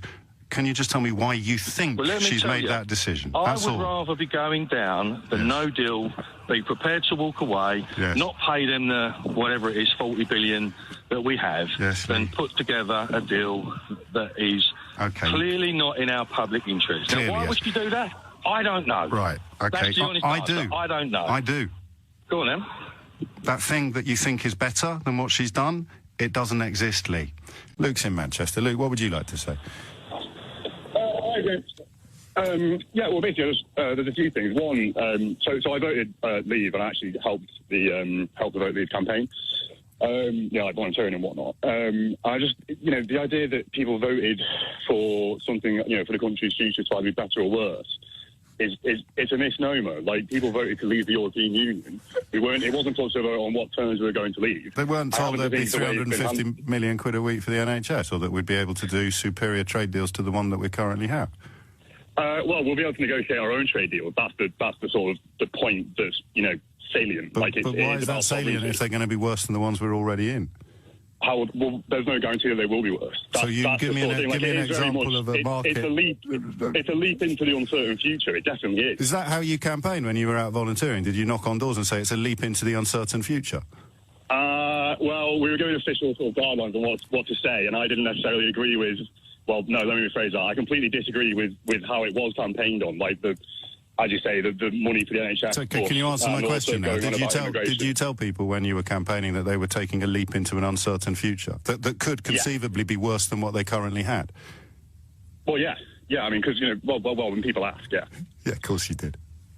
Well, I mean, I'm telling you something. No, that's absolutely true. I mean, I think most people had experience of canvassers telling them that this is an utterly blind leap into the unknown, and that's why we should all do it. Well, it's not about that, though, is it? You just said it was. No. Yes. Sorry.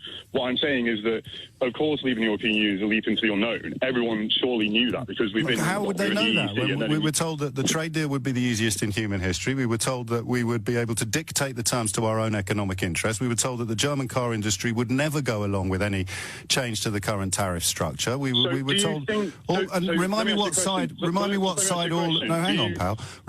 side all of those arguments were on, because that was the campaign you were part of, which you're now claiming was actually built on telling people to take a leap into the unknown. One of us is being very dishonest here, Luke, and it's not me. What I said is that voting to leave the European Union is inherently a leap into the unknown. Everyone should have known that. Everyone should do their own research. So why did we have campaigns then that you joined? Because I'm morally opposed to the European Union, and it's you're morally opposed to the European Union. Yeah. So what's the moralistic rationale for leaving it then? Well, basically, I don't agree. Well, so essentially, I believe in free trade, and that's not morals, mate. Basically and essentially sound like words people speak when they're struggling to come up with anything substantive. What's the moral objection to the European Union? Hold on a minute. Here we go. Hold on a minute. Just answer the question. Just listen to my opinion. No, I'm not listening to your opinion. I'm listening to your moral justification for opposing European Union membership. Why is it immoral? Okay, so one of the big pushes that the official Vote Leave campaign always made at events and whatnot was the damage done by the German coffee industry to the Ethiopian and Kenyan coffee industry. That's not true, though, is it? Because we've got everything but arms legislations that lets the poorest countries in the world sell into the European Union without any tariffs at all. No, but it's about...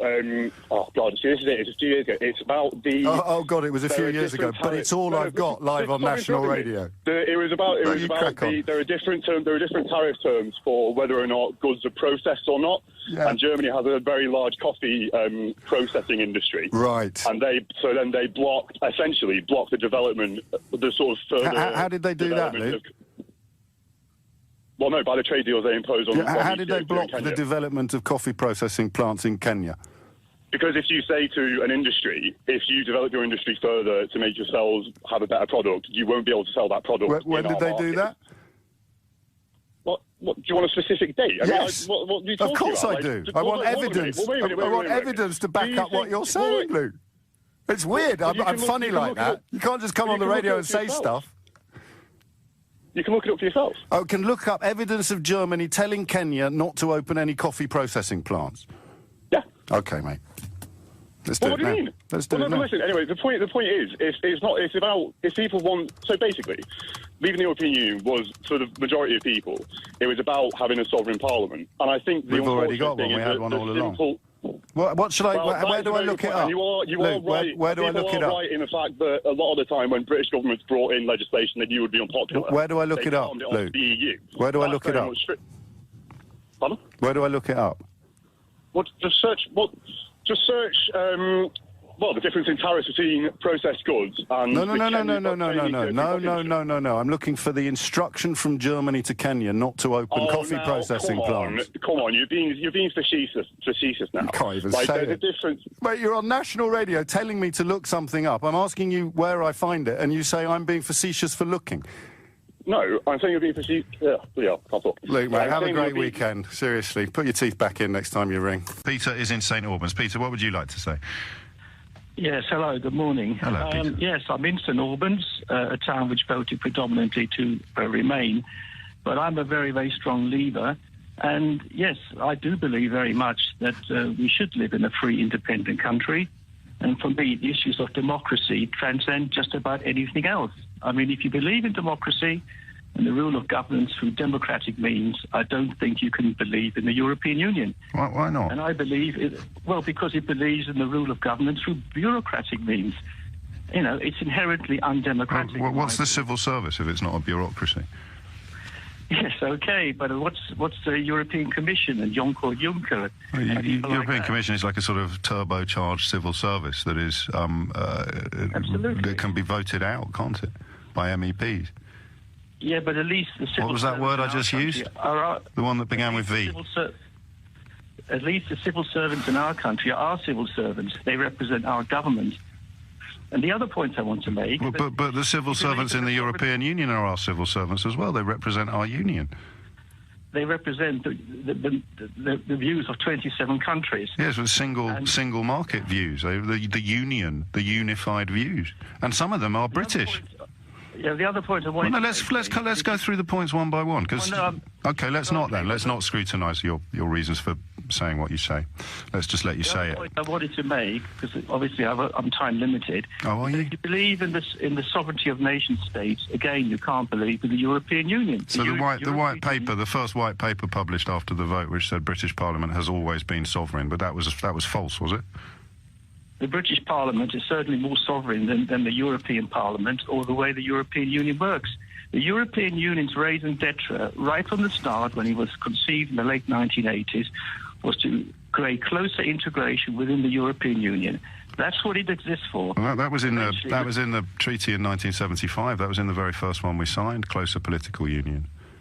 We joined the European Economic Community, which was essentially a trade agreement. No, it wasn't. Ted Heath wrote a very long and detailed letter about why it was much more than that. It was a kind of embodiment of what Winston Churchill described as the United States of Europe. The majority of the British people thought we were voting for a trade agreement. Yes, I know there was a coded message behind the scenes. But there was no coded message, Peter. There was a categorical statement in both the treaty and the information provided to the British people by their own Prime Minister, Ted Heath, that it was an exercise in closer political union in the hope of not only fomenting and fostering greater trade, but also creating what Winston Churchill described as the finest bulwark against the prospect of another European war, which would be the United States of Europe. But, I mean, I appreciate you don't... I appreciate you're short of time and you don't want your position to be properly scrutinised. Did you know we were going to pay £50 billion? I would have been happy to pay £50 billion. I didn't know we were going to pay it. So how much faith do you have? How much faith do you have in this man today? I don't know about 50 billion. I mean, I've seen 40, 50, 60. I've seen no explanation for any of them. So I don't think we're going to be seeing that sort of money change hands. So he is in charge, literally, of providing what you describe, although you don't want to answer questions about what you mean when you use these words, you describe as freedom and independence. He's in charge, right? How much faith do you have in him? Who is that man, anyway? Yeah, he's the Secretary of State for leaving the European Union. But, you know, what would he know, eh? Well, he's been hapless. He's effectively had the runaround by Barnier. Oh, okay, right. The point is... You mean, but when you say runaround, you mean by sticking to the position that you laid out at the very beginning and haven't actually diverged from? The point is, though, just to get to my original point, that millions of people did vote to leave the European Union. Well, we can agree on that. Not out of immigration, which has been mentioned so many times, because... Only by you today. ...in a free, independent country. Yes, but you wouldn't let me ask you what you meant by freedom and independence, do you remember? Because you wanted to move on to your next point and you were short of time. Tom's in Cheltenham. Tom, what would you like to say? Yes, good morning, James. Hello, Tom. I voted leave at the referendum, and I haven't got an issue at all with the Lords. I think they were just doing their job yesterday, and good on them for doing it. I think the real problem will come is if, when the vote actually happens in the Commons, and the 85% of the MPs who stood on the platform of coming out of the European Union, the customs union and the single market will vote... See, I don't like that argument either. I understand why you make it, and I've had my fun for this. But it wasn't, though, was it? Because I voted for one of the two main parties, and I don't want to come out... No, but Tom, here's the thing. Tom, I know... in the manifesto. Yes, but 85%. No, but everybody should have voted Liberal Democrats if they think okay, like you, James. I voted for one of the two main parties, but I didn't vote to leave the customs union and the single market. So I'm just one person. I'm fairly confident, and I know that you know this, Tom, and I'm not going to insult you by asking why you're pretending not to. There's no earthly way that Theresa May went to the country to get a mandate for her Brexit plans and ended up with a reduced majority. You cannot use that as evidence that people wanted her to have an enhanced majority for her Brexit plans, can you, Tom? Well, either you're saying the people who voted in the election... no, Tom, I'll tell you what I'll do. I'll tell you what I'll do. I've given you my example, right? I voted for one of the two main parties, and I did not vote to leave the customs union and the single market. Well, and you should have withheld your vote. That's fine. But now I'm just going to go randomly to the next caller. Joshua's in Coventry. Joshua, did you vote for one of the two main parties in the last general election? I did, yes. And did you vote to leave the customs union and the single market deliberately? I was happy. When I voted leave, I was happy that might be an outcome. So you specifically voted to leave the customs union and the single market in the last election? In the last election? Well, yeah, I felt like that was one of the things the Conservatives did. But Labour as well. That's what Labour were promising. That's what Labour were promising as well. Yeah, I would have probably voted Conservative anyway, which is your point. And back to Tom. Yeah, okay. Well, it was an expression of the will of the people. But it wasn't, was it? Yeah, it was. But we've just shown that it wasn't, Tom. All I have to do is find people that voted for the Conservatives or Labour who want to remain in the European Union, and your whole point falls to pieces. Well, they're charlatans then, aren't they? Because they shouldn't be standing on a manifesto that they don't believe in. Well, you could say that, I suppose. And finally, why are you cross that Parliament has so much power? I'm not cross. That's what I voted for. I mean, we've always got the Parliament Act, don't forget. The Lords is a revising chamber, and I voted leave because of what David Cameron said. What was that? Interested in... He basically said, if you vote to come out of the European Union, you'll be coming out of the single market and the customs union. But that was Project Fear. The people that you voted for told you that you wouldn't. This is the man who put the proposition to Yes, but that was Project Fear. No one ever cast a vote because they believed the people on the other side. You cast a vote because you believed the people on your side, and the people on your side said only a madman is talking about leaving the single market. Mr. Yes. No, it is. Yes. No, yes. No. Yes. Not at all. Well, I'm afraid it's true. David Davis said we'd be in Berlin the morning after the result. Owen Patterson said that only a madman would leave the single market. Daniel Hannan said absolutely nobody is talking about leaving the single market. But you cast your vote because you believed the people on the other side of the argument, not the people on your own side. No, I didn't believe in our Prime Minister and what he was trying to sell me. Oh, but you just said you voted for him because you did believe him. No, I didn't believe... So when he said we'd have to leave the customs union and the single market, you didn't believe him? I didn't agree with his proposal to the British public. So when he said we'd have to leave the customs union and the single market, you didn't believe him? I believed him in that respect. Oh, okay, yes, but not all the other respects. Well, no, but I rejected the proposition that he was putting towards the British. Well, no. Well, you didn't reject it, mate. You just rang me up to tell me that you believed him, Tom. Categorically, you just said, I believed David Cameron when he said we would have to leave the customs union and the single market. And in the same breath, you said you cast your vote because you didn't believe what David Cameron said. You didn't believe the proposition that he put to the British people. I didn't believe in Project Fear. Well, you did, though, Tom. Martin's in Portsmouth. Martin, what would you like to say? Hello, James. I'm wondering why you chose to read that text out rather than the one that I just sent. Well, you're on the phone, Martin. It would be a bit silly to do both, so carry on. Yes, I agree. I'm 53 years old. I've been aware that the EU is toxic for the UK since I was 15. What led you to that conclusion? Basically, it was a discussion with a friend at school whose father was a dairy farmer. Yes. And it was the way his herd was being reduced under EU quotas. Right. And he was being told how much milk he could produce. It was all about the price fixing. It was not necessarily then about free movement of people. I've got a Spanish stepfather, for instance, who benefited from that. Yes. But basically, one thing on top of another, I see the EU as a toxic relationship for the UK. You know that milk quotas were withdrawn in 2015, don't you? That's as maybe, but what I'm saying did you know that? Yes, or did you know that? Yes, no, but I didn't know but it was that. made up by I something that's not true anymore, Martin. That's just one thing. Okay, what was the other one then? You asked me what the first thing that drew my attention to it was. And that's no longer true, so we have to park that one and try again. Okay. Regardless of that, I think that the EU is toxic. Yes, I know you do, but why? Because the example you've given isn't true, and you'll be aware that the National Farmers Union... You asked... Hang on, wait a minute, mate. You asked the question, why do we dislike you, as opposed to these muppets that... No. Why are you getting angry with the people that told you were being misled? So here you are on the radio saying, I voted Leave because of something that doesn't exist anymore. I've told you before on your show, the reason I'm angry with people like you is because I believe you undermined our position from the initial negotiation. But your position was built on something that's not true. How can I undermine that? Not my position. Yeah, you're talking about milk quotas, and they don't exist anymore. And the National Farmers Union has warned that a no-deal Brexit would... Well, in fact, we don't even need to listen to the National Farmers Union. We could listen to Patrick Minford, the pocket economist of the Leave vote, who said that leaving without a deal would decimate agriculture. So you voted to decimate agriculture because you wanted to protect agriculture. Which is why I probably would have preferred a no-deal situation, which is why I'm now keen that a deal gets done.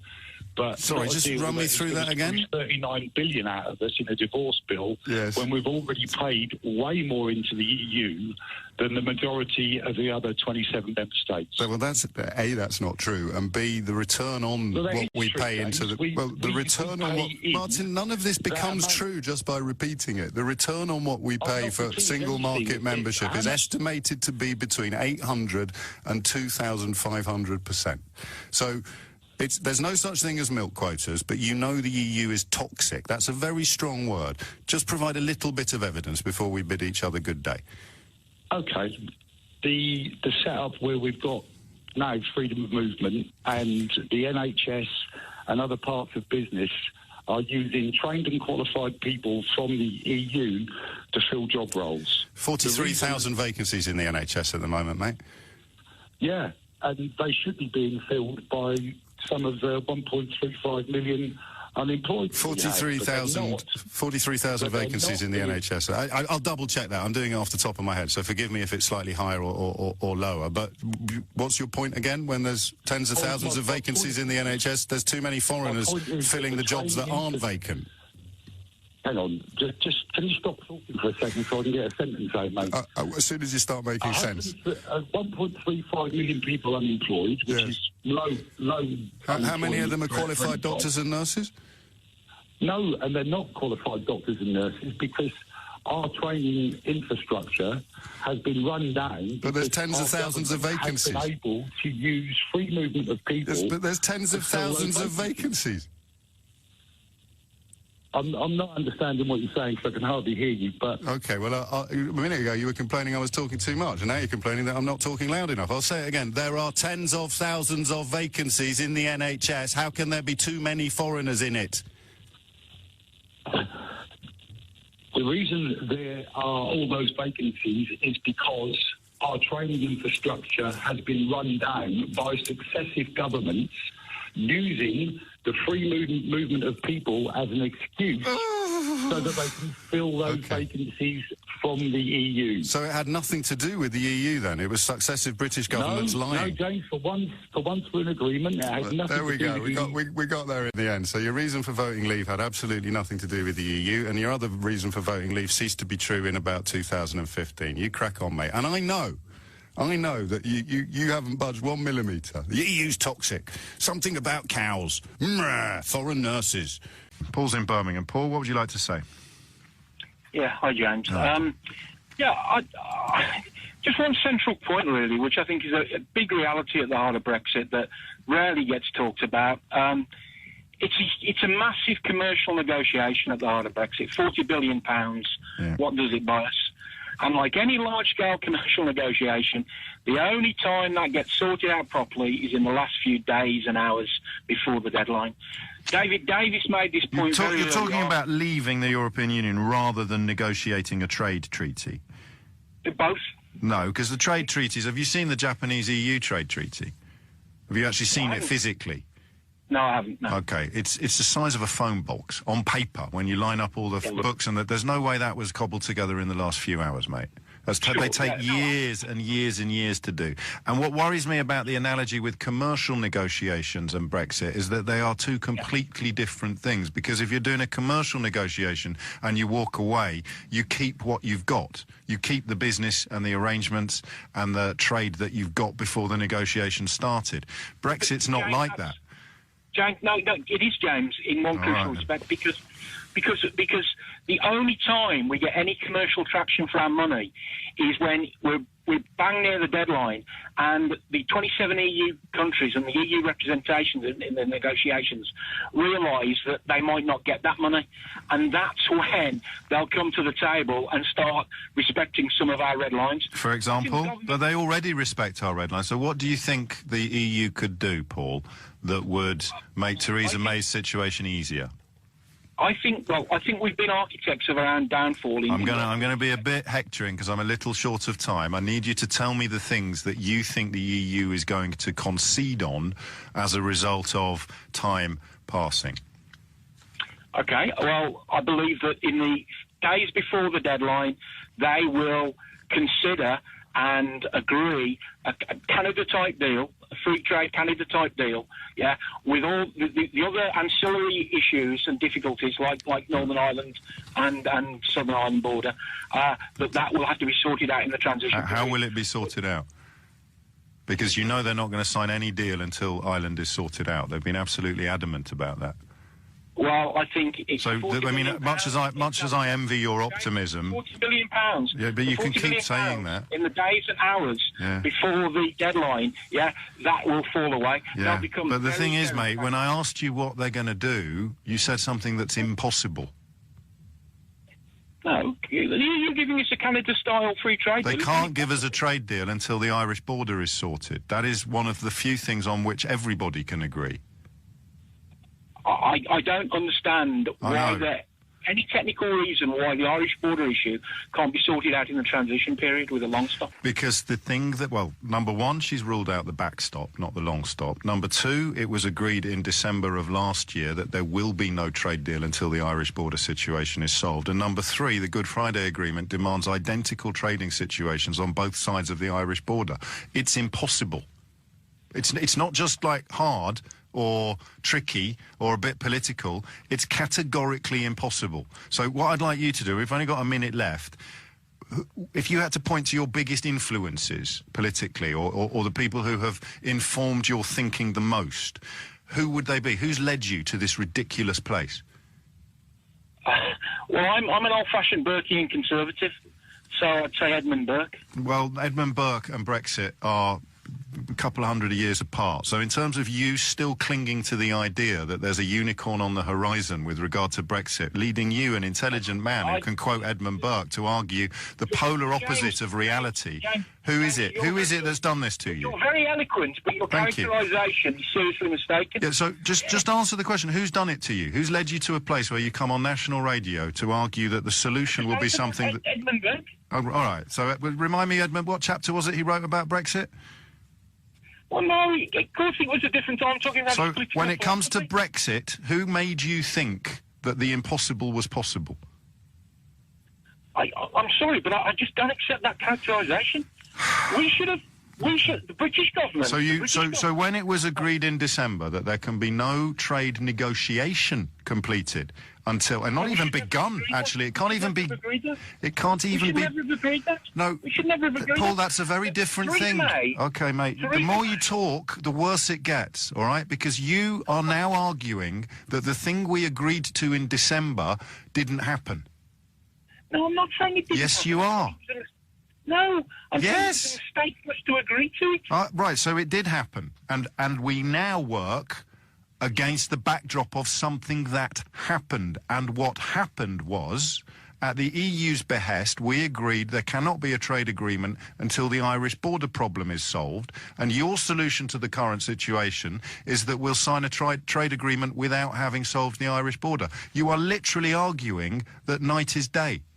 And I'm just interested, regardless of your Edmund Burke enthusiasms, I'm interested in who we should hold responsible for you having been led into such an idiotic position.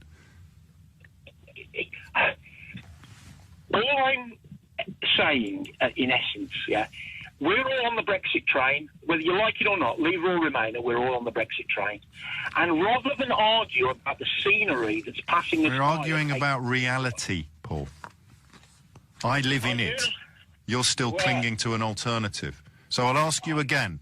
We agreed in December that the Irish border solution has to be in place and approved before any trade agreement can be contemplated, let alone signed. That is reality, okay? You still cling to the idea that an alternative reality exists where we can sign a Canada... You can sign a Canada trade... You're just doing it again. Why can't you just say a name? Just say a name of someone. Who do you hold responsible for having done this to you? Theresa May, in terms of... Theresa May was a Remainer, Paul. David's in Snowdon, lovely part of the world. David, what would you like to say? Hi, James. Always a pleasure. Carry on. In the wind and the rain. Yes. I was in Brecon at the weekend, and I mean, closer to your neck of the woods than I've been in a while. You're very, very lucky. Anyway, carry on.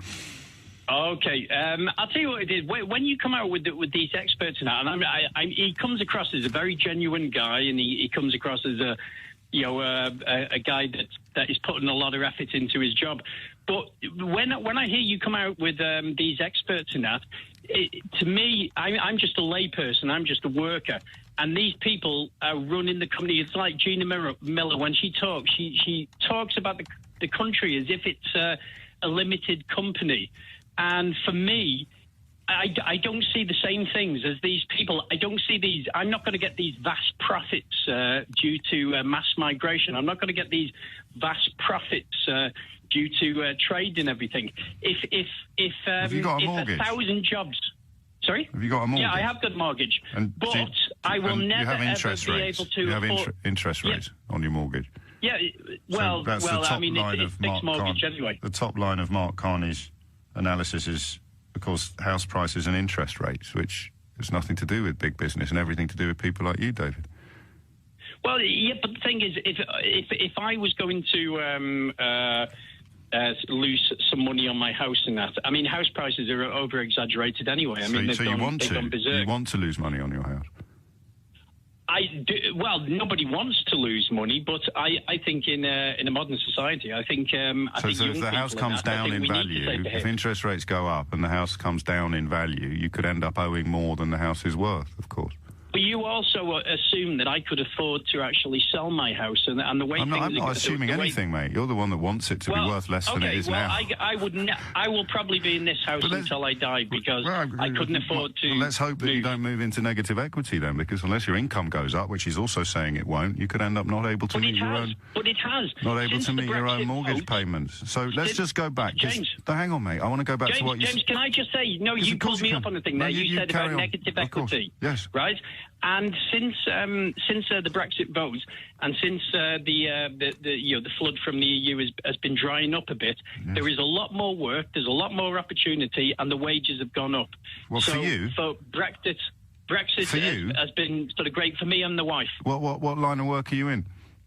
Well, I do, mine is sort of applied physics and that. I do research and development, but hers is pharmacy. So your wages gone up in the last 3 years as an applied physicist doing research and development. Did you hear Sir Paul Nurse on the programme? Especially with the wife's pharmacy, because what was happening was these companies were going abroad and they were recruiting pharmacists from abroad. Right. So the wages here just dropped because there was this influx of pharmacists. Okay. Since the Brexit vote, it's dried up a bit, so the wages have gone up. There's loads more work. It's great. It's happy days. Okay, so I believe you, mate. Seriously, most people listening do as well, I'm sure. And I mean, the former head of the Royal Society, the Nobel Prize-winning scientist Sir Paul Nurse, when he explained that scientific research, which is what you do, will be absolutely decimated by Brexit. He's probably wrong as well, is he? Well, it wasn't before, because you had Brian Cox on him. Funny enough, I actually was taught physics by one of Brian Cox's. But I'm not talking about him. I'm talking about Brian. I'm talking about Sir Paul Nurse. Yeah. And if you can let me answer you, you're talking about Brian Cox. Before all this, you were saying about how are we going to sort of our standards and everything, how are we going to, sort of meet these regulations with Europe? No, I never said that, mate. Pharmacopoeia. The British Pharmacopoeia. I'm enjoying talking to you, but you're saying I've said things that I've never said. So here's why you rang in. You rang in to say Mark Carney doesn't really speak about things that are relevant to me. Yeah, I can't really relate to can him. Can I just have a little go? Sure. Oh, thanks, mate. Go on, yeah, have a pop. No, it's not a pop. I just want to remind you of what you said. Okay. Because often these people forget. You said that he doesn't really speak about things that affect you. So I mentioned mortgages and interest rates, and you ended up effectively saying that it will be okay if your house goes down in value and your mortgage goes up. Now, hand on heart, you don't mean that, do you? If I sometimes think that... No, again, hand on heart, you don't mean that, do you? If I said now, here's the choice, okay? Here is tomorrow. Your house is worth less and your mortgage costs more, or you stay where you are now. What would you choose, David? If it meant a good... No, David, simple, A or B. If it meant that my children could afford houses and they could have a better future... So you're on the radio now saying you want your house... You want your house to go down in value and you want your mortgage payments to go up. Nobody wants it, but I would accept it for a better future for my children. So that's what I'm asking. Do you want it? Country. I say, so you think your children are going to have a better chance of getting on the housing ladder if interest rates go up? My children would have a better chance if the houses came down in price, because there's no way there's no point in saying why would people sell that? Why would people be more likely to sell their house if it's come down in value? It's a supply and demand issue at the moment. Well, they're not, but when they build new houses, you want to see the new houses around here. They're executive houses that I couldn't afford. Okay. So how are children going to be able to afford these things? Yeah, I hear you, and they're going to be able to afford them a lot more easily if interest rates go up. So we'll just agree. We'll park that. Simple question. Well, no, but the prices will come down. Yeah, the prices will come down, and that's good because you want your house to be worth less. We've already established that. Yeah, but you're talking hyphypothetical, aren't you? Well, again, everything's hypothetical. It's an economic forecast exactly, that you David, you just hit it on the nail. Yes, well, hit the nail on the head is the phrase you're looking for, but everybody listening already knew that. So here's the thing. Why do you think Mark Carney exaggerates or fibs? What do you think's in it for him? I don't think he does. So he's right, then? He's right about everything. He looks at things from a totally different perspective.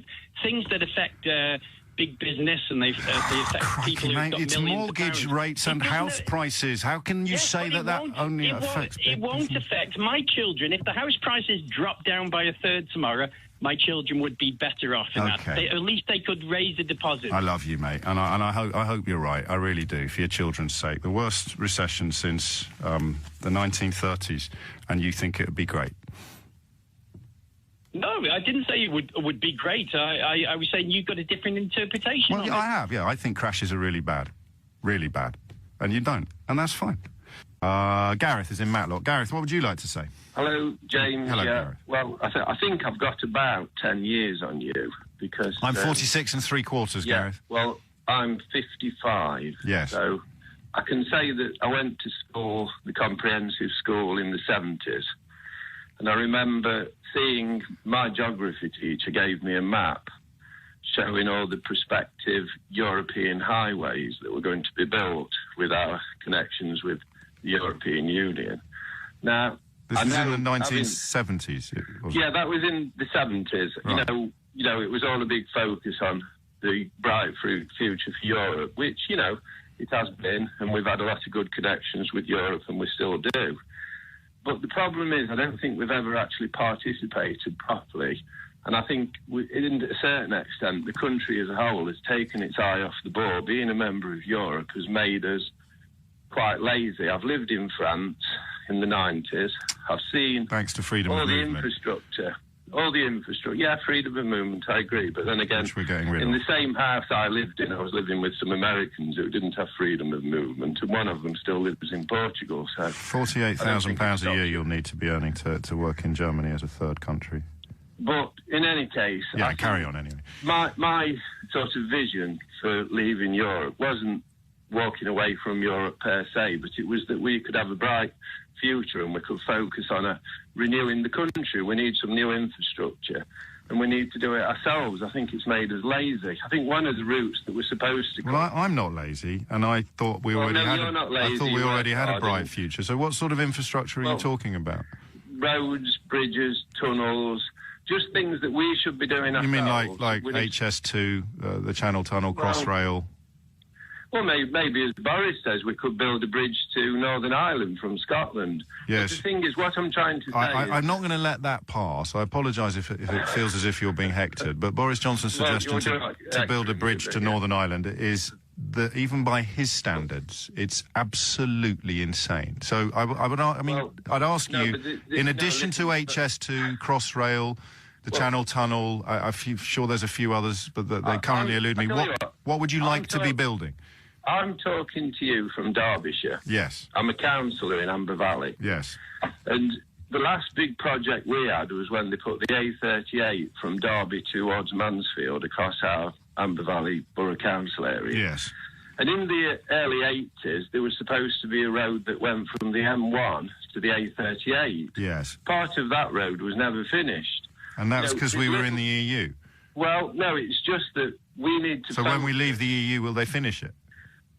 Well, what I'm trying to say is I think Britain as a whole needs to look to itself and do some improvements and not rely on the EU to do it. Why do we have to be outside the EU to finish off the A38? No, the point is because when you go to France, as I'm probably sure you have, when you I've never worked there like you have, and now I'll never be able to. Alps, Carry on.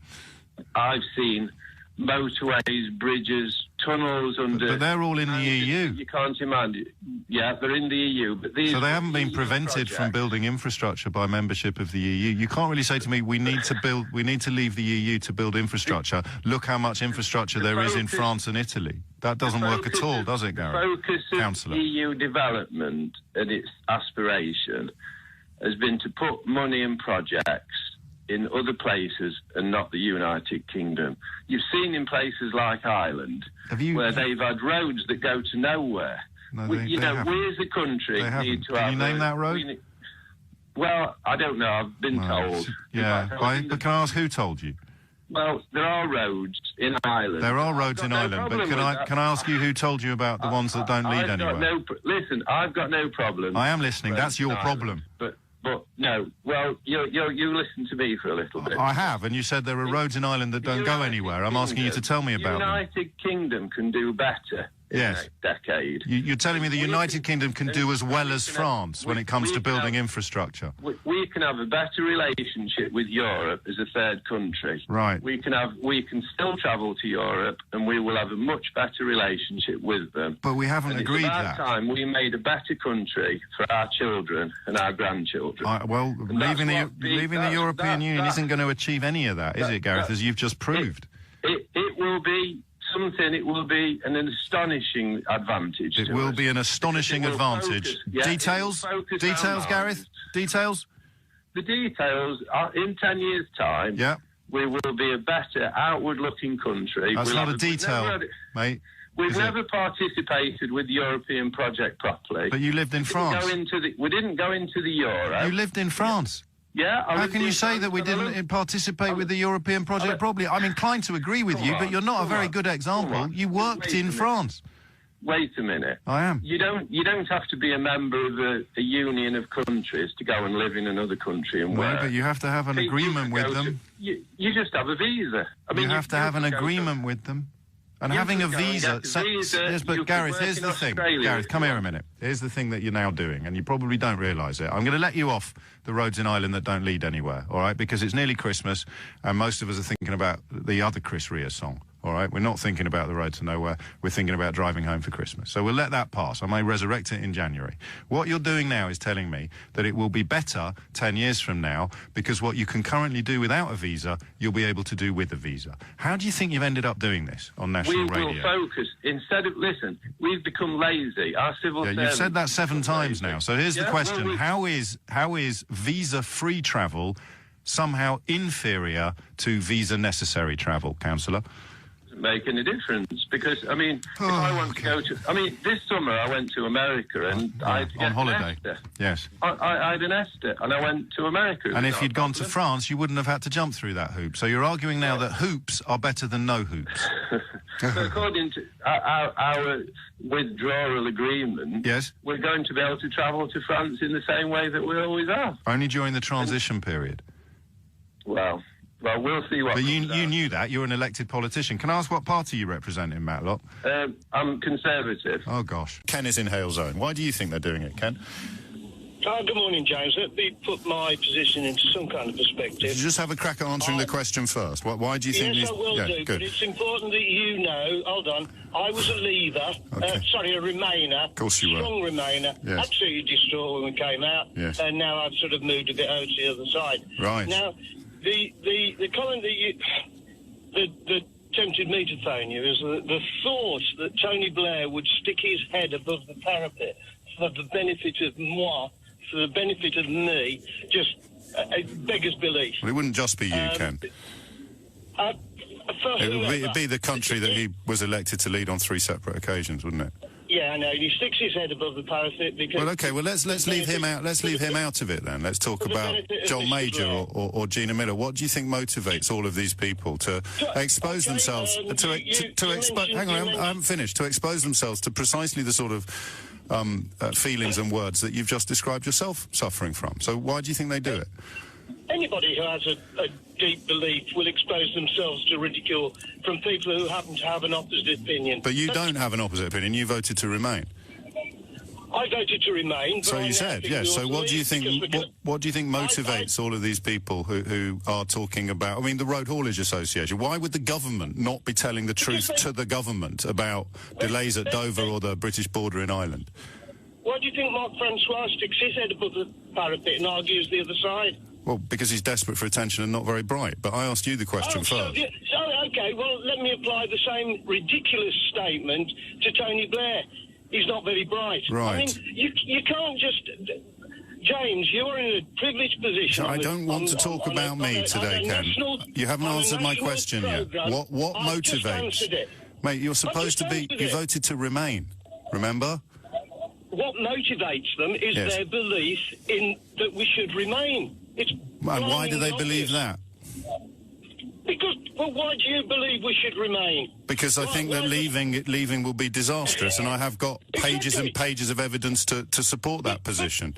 Same as you, because you voted to remain, Ken, remember? Hold on. Other people don't believe that. And they don't have pages and pages of evidence. So the question again is, James, it's no good you're constantly trying to overtalk me. I'm not overtalking you, Ken. I'm insisting that you answer the question you've rung in to answer. I've answered the question. OK, you've asked me the question. What was the question? Why do they have a belief? Because they believe in remaining. That's why. And why? No, you have to go further than that. What are they basing their belief on, Ken? So when I say to you, Mark Francois... What are they basing their... OK, well, I'll ask you then. I will do. What does Mark Francois base his beliefs on? OK, I'm asking you. Oh, Ken. Why does Mark Francois get in front of the cameras and argue the opposite? I've already told you. I'll answer the question because he doesn't understand anything. Oh, you can't just ridicule one person. Of course I can. And I would never dream of ridiculing one person. I ridicule several people every day. And I've got a horrible feeling I'm going to have to ridicule you unless you can answer this question. What evidence does Mark Francois base his beliefs on?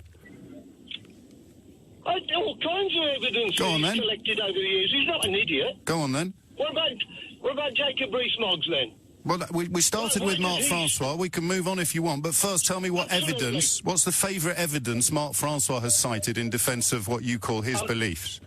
I'm asking you that question. Oh, no, you're not, Ken. You're not. I've already answered it. I don't think he understands anything. So you think he's right. Anybody who's listening to the radio right now will see you're prevaricating, as you always do, trying to avoid answering a question. Which question's that, Ken? Let me... Just give me a second, OK? You're asking me why Tony Blair, John Major, people like that, subject themselves to abuse and ridicule to put forward an argument that they believe in. Now, I'm saying exactly the same to you from the other side. No, except you're not, because you're ignoring the word evidence. No,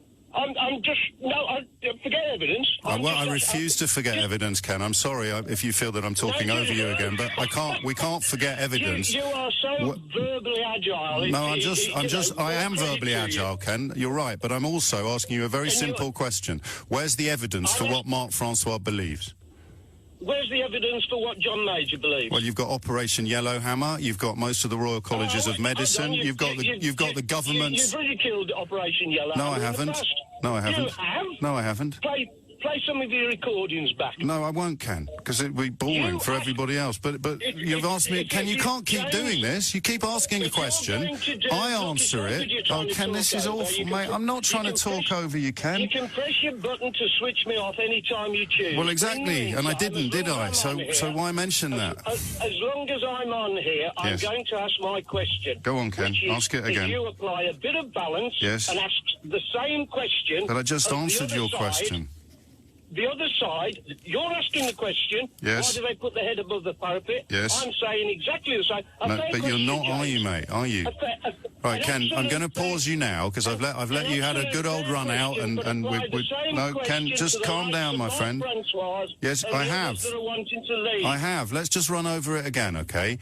I asked you what evidence he has for his beliefs, and you said in what I think you consider to be balance, what evidence is there for the other beliefs? To which I would respond by saying all of the research, all of the impact assessments undertaken by both the last government and the previous government. If we were to talk about, for example, delays at Dover, I would say the documents leaked today from the current government. Operation Yellowhammer, dated as research undertaken for and by the current government. So the evidence for the beliefs of everybody from John Major and Tony Blair through to Anna Soubry and Gina Miller, the evidence is the research undertaken not just by disinterested bodies like the Road Haulage Association, but by the actual government. So I've answered your question now at great length. I think out of courtesy, you should now answer mine. What evidence do you think Marc Francois has for his beliefs, Ken?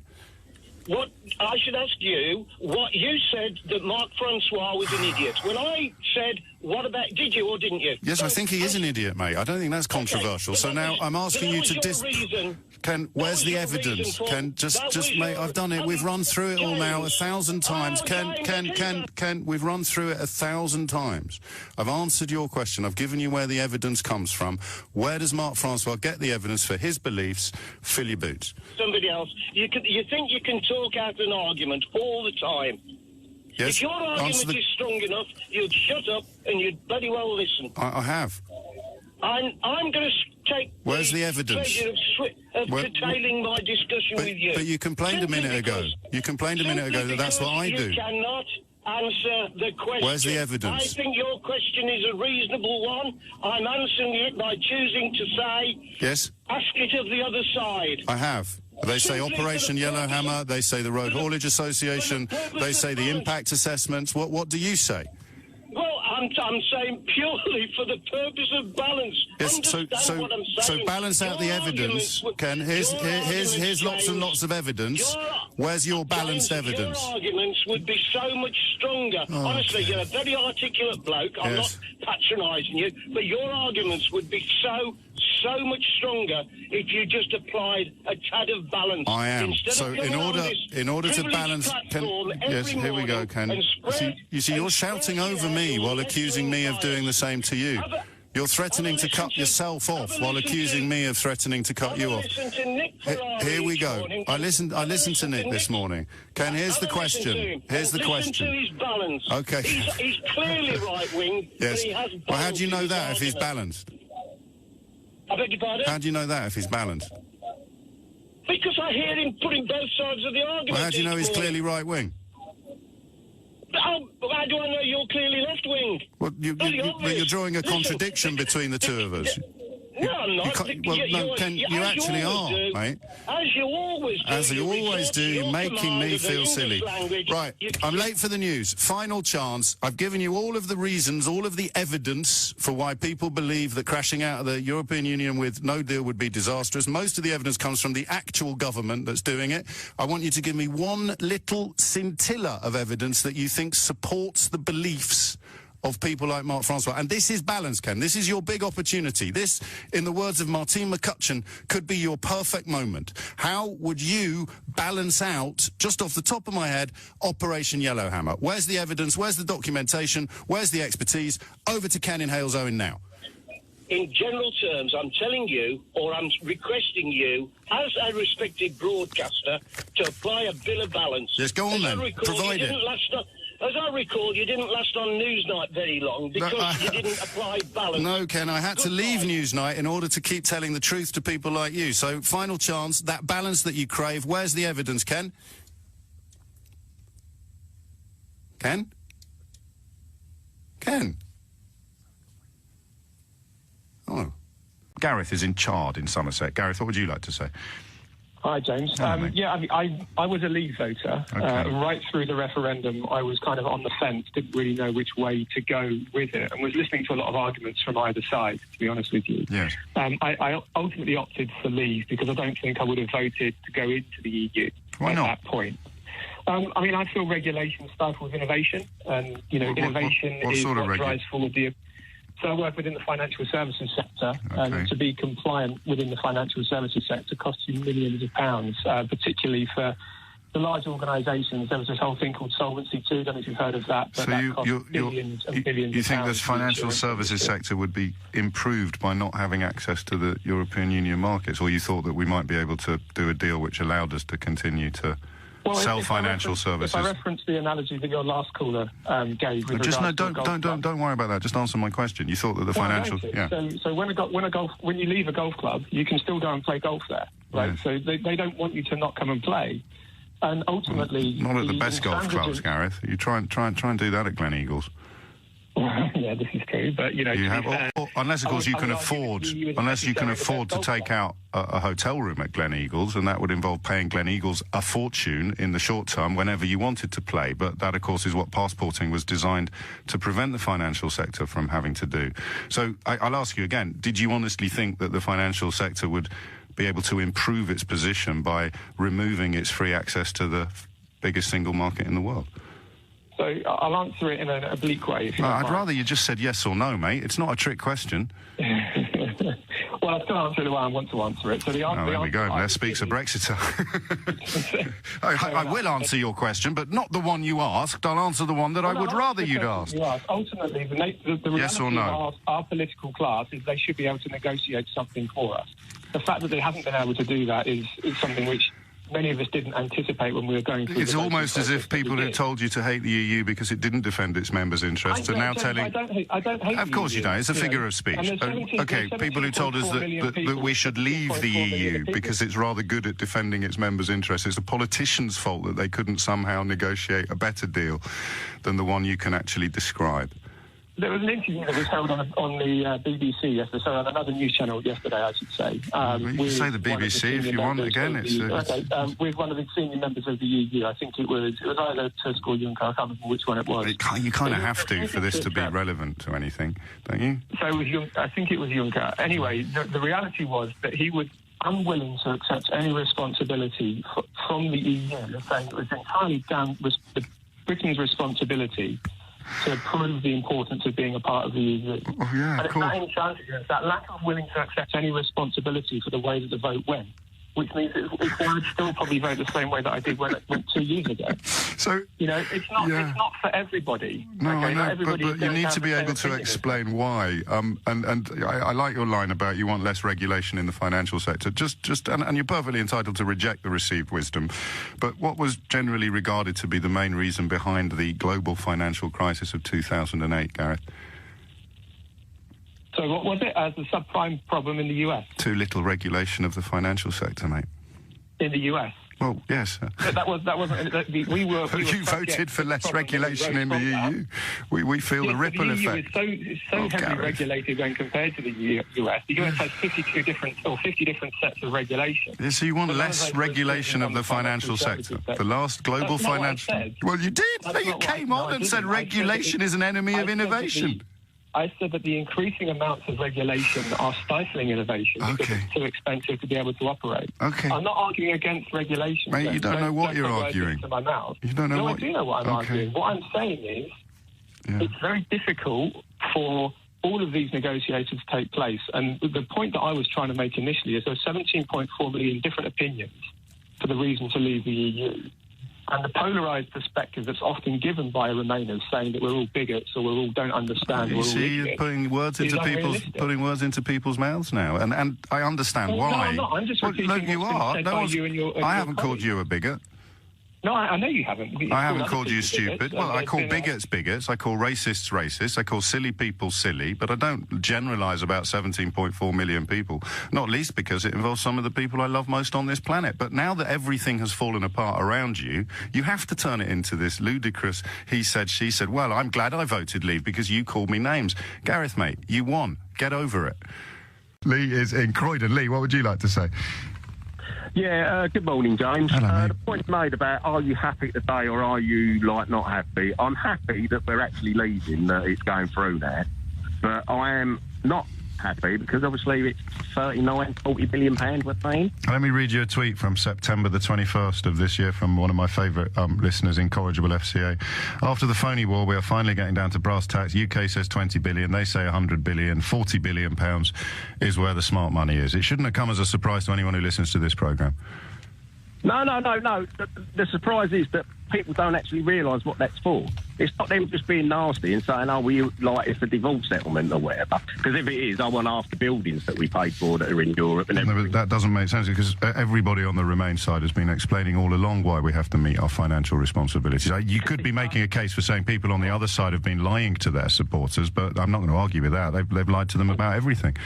OK, both sides, because we've been paying more, because apparently we've been paying £15 billion a year for the free trade. I mean, obviously, private school dictionary is different to a state school one, because free means you don't pay anything, you get it for nothing. But obviously, no, it doesn't.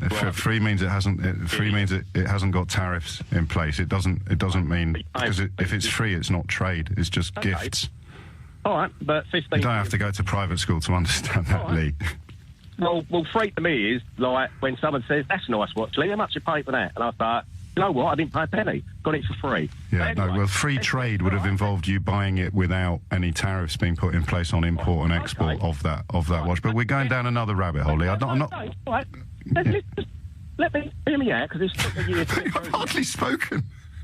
So, but, OK, so it's free, you don't pay any tariffs. But to get that deal, you've got to pay £15 billion a year, OK? But we get 5 back, we've been paying £10 billion a year. Now we learn that we're also signed up to other stuff. We've got to pay this 40 billion because no, you agreed to pay for this. Mate, I've got a switchboard groaning under the weight of people talking. Just tell me the smartest point you were going to make when you rang in. Right, because you keep going on about tariffs. Do you understand tariffs? No, this is not a question. When I said make the smartest point you've got, the opposite of that is asking me a question. Just tell me something sort of, I don't know, clever. That we're actually out. We don't get told what to do anymore. You keep saying that... How are the customs union and single market regulations going to be imposed without somebody telling us what to do? Well, we'll have to impose them as well for stuff that comes into... Well, that's what we do now. Yeah. So what's I don't see what the problem is. I know you don't, Lee. And I really, really envy you. Sasha's in Wandsworth. Sasha, what would you like to say? Hi, James. Thanks for taking my call. I do think the case was brought to frustrate the Brexit process. I do think that. It was brought by a Remainer rather than a Leaver. It was brought by a Leaver, actually. The original complainant was a British-Portuguese hairdresser who voted to leave, but like Stephen Phillips, who we've heard has just resigned, he still wants to leave, but not in a way that allows ministers or prime ministers to ignore Parliament. Sure. I agree with that. So, however, most MPs want to remain. That's a fact that most of them campaigned to remain. I think the anger will come when the vote is put to the MPs and MPs vote against their constituents, what their vote was. In principle, I don't have a problem. They'll vote to enact Article 50. The problem will come when they're asked to vote on what the exit from the European Union would look like. And surely they're entitled to say, well, we're leaving, but I'd like to leave in these terms rather than those terms. Surely that's representing the interests of their constituents. Sure, interesting. But I think if you start going into details about what it looks like, you're going to show your hand on the negotiating table. So what did they tell Nissan? Oh, interesting. No, I don't know. That's a good point. But the French government do know, because they, of course, as you know, own just under 20% of Renault, and Renault owns 45% of Nissan. So what does the French government know that British Parliament doesn't?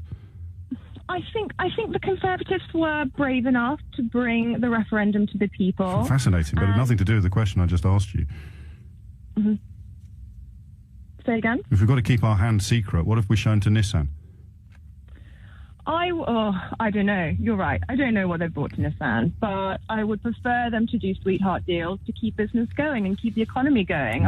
You've seen the estimate that it would cost more in sweetheart deals to pay them to stay if the tariffs come in as is more than possible than they pay in. No, hang on. You can't say sure, because even I haven't finished saying what I'm saying. They will end up paying more in what you call sweetheart deals and have described as welcome and desirable than the entire car manufacturing wage bill in this country.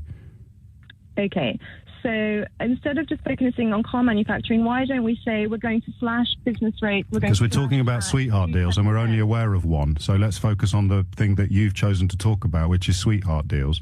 How do you square the fact that under most economic interpretations, any sweetheart deal with car manufacturing, i.e. Nissan, will cost the Treasury more in effective bungs than the car industry itself pays in wages to the entire British workforce?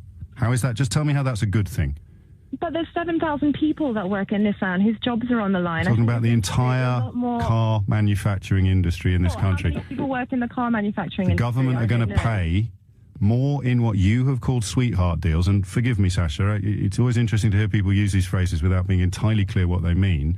You now know what it means. It means the Treasury will pay more in a bribe to a massive multinational business owned in part by a foreign government than that company pays in wages to every employee in the country. Now, for the final time, because I don't want to be late for the news, just sell that to me. Make that sound like a good thing. You're saving 7,000 jobs. I know it's going to cost more now, I think, in the short term. I get that. You're not really listening, are you? Because if you were really worried about those 7,000 people, then you don't need to pay the sweetener to Nissan. You can just give the money directly to the workers, because it's going to cost more to keep them here than those workers get paid by the company. So make that sound like a good thing for me. Oh, James, I'm going to concede your point, because I know you're not conceding my point, Sasha. You're realising how wrong you are. They're two very different things. Okay. Oh, can I just say, I think I'm the worst. I just wanted to say that I'm actually the worst kind of immigrant. I'm an EU immigrant from an Eastern European country, and I think on the basis I still would have voted to leave. Actually, okay. Of course, yeah. Even though your most powerful argument to ring up a national radio station fell apart faster then you can say Rumpelstiltskin. Interesting. Margaret is in Bradford. Margaret, what do you think he should do? Well, I think the parliamentarians, the people who are Remainers, have boxed him into a terrible corner. It's almost like running a race. So hang on, sorry. Hang on, I want to speak. Yes, but you're not answering my question. What do you think Boris Johnson should do? Well, he's in a position where he can't do very much now, because he's got Bercow going out to the EU, telling the EU that they can't accept anything that he says. Sorry, just run that bit by... about that at the moment. Run that by me again. When did Bercow do that? Pardon? When did Bercow do that? It was in last week. It was in the paper. In one paper. Which paper? Yet again, the BBC Was it the Express? Quiet. Pardon? Was it the Express? No, it was the Independent. It was the Independent. So John Bercow did what in Brussels? He's been having consultations with one of the leaders in the EU Parliament, and he's what does that? How does that change Boris Johnson? Over and above the Prime Minister, asking him not to accept a no deal or anything like that. But they don't accept, Margaret. No one accepts no deal. No deal is what happens when nothing is accepted. No deal has been put there by the Remainers because they've not allowed him to do as he wanted, which was to leave, as the default position was, or still is. Listen, I don't want to upset you, and I promise I'm going to listen to you. But if we both calm down a bit, I'd start again. No deal was put there by Remain people, and John Bercow has told the European Parliament not to accept no deal, and you got this out of the Independent. I've got this, yes, from reliable resources, and there's a petition going on at the moment by some barrister, a legal barrister, who's trying to have him for treason because he's usurped the the Prime Minister. Right. You've gone above And if I him. said, how has he usurped the Prime Minister, you'd say what? Because he's got to be impartial. He's the Speaker in the House. He's got to be impartial, and he's overstepped the mark, and he's gone as a Remainer. So, no, that's not treason, though, is it? It is treason. Well, I'm sorry, Margaret, but it doesn't matter how many times you say it, it isn't. It is treason. Well, OK. It's treason, because if I was running a race... Yeah. Right? And the people who were judging the race decided they didn't like me and started to throw tacks on the race track. Yeah, that's and I brilliant. stumbled and fell. Yes. And somebody behind me, who they liked, wanted me to win the race. Yes. Then that's what you're calling democracy. And I take exception to your comments about people like myself who are staunch leavers. Take exception to the language that you use about us. We're not ignorant. But you just accused the Speaker of treason, and you're uncomfortable with my language. I'm uncomfortable with your language, yes. But you just said treason. What's wrong with treason? Treason is when you go against the country. Yes, but he hasn't gone against the country, has he? Treason, wasn't he? No, he hasn't gone against the country, Margaret, because you haven't said anything substantive. I'm sorry if you find that word offensive, but you've just gibbered. I'm sorry. So am I. Treason is determined by the fact Margaret, that you're people gibbering. go against the country, and the country voted to leave. And okay, that's it. so what do you mean? How many other words Margaret, you're in the gibbering. English vocabulary are you going to deem the Remainers? Are you going to say are unspeakable? Pardon? You've mentioned a few yourself online today. I'm not on the complaining. telephone. You're the one complaining about language. If you can, in a sentence or two, the point you rang in to make, without using words like treason or... Do we have a corrupt group of Remainers in Parliament who are doing their utmost to stop Brexit? You're talking about the people that voted 3 times for the withdrawal agreement. I'm talking about people who are trying to stop Brexit. No, yes, but and they've done it from the beginning because they didn't want it to happen. Yes, but who? And I'm sorry, that's my comment, and that's all I have to say about it. And that's Brexit in a nutshell. That's Brexit in a nutshell, you see, because you're perfectly entitled to gibber, but I have to then ask you to explain yourself or ask you questions, at which point you respond by saying, that's it, I'm not going to say anything else, I've completed my comment. So just some names of the people that you think are part of this... this group of people that have sabotaged. I don't even understand the point that you've made, Margaret. I can only apologise. But some names of the people that are on your naughty list. And that's why we are where we are, my friends. There we are. Gibber, gibber, gibber, gibber. Nonsense, nonsense, nonsense, nonsense. Treason, treason, treason, treason. Wine, wine, wine. Poor me, poor me, poor me. Don't ask me any questions. Hang up. John's in Basingstoke. John, what would you like to say? Hi there, James. First-time caller. You're very welcome, John. I get perturbed that when you talk about the EU as the biggest trading bloc, you continually ignore the Commonwealth and what that could mean as a trading bloc and as a force for good in the world. I certainly don't ignore it. I just... You never mention it. Tell me why I should, again?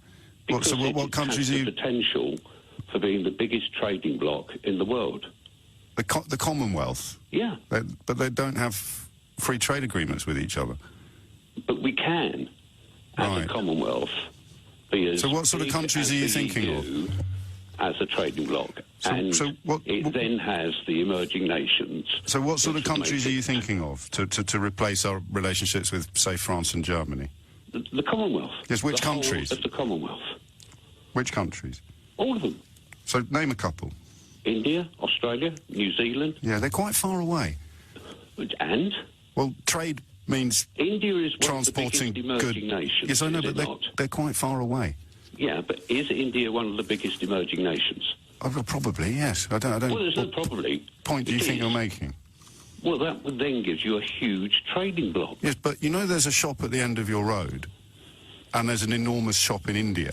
The size of the shop in India doesn't make it more convenient than the shop at the end of your road, John. That's nonsensical. Okay, so you're talking about huge trading blocs, which you've said all the time about the EU. Yeah, just run me through the 1994 EU-India cooperation agreement, will you?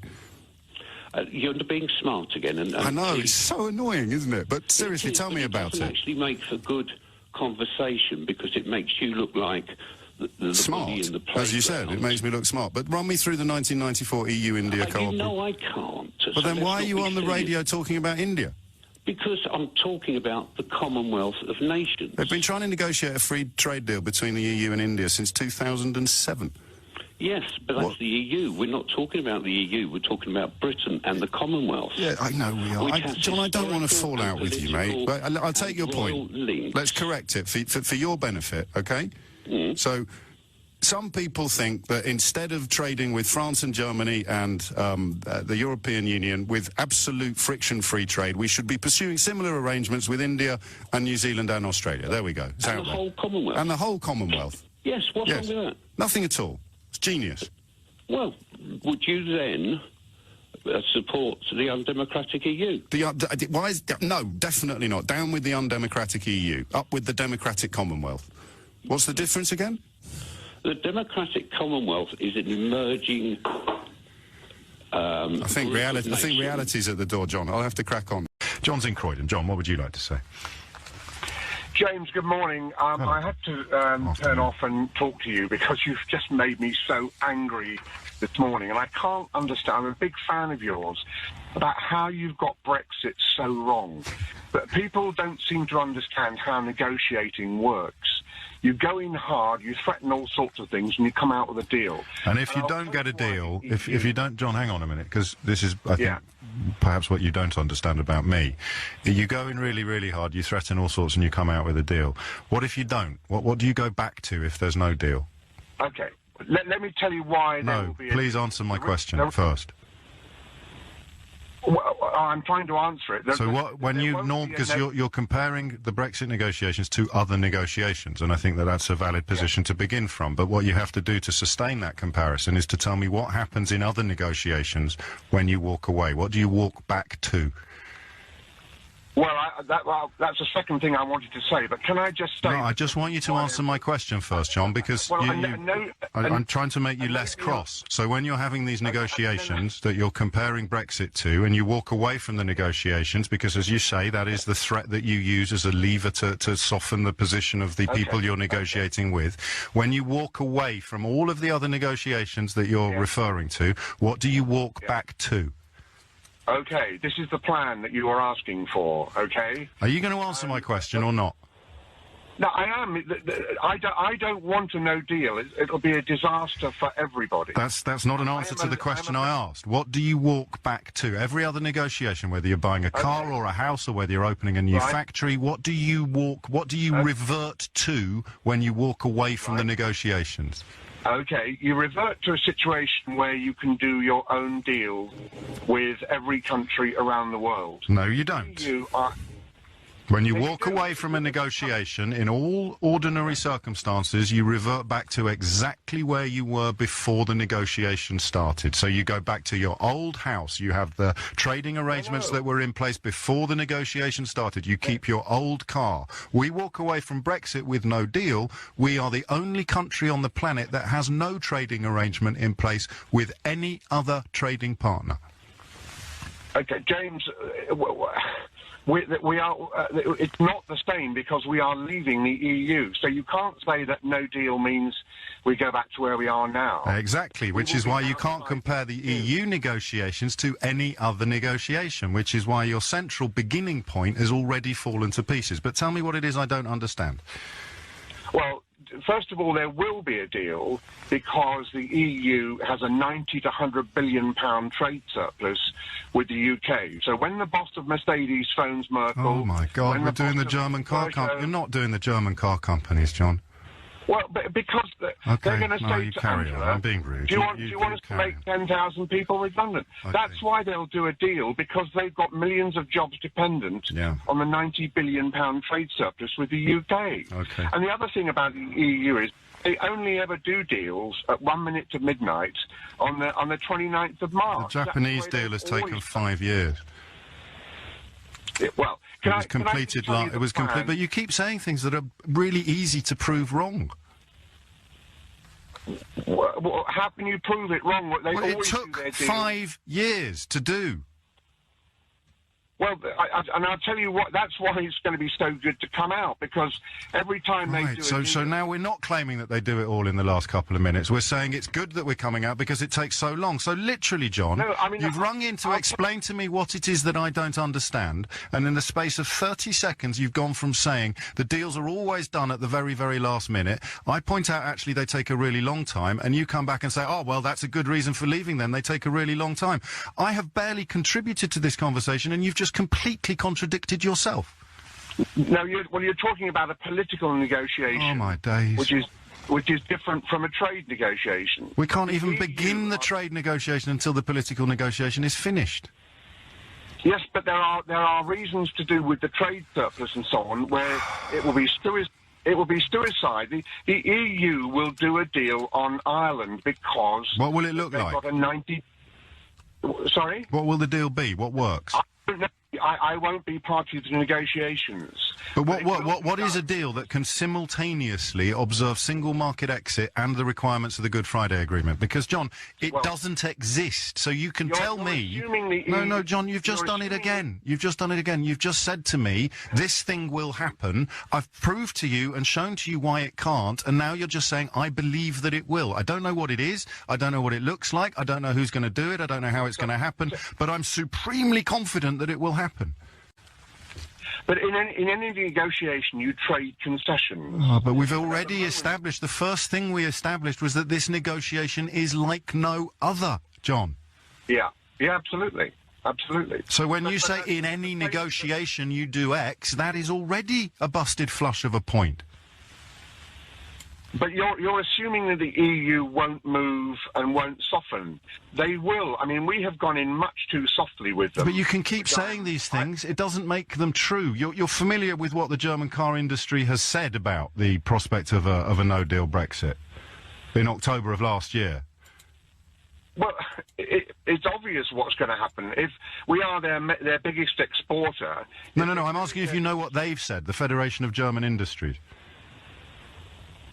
I don't know precisely. Well, then you're very lucky, because I can tell you, after 4 rounds of negotiations, German industry looks with concern at the progress of the Brexit negotiations. The British government is lacking a clear concept, despite talking a lot, and they urged their members to prepare for what they call an off-the-cliff Brexit. That is the Confederation of German Industry. The head of the German automotive industry said something very similar 3 months previously. German companies with a presence in Britain and Northern Ireland must now make provisions for the serious case of a very hard exit. Anything else would be naive. This is the German business that you say is going to stop Angela Merkel from continuing on the path that she's on. The people you're saying are going to do that, they publicly say the precise opposite, John. The precise opposite of what you think is what they're actually saying.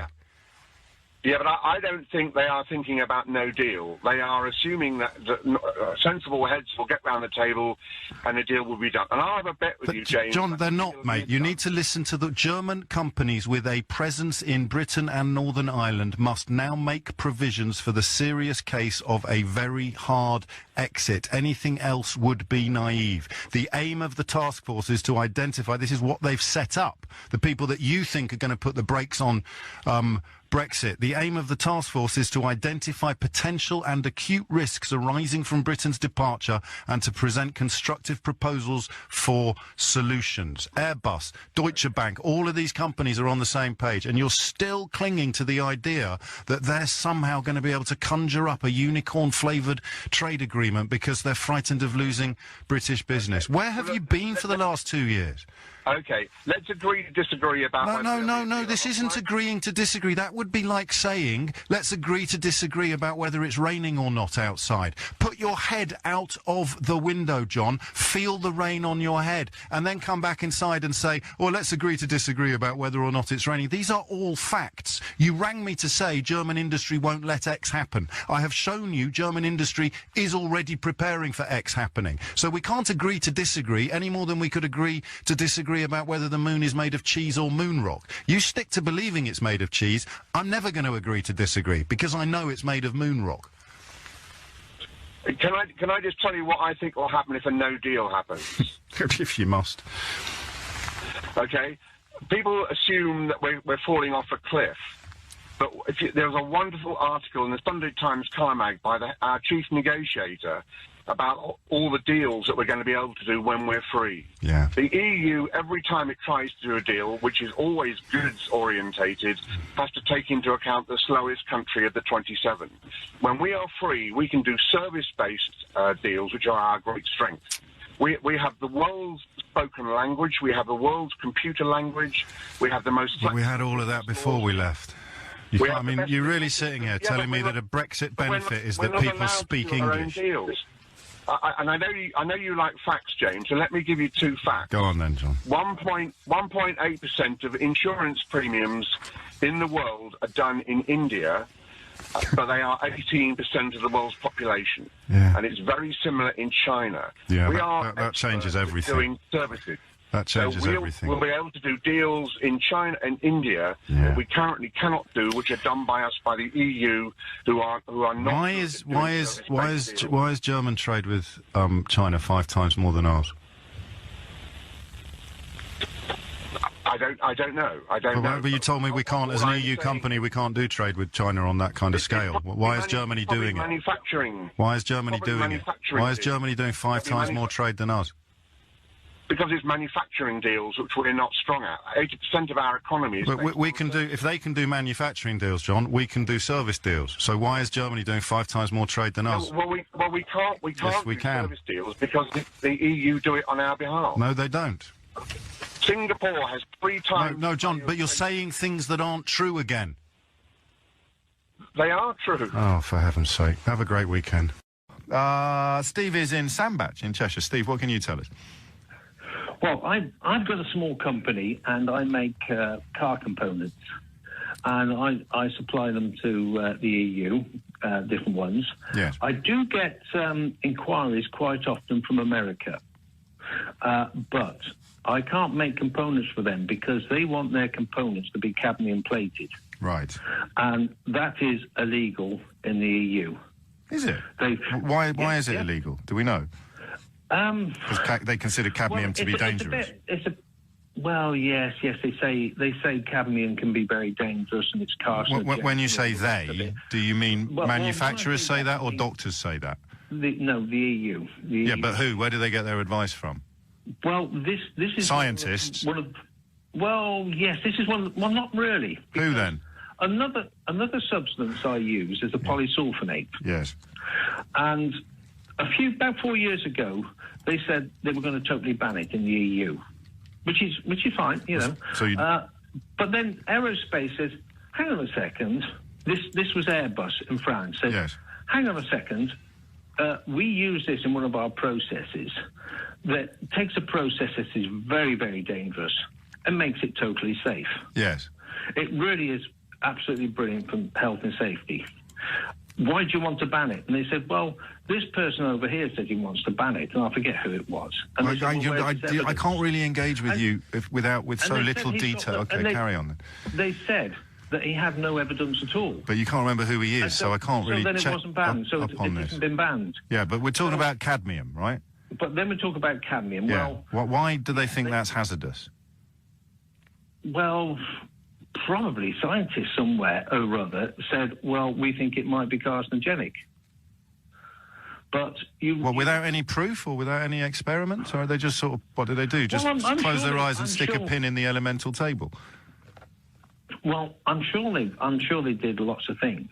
But the point I'm making is that I can't make these components for America. Perhaps the American people are different to British people or European people, and cadmium probably gives European people cancer, but it doesn't give them cancer in America or something. Well, we know that America has much lower standards for a whole heap of regulations. Have you seen the stuff about how many maggots you're allowed to have in a kilo of rice? Well, it's not that funny, mate. If it ends up on your plate, it's lung problems and liver disease, isn't it? Lung problems. Anyway, there are certain regulations that really do tie us down, that do stop us. We need to be clear about this, Steve. Cadmium was banned by the European Union. I'm going to have a little speak. I'm going to have to speak for a little bit at this point, because you've brought us a lot of stuff. I can't really talk about the bloke. I can't. Hang on, mate. Hang on, because I do a little bit of swatting up sometimes when I'm talking to people. Like, obviously, I can't talk about the bloke who can't remember who said that thing about the other stuff. But cadmium was banned by the European Union because it causes lung problems and liver disease. We know that in America, business gets to write its own rules, which is why they're allowed much higher standards, much higher levels of maggots in food, or worms or various other bacteria. It's why they are allowed to sell chlorinated chicken and beef that's been ramped up to the eyeballs with hormones. And I appreciate it's annoying for you not to be able to make stuff that is more dangerous than the stuff that you make for the European Union, but it's not going to improve my life, is it? I don't know about that, because... Well, the scientists do. Do you fly on aeroplanes? Never. No, Steve, never. You don't? No, never. I go everywhere by pogo stick. You see, because if you go on an aeroplane... Because I recognise these things when I see them. Yes. And you go on an airplane, and I see I got the window seat, and I see them lift up the flaps. Yeah. You know, and you can see the workings inside. They're all cadmium plated. Yes. But they're not in my car, are they? Do you drive a Volvo? I do, actually, yes. Oh, right, yeah. I think you might find some of your brake components are cadmium plated. Well, they're made in the European Union, though, which has banned it. Well, I don't know how they get away with that. Well, you should probably look into it before you reach these conclusions. Well, I'm just saying. You told me you're not allowed to make stuff with cadmium in the European Union, but Volvo are allowed to make stuff with cadmium in the European Union. You must see, Steve, a slight problem in those twin statements. Yes, I do. I just looked under the bonnet of one recently when I wanted to buy a new car, and I thought, that looks like cadmium. But anyway, that's it, is it? That's the extent of your research into this? Well, yes, that's the extent. Looking out of plane windows and looking under the bonnet of a Volvo. So, all right, let's pretend you're 100% right about everything, and Volvo is secretly inserting illegal goods under the bonnet of their cars. How does this improve my life? Well, I don't know as it does, but you just said... All right, Britain then. How does it improve Britain? And I could do trade with a lot more people around the world if I wasn't tied down with so many regulations. If you were allowed to use materials that are proven to be carcinogenic, you could sell more stuff. That's great. I get that, but I don't want to get cancer, so I'm quite happy that you're not allowed to. I don't want you to get cancer either, Steve, actually, because I'm a liberal. Peter's in Bury. Peter, what would you like to say? Good morning. This is going to take a lot of courage from both nations of Ireland, what I'm going to say. But I'm going to, first of all, I want to take you back to when they had the referendum, the Republic of Ireland. And then they had to have another one. No, they didn't. We need to correct this idea. They didn't have two referendums on the same issue, did they? Because they changed the treaty. Well, they changed it, yes, but in the respect of it, it kind of was like the same in a way. No, but it kind of wasn't remotely. That's the whole point, is that the European Union took the result of that referendum, took on board the concerns of people who'd voted against signing that treaty, changed the treaty, went back to the people of Ireland, asked them again, and they said, thank you for taking our reservations and concerns into account. You have successfully changed my mind. Because you know that great quote of John Maynard Keynes, Peter? You tell me. When the facts change, I change my mind. What do you do, sir? So we can leave that canard in the fridge and carry on with your solution to the Irish border question. Right, okay. Well, it's true. We all change our minds through the years. We all get a bit mature. And what I'd like to say is, we need to start. It's got to go for the generations to come. This, and I think those generations to come. Really no, it's got to be done by the end of the transition period, mate. Not generations to come. And really, it needs to be in place by June so that we can negotiate it at the next meeting. Okay, here it is then. Here it is. Both nations of Ireland take on dual nationality of the UK. They have a referendum to come out of the EU. That's for the Republic. That's for the Republic of Ireland. They don't want to. Come out of the EU. They don't want to. It's the people. This isn't the people. This is the politicians that are making these ideas. These are the politicians that are making it because there's money for them to be made. So how does that work? There's money for politicians to be made. How do they make money? Politicians do make money because they make money on various things. Well, just tell me an example of what you're talking about, because I'm a bit lost, my friend. Right, I'm going to give it you plain and simple about this, okay? Well, it's certainly simple, but I'm not sure it's plain. Right, I'll do the best I can because I've thought about this for years. Ireland needs to come together. We all need that. To move forward, we have to come together. We ought to stop the squabbling. That is years and years. They did stop it. That was called the Good Friday Agreement. And it's still going on. No, it's not. It's enjoyed its longest period of peace in living for 500 years, arguably. Yes, it's Peter? in the mindset of people. What is? When were you last there? You only need when were you last there? I was there. I was in Ireland about 15, 20 years ago. And the mindset of the people today is something that you feel you have a degree of expertise on. No, James. If you just don't butt in for a minute and just let's look. I can't let you talk nonsense, Peter. It's embarrassing for both of us and an insult to my listeners. Look at the situation you have at football. Celtic, Rangers, they're still the Irish. They're Scottish. There's still the segregation. Yeah, but they take on the Irish situation. They're Scottish. And it's still there. What is? I'm wasting my time with you. You certainly are, mate. So what's going to happen at the border? What's wrong with the border? I think at the moment they're just going around in circles. I don't think anything's going to happen. You think they're going round in circles? They're going around in circles. So what's going to happen at the border? What's the solution to having identical trading conditions on both sides of a border while only one side is in the single market and the customs union? How's that going to work, Peter? I heard some of the earlier saying we can go off number plate recognition. Yes, they were talking twaddle, mate. Yeah, absolute twaddle. So how's it going to work? The only other solution is, if that's the case, that you go off microchip properly, so you microchip the population, so you know who's in there. Well, there we go. So you're gonna. What if they don't want to be microchipped? Is it going to be compulsory? Well, that's it. So your answer is, now that we've really getting to the crux of it, and your insight into the mindset of the people of two countries, one of which you visited 20 years ago, we need to compulsorily microchip all of them. No, well, these are the problems. These are the things that you hear that could happen. People get. So what's your solution? You phoned in to tell me your solution. What's your solution? The solution is to give a referendum to the whole of Ireland. Do you want to come together as one nation? And then also throw in the question: would you like to be dual nationality for the UK and Irish? And then you've got a good commerce. The pound is very strong. I think the pound is even stronger than the euro. What are you talking about, Peter?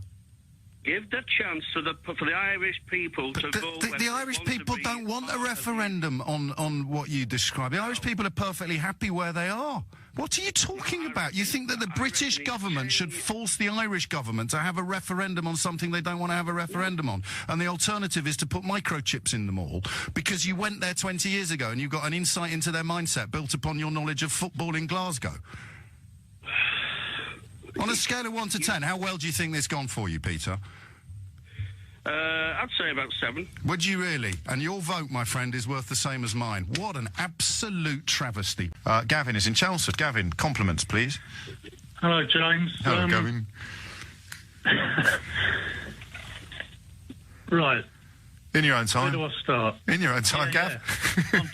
I'm just going to try and get in the gaps between you speaking. I've listened for so long. I know the ruse. Right. I don't think people give her enough credit. Imagine how difficult this job is. Imagine starting a new job and on your first day, all of your colleagues are against you, and then you start working and you find all the customers are against you, and you're pretty much on your own. You've got some people who are backing you in the cabinet and things, but the whole thing is turmoil and it's totally unknown territory. She's going in there with no precedent. She's having to work out. She's going on. She's got the European Union against her. They don't want us to leave for various reasons. I dispute that. I don't think they're against her. They're for themselves. We've created a scenario in which that necessitates them defending their own interests. But don't forget that until 18 months ago... Such a nuance, isn't it? Yeah, it is, very. But until 18 months ago, they were our own interests as well. We've chosen to polarise this situation. And she has to deal with it, which again is grounds for sympathy. Point. Yes. I think it's slightly off the point because what we're talking about is good things about her. Now, she is, for whatever reasons, the EU are making it difficult. There is difficulty there. It's more than just the challenge. Again, I am going to keep picking you up on this. It's not for whatever reasons the EU is making it difficult. The European Union Commission is charged with defending and promoting the interests of European Union member states. Which makes it hard for her to do the job. Precisely, because she can't admit to the public, because she get lynched by the Brexit lot, that this means almost by definition that we'll be worse off out than we were in. She can't say that in public, even though she clearly believes it in private. Now, that either makes her a fraud, or it makes her a, I don't know, a damage-limiting, duty-doing politician, which is quite a rare thing in the modern world. I've got to disagree with that. Which totally, bit? Because all of it, really. Well, hang on, well, pick a bit. What do you disagree with? The thing that she suddenly thinks Brexit is a good idea? No, I don't know. I think she was a Remainer for, as much as anything else, the lazy reasons and the status quo. You probably guessed by now that I'm sort of Brexiteer. No, I hadn't really guessed it, apart from you being a bit rude at the beginning of the call. James. Where was I? You put me off. See, this is what happens when people say I talk too much, Gavin. Yeah, you put us off. By not talking. I think you're not giving her enough credit for what? A very difficult job. Now, you position yourself as a caring... Let's not talk about me, because you're the first Brexiters to get through. So what's she done that makes you cheer? She's doing what the people voted for. No, what specifically, Gavin? Well, you'd point at something and say... She said it's... The people voted for Brexit, we're going to carry that out. That was 18 months ago. So what's she done since that gives you hope? There's a lot going on. The trouble is, these days, It's not a trick question, mate. Just give me one thing that makes you go, yes, that proves that she's the right person for the job. What would you point to first? Just one thing. We don't have to... Everything is under the microscope these days, and... Well, then that means it's easier to see, Gavin, if it's under the microscope. So just describe it to me, the thing that you're looking at under the microscope and thinking, that's good. To see. Some things you shouldn't see until afterwards. So they're not under a microscope, they're invisible? No. If I can just finish, everything is micro... You know, it's under a microscope these days. Now... She is obviously, there's things going on in the background, that's the point I was getting to, that we don't know about, that will become evident. Right. There's obviously loads of things. So the things you're really pleased with are the things that you don't know about? No, you asked me whether she's doing a good job, and I'm saying to you, she's doing a... And then I said, and then point to the evidence. So the thing that you would say, there you go, James, that proves she's doing a good job. What would you point to first? Well, the fact that she's triggered Article 50, she's got things moving. There's obviously things going on in the background. Things crop up, you know, regularly. So we don't know then. I mean, this isn't. Let's not fall out. But you're telling me she must be doing lots of good things in the background that we don't know about, and that's why you think she's doing a good job. You're entitled to that view, mate. I'm not going to mock it. Say to Ian Dow, and I don't think it was a fair question. Do you still believe in remaining? Because what does it matter what she believes in? She's carrying out the will of the people. Well, again, that phrase is, you'll forgive me, very much at the top of the list of fatuous and meaningless slogans. She's carrying out the will of 52-48, James. Some of the people, and it might be different today, but you see the problem. She's carrying out what the referendum result. Yeah, but again, that was 18 months ago. So the problem is, of course, that I admire you for ringing in and talking to me, but obviously when I keep pointing out to you that you've got not a single shred of evidence to support your notion that she's doing a good job... and yet you still think that Brexit is a good idea, you actually, without intending to, you explain why I think she's doing a good job, because she has to actually keep people like you happy. I just wanted to keep saying things like Brexit means Brexit. That's what I mean, exactly. So she has got a significant swathe of the electorate who've got nothing more than just parroting will of the people and Brexit means Brexit. And people like me sit here and think they must want some evidence. Gavin must want some evidence. He must want, or he must be able to point at something substantive, something meaningful, something evidential. And you can't, James. And you don't want to either. No, James, listen, We're not talking about me, Gavin.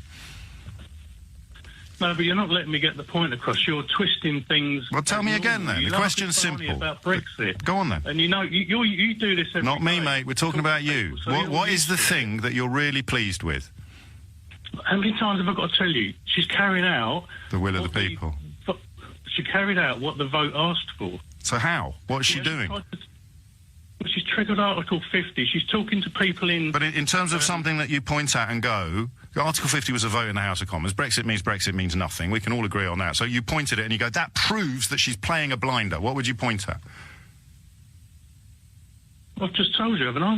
What do you want me to say? I want you to say, here you go, James, here is something she's done that will definitely make us better off after we leave than we were in the European Union. Such as, what would you say she should be doing to say she's doing a great job? I don't think she can, mate, because she knows that this is damage limitation. You're the one that's telling me it's not. That's your opinion that it's damage limitation. And it's an opinion based on the fact that I can't point to anything that suggests otherwise, which is why I'm asking you to. Because your opinion is the opposite to mine, so you have to provide the evidence. What is she doing that makes you think, yes, winning? James, you talk for a living, I don't. You can talk around... I think for a living, Gavin. Talking is the next bit. We can all think. I don't know what else to say, apart from... Will of the people. Well, you can keep putting words into my mouth. Yes, that is one way, but you can try and make me look like a Burke if you want. I'm not, mate. It's nothing to do with me. What were you going to say then when I said will of the people? What were you going to say? She can carry out... She's carrying out what the vote asked her to do. She's not going around saying, oh, yeah, I'm going to do it, but I really don't think we should, or anything like that. She's saying, it's a bit of a Thatcher-like thing. She's going... It's the opposite of Thatcher, Gavin. I always knew what Margaret Thatcher stood for. What does Theresa May stand for? Hard Brexit or soft Brexit? She stands for, I mean, this hard and soft, again, you're creating a binary position, which is totally unnecessary. Hard and soft is the opposite of binary. Brexit is a conglomeration of rules and regulations which... there's a whole myriad of things which involve us leaving. And one person's idea of hard and one person's idea of soft are totally different things. No, in the context of most people's understanding, it means either we have a deal or we don't have a deal. You're speaking for most people, but you only ever speak to 3 people an hour anyway. Gavin, bless you. Gavin, hard means no deal and soft means a deal. Then you have various different interpretations of what a deal might be, so you've got several different kinds of deal. Oh, mate, I don't want to... Okay. Hard Brexit is to yours. Pardon? My interpretation is different to yours. Okay. Shall we hug it out, mate? I don't want to argue with you today. It's not my fault. You can't. Not arguing with that. Well, you kind of are. Well, I said let's not argue. You said we're not arguing. I to argue against. You do this for a living. I don't, Gavin. And you're up against amateurs every day. And Gavin, you can't do this. This is terrible. It's so insulting to people who think that they've got arguments to make, to say that their arguments are really good, they just can't make them very well. If you've got a good argument, mate, it knocks us all out of the park. That's why I keep inviting you. That's why I ask the same question several times, so that people have a million opportunities to put some flesh upon the bones of their opinion. But if you just keep repeating the words will of the people to me, at some point you will feel silly. And you can't blame me for that, Gavin. I said she's carrying out what the vote asked her to do. Yes, and I said, where is it going well? What is the point in her saying, oh, yeah, I'm a Remainer, but... What would be the advantage of that? Everyone would pick on it to be the same. Shall we have one more go? Shall we have one more go? Shall we? One more go? Yeah. What's your favourite thing she has personally done so far, bearing in mind that Article 50 was a parliamentary vote? So when you look at Brexit and the thing that makes you doubly certain that you voted for the right result, what has the Prime Minister done in 18 months that supports your conviction? She's triggered Article 50. I said apart from that, because that was a parliamentary vote. She's standing firm and against against her own personal wishes. She's not letting that cloud her. She's doing the right thing. There's been a referendum, there's been a vote, let's do it. And she's going through the process of doing that without wavering at all. You think she's not wavering? No, absolutely. When have you ever heard her say, Oh, I don't know if it's a good idea. I don't know if that's... She's not. She's saying... Well, when she was asked if she'd vote... when she was asked if she'd... You've got a minister for no deal now. You did ask me a question. When have I ever heard of wavering? And the answer is very simple. When she was asked if she'd vote differently in a second referendum, and she refused to answer the question. It was a pointless and unfair question. But your question was, when has she ever wavered, Gavin? We're going to go round in circles, and I'm going to go... Do you feel you've had a fair crack of the whip? Gavin, do you feel you've had a fair... Yeah, thanks. Good. Well, you mind how you go, mate. George is in Blackburn. George, what would you like to say? Morning, James. I'm a first-time caller. Welcome, George. I'm one of these Brexit fundamentalists who your other callers are talking about. So you want to leave even though we're definitely not ready? Yeah. Well, yeah. I mean. Okay. Why is that then? We'll never, because the thing is, we'll never be ready. Negotiations with the EU never agree to anything that we negotiate with. It's like they haven't changed their position in 23 months. No, when Cameron went over originally to negotiate, when he was in power, and he went over, he did big press conference saying he's going to get this and he's going to get that and he's going to get to that. He came back with nothing He didn't. to the electorate. No, he did in relation to... What did he say he was going to get? Well, he said he was going to sort out things to do with migration and things to do with... he didn't, though, did he? Because we were already subject to Article 2 of the Citizens' Charter. We could already... I know, but he tried to negotiate things with them. With countries that are already in Schengen and the Euro. So David Cameron, and I think we can both agree the man's a clown. Some of us realised it at the time. Some of us, perhaps like you, didn't. You thought that he would be able to pull some sort of rabbit out of the hat. What happened when he went to those negotiations is the countries turned around and said to him, you're not in the Euro and you're not in Schengen. What is this mythical deal you think you can get that would make you even less involved in the European Union while still being in the European Union and having a very, very powerful role in framing its legislation? So park that for a minute, and you're perfectly welcome to ignore the fact that the European Union's negotiating position has been laid out in black and white for the best part of 2 years and hasn't changed 1 inch. You're perfectly entitled to pretend that's not true. Tell me why you're so keen to jump off this cliff without knowing where you're going to land.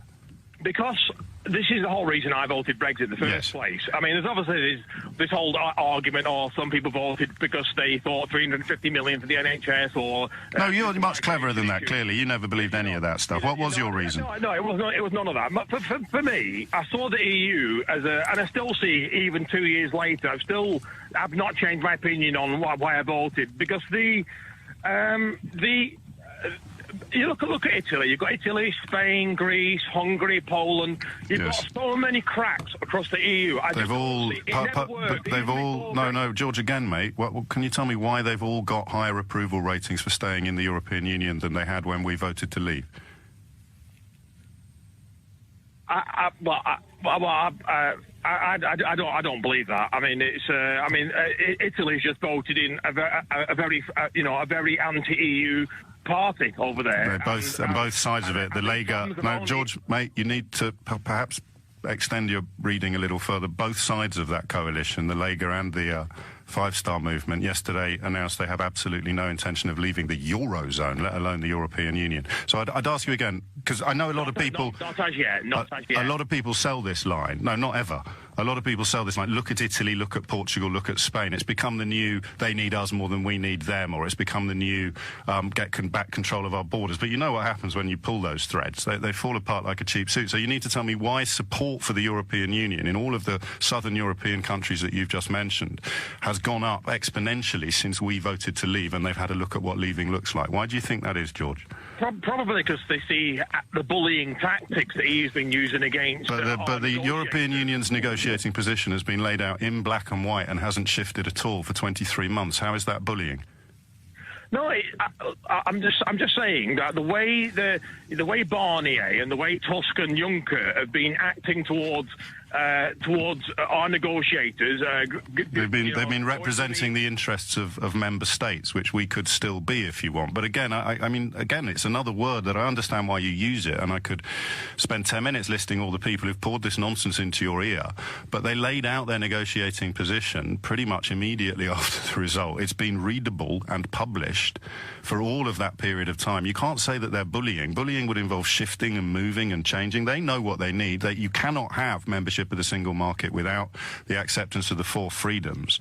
So we're back to these 2 questions. Your main reason for voting to leave the EU, according to you, because you were too clever to fall for the lies about the NHS and all of that nonsense. I know. So your main reason is, look what's happened in Greece and Italy, Spain and Portugal. And my question then becomes, why do you think all of those countries still have very high support for European Union membership, and it's gone up since we voted to leave? You need to give me a proper answer, George, before we crack on. I'm trying. Go on, then. Well, try harder, my friend. Yeah, right. Let's look at a country like another sort of United States, as it were. Like you've got like European Union with like all these member states and everything like that. Let's look at the United States as an example. Right, in the States, you've got 52 states, all of a very similar wage. George, I'm 3 minutes late for the news. I don't really understand why you're describing America to me. What I'm trying to say, the European Union doesn't work. You've got too many. Okay, then why does everybody else want to stay in it? Everybody else doesn't want to stay in it. All right, George, and that's where we part, because now you're fantasising and I'm sharing facts with you. And that's great. Let's shake hands, move on, and I hope your unicorn arrives soon. Jack's in Woking. Jack, what have we got? Hi, James. Hello, Jack. You were just asking in a few years what's going to be different once we leave the EU, or what would look better. And I believe that our goods and commodities that we buy are going to be more negotiable with the outside European countries outside the European Union rather than inside, because we're held to buy certain goods from the European Union at the moment rather than going elsewhere. Well, also the countries with whom we have trade agreements via the European Union. About 750 separate treaties, I think. Yeah, I got you that. So what sort of countries are you thinking of? I'm not going specifically to certain countries, but with respect, mate, you have to, because I'm asking. Right. You have to point at the thing that makes me go, oh, yeah. Some of our African countries, we can get cheaper fruits and vegetables than we do from the European Union. No, we can't, because the 50 poorest countries in the world have something called an anything but arms agreement in place, which means we don't put any tariffs at all on their exports of things like cocoa and coffee, and that's the 50 cheapest, I beg your pardon, the 50 poorest countries on the planet. So that one's off the table. Next. Well, you're just kicking me out the field, aren't you? I'm not. Reality is. The cost of fruits and vegetables are less there. If we were to purchase, but there's no tariffs. There's no tariffs on any of them. So we're allowed to just purchase our fruits and vegetables there, then, are we? They're not have to come through Europe first, do they? No, of course we can. Anything but arms is the phrase that you need, and that means that the European Union doesn't put tariffs on anything that's imported from the 50 poorest countries in the world, Jack. Well, one of your other presenters the other day was saying how we have to get fruits and vegetables from the European Union. And here's what you have to do, Jack. You have to ring him up and give him or her the evidence that I've now given to you for free. I did try to do that. You tried to phone up someone on LBC and argue the opposite of what you're arguing with me. Yeah, you're right. I know. Yeah. I know. But also at the same time as well, I mean, I work in health and things like that. And another thing that gets me down as well is that the translators that we pay for them, right. And we pay them more than we pay our nurses, you see. Yes. And I just feel like in a few years... Well, you could always learn another language. Side of the film. Pardon? You could always learn another language. Yeah, you could. Yeah, that's what I mean. That would be much better, wouldn't it? Or we wouldn't be forking out on the NHS for the translators that we're paying the nurses that were. So when we leave the European Union, we're going to sack all the NHS translators, are we? No, they're not NHS translators, though, are they? They're self-employed. I don't know, but we're going to sack them all, are we? Well, no, we're just gonna have the European citizens to just pay for them like they should do. Right. That's it. Okay. I don't really get it. Well, why do we have to pay for them if they can't talk our language and can't get through it? So we're talking about French people, are we, and Spanish people and Romanians? Because what about all the non-EU countries that will just carry on paying for those translators? Will they have to pay a bill, or they have health insurance? No, that's not if they're living and working here. But then they're paying their taxes, aren't they? So are the European Union workers. Well, they won't be once we're out the European Union, will they? Or they will have a visa. When we leave the European Union people won't have to pay taxes anymore. No, they will be paying taxes, but they'll have some sort of visa. Just hang on, I just need to clarify that, because Ivan's about to put in a bid on a new car. Are you sure that they won't have to pay taxes anymore? No, they will have to pay taxes. But you just said they wouldn't. Some right on the NHS, won't they? But they pay taxes now. When people aren't. But they pay taxes now, Jack, and they have the same rights within the NHS that you're saying they're going to have after we leave. But we're just paying for all the all I'm saying is we're paying for European Union people. But they pay tax as well. That we pay get more money. They pay taxes. They pay tax as well, and the massive majority of European Union citizens working in this country won't need a translator, Jack, will they? No, but then we won't be paying for that. That's exactly what we're saying. Like you just came back to a minute ago saying... Well, so they don't really need translators, but leaving the European Union is a good idea because we won't have to pay the translators we don't need anymore. If you're working over here and paying taxes, surely you've got some sort of grasp on the language, haven't you? Well, that's my point, Jack. Well, exactly. So why have we got to get translators in all the time then to sit next to our nurses? I'm not aware of that many European language translators working within the health service, but of course, I'm sure there are a few. But should we put, given that this is your main reason for wanting to leave the European Union, you'll understand why. No, I know, which is why and it's not a field of expertise for me. So you need to tell me how many there are now. I couldn't give you off the top of my head, but let's. Well, is it in the hundreds, the millions, the thousands? Well, let's just say I see up to, I don't know, let's say 5 an hour walk in the door in one hospital. But they'll be and they're all translating European languages, are they? From different languages. For example, which sort of languages? 80%. You go on, which sort of languages, Jack?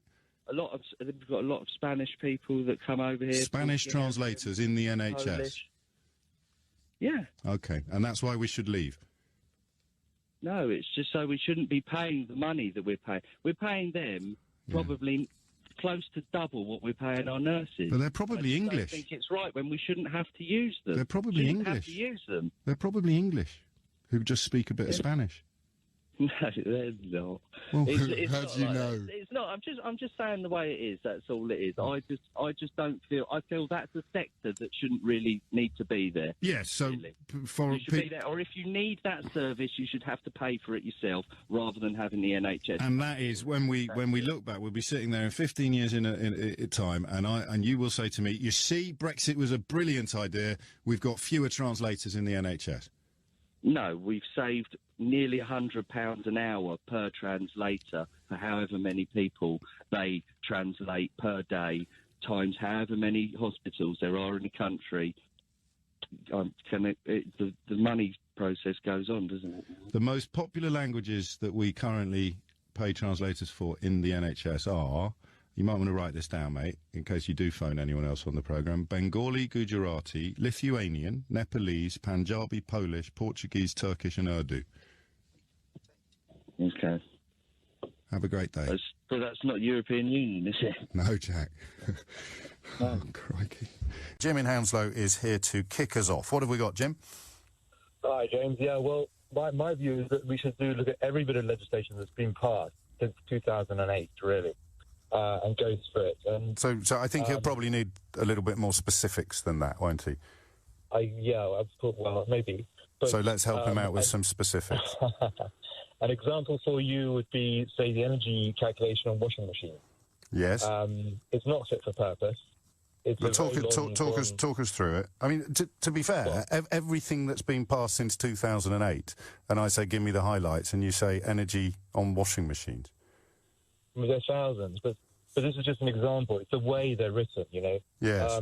Are you in the washing? Are you in the washing machine business? No, I'm not. It's an example that I was challenged by a friend to give this answer to you know that you're asking as well, and so I had to look up and read some European legislation. But you had to look it up after you'd said that it was a good idea. No, I'll give you one that I work in. So I work in construction. No, can we just finish off the washing machine stuff first? Okay. Because I haven't heard it from anybody in the industry. Okay. An objection to it. So what is the problem? Well, my objection to that is that, or the objection to that I've got is the calculation they have for it is very prescriptive. Yes. And it's easy to fudge these calculations. Okay. It's a very long calculation. It's set in one formula. And is this you can play with the formula. Is this a variation on the hairdryer Hoover? story? Yes, it's that kind of thing. Yeah, so, I mean, when I said don't ring me and talk about hairdryers or hoovers, parenthetically, we could have included washing machines, unless you're in the industry. So, I mean, the question was, how is it going to improve your life or mine? So let's do it from that angle. Let me pick one. Let's do it from that angle. How's it going to improve your life or mine? Well, I can tell you from a business point of view, yes. How it makes the business better. But you're not in the washing machine business, are you? No, but I could tell you about something that I am involved in. So, well, then why are we talking about washing machines? Well, because that's one as well, and you didn't want to talk about it. So no, I do. I want you to tell me how changing this regulation is going to make your life or my life better. Well, the whole economy works better if the regulations are well written and they're practical. Most of the European regulations are very unpractical and over the top. I mean, forgive me, but that should make it really, really easy for you to answer my questions then. So how is my life going to be improved by reviewing washing machine legislation? Well, so that maybe not directly your life. Well, okay, your life then. Immediately. So if everyone's working very inefficiently, there's been less money for everybody. I'm just saying the rules that the European Union have right. Yes, and I'm asking you to prove it, I suppose, politely. Okay, so, for example, I'll give you a better example. Something that was supposed to be your best. No, it was just an example, and there's hundreds of thousands of examples. I think so when you say there's hundreds and thousands and I say give me one, I think the presumption is that you'll reach for a strong one. Yeah, and I can give you another. Well, you keep telling me that's not the area of industry I work in. No, I just said how will it improve our lives? Washing machines, and you don't know, which is fine. I don't know either. So I probably wouldn't have phoned you live on the radio to say it, but here we are. So let's move on to something else. The problem with the European Union is the bureaucracy it creates. No, I've heard all of this, but that's not what Sajid Javid is asking. He's asking which bureaucracy, bits of this bureaucracy, you'd like to get rid of. So we can't put washing machines on the list. I think we both agreed on that, because you haven't got a clue how it would improve anything. So what are we going to put? What are we going to put on the list? So another thing involved in recently is bats and bat surveys and all that kind of stuff. Bats? Yeah. So how is that going to improve your life or mine? Well, basically, for example... Bats as in the flying mammals that sleep upside down? The price of houses, okay? You're concerned about the price of houses. So we're not talking about bats anymore? Yeah, we are, but you have to let me finish. Oh, sorry. If you had more houses on the market, so it's easier to build, then the price of houses would be lower and there'd be more houses available for everybody. So one of the things that holds up development on building sites is the fact that you have to go through ridiculous procedures for checking for bats and protecting the bats, and you can't do things that would actually prevent the bats coming in. You can't do. Okay, so I'm going to put that down. So we tell Sajid Javid we want less protections for bats. Not protections, but just relevant protections, because. So we don't want. Okay. So around. Right. So which bit of the current legislation would you change first? Do you think, with regard to the bats? Well, for bats, you've got to go through it. I mean, the American legislation is pretty good. It's much better quality than ours, than the European one. So I would start with something like the American legislation. So what are the big differences? What are the big differences there? I'm not an expert on American. I just know I've talked to the guys. So washing machines, but you can't tell me why, and bats, but you can't tell me why. Is there anything that you do understand that you could put on this list? Well, I do. I mean, I work on the practical end of these things, so I'm not a lawyer.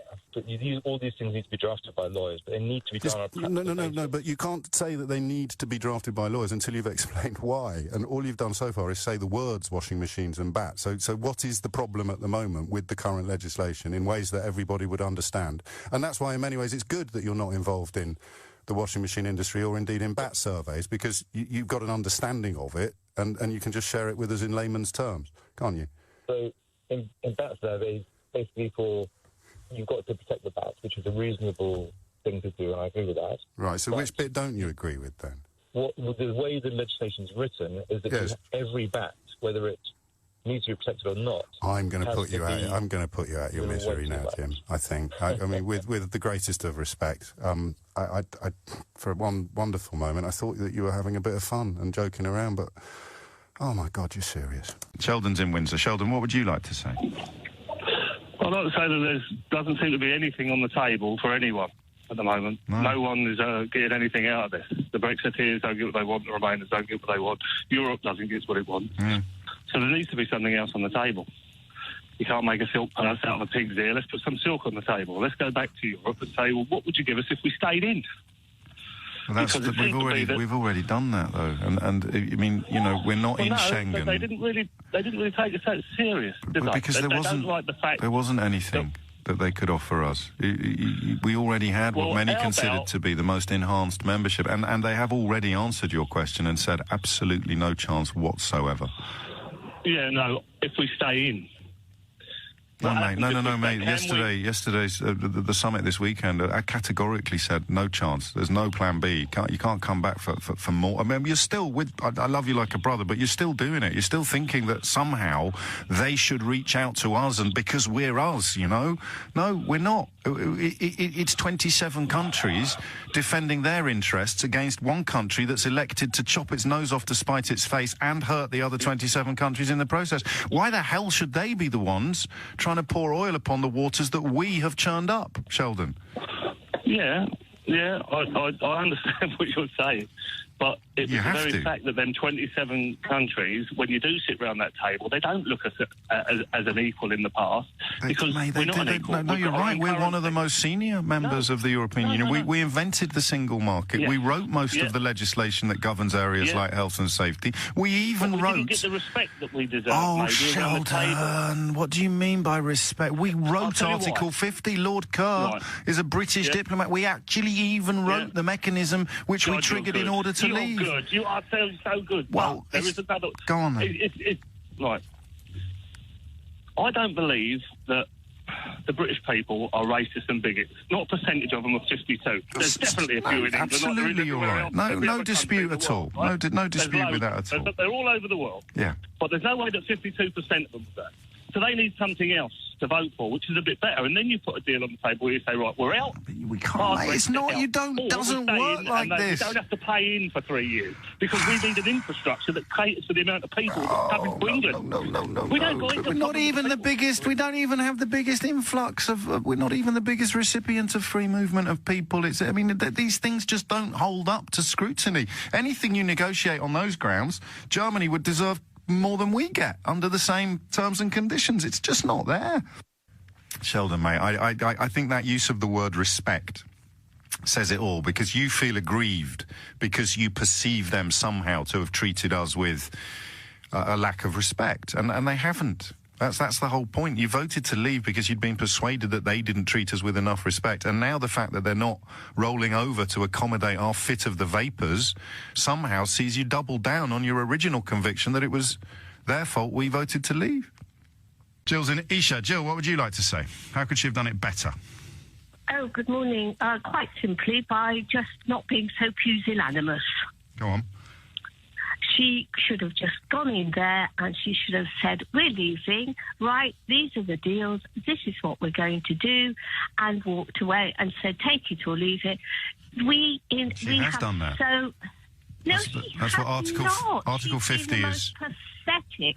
No. I apologise for interrupting you, but let's just get some facts on the table.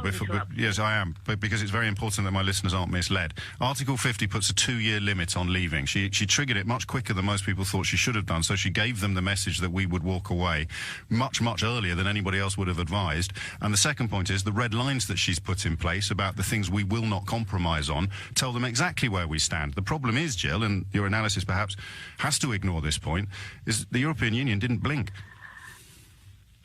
But what have we got to lose?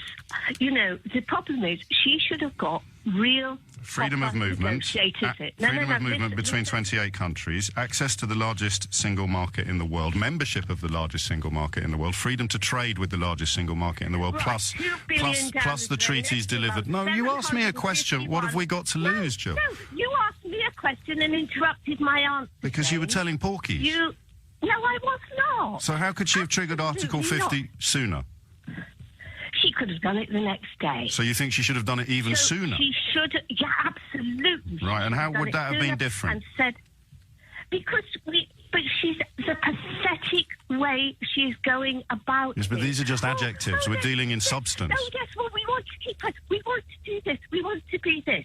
You know, I want somebody in the true Remain camp, like yourself. Give me a good reason why we should say. You keep saying to me, but if it's Brexit, we're falling off a cliff. We're not going to do this. We're not going to do that. You know, what's going to happen? Could you tell me what would happen if we stayed in the EU? Yes, your life would be exactly the same as it is now.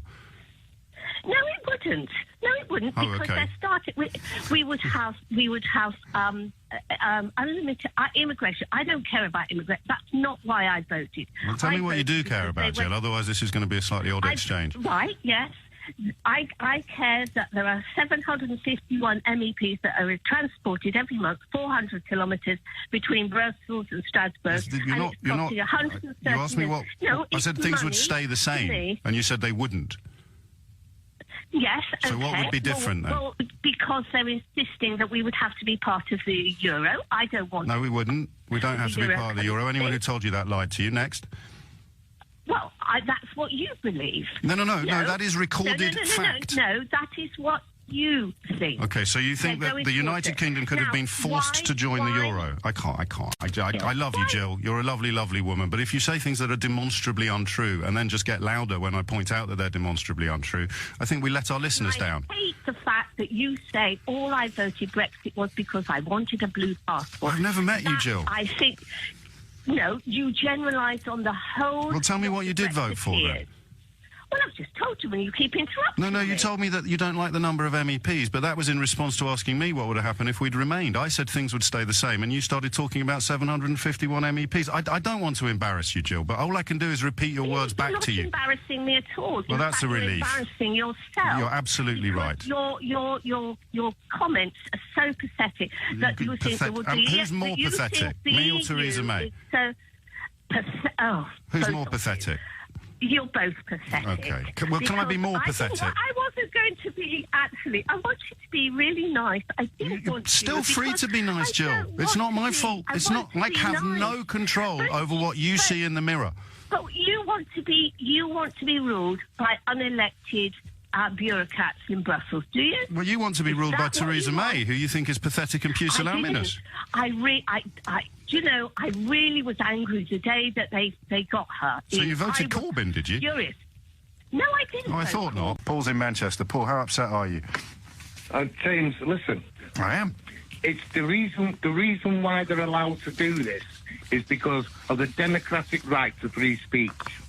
So they're allowed to do this because of the democratic right to free speech. For 2 years, they've been destroying the democratic right of 17.4 million people, including MPs. Who has? Right? So who has? Well, everybody, all the snowflakes that have been saying we want this, we want that, we want. So they don't have a democratic right to free speech. The snowflakes.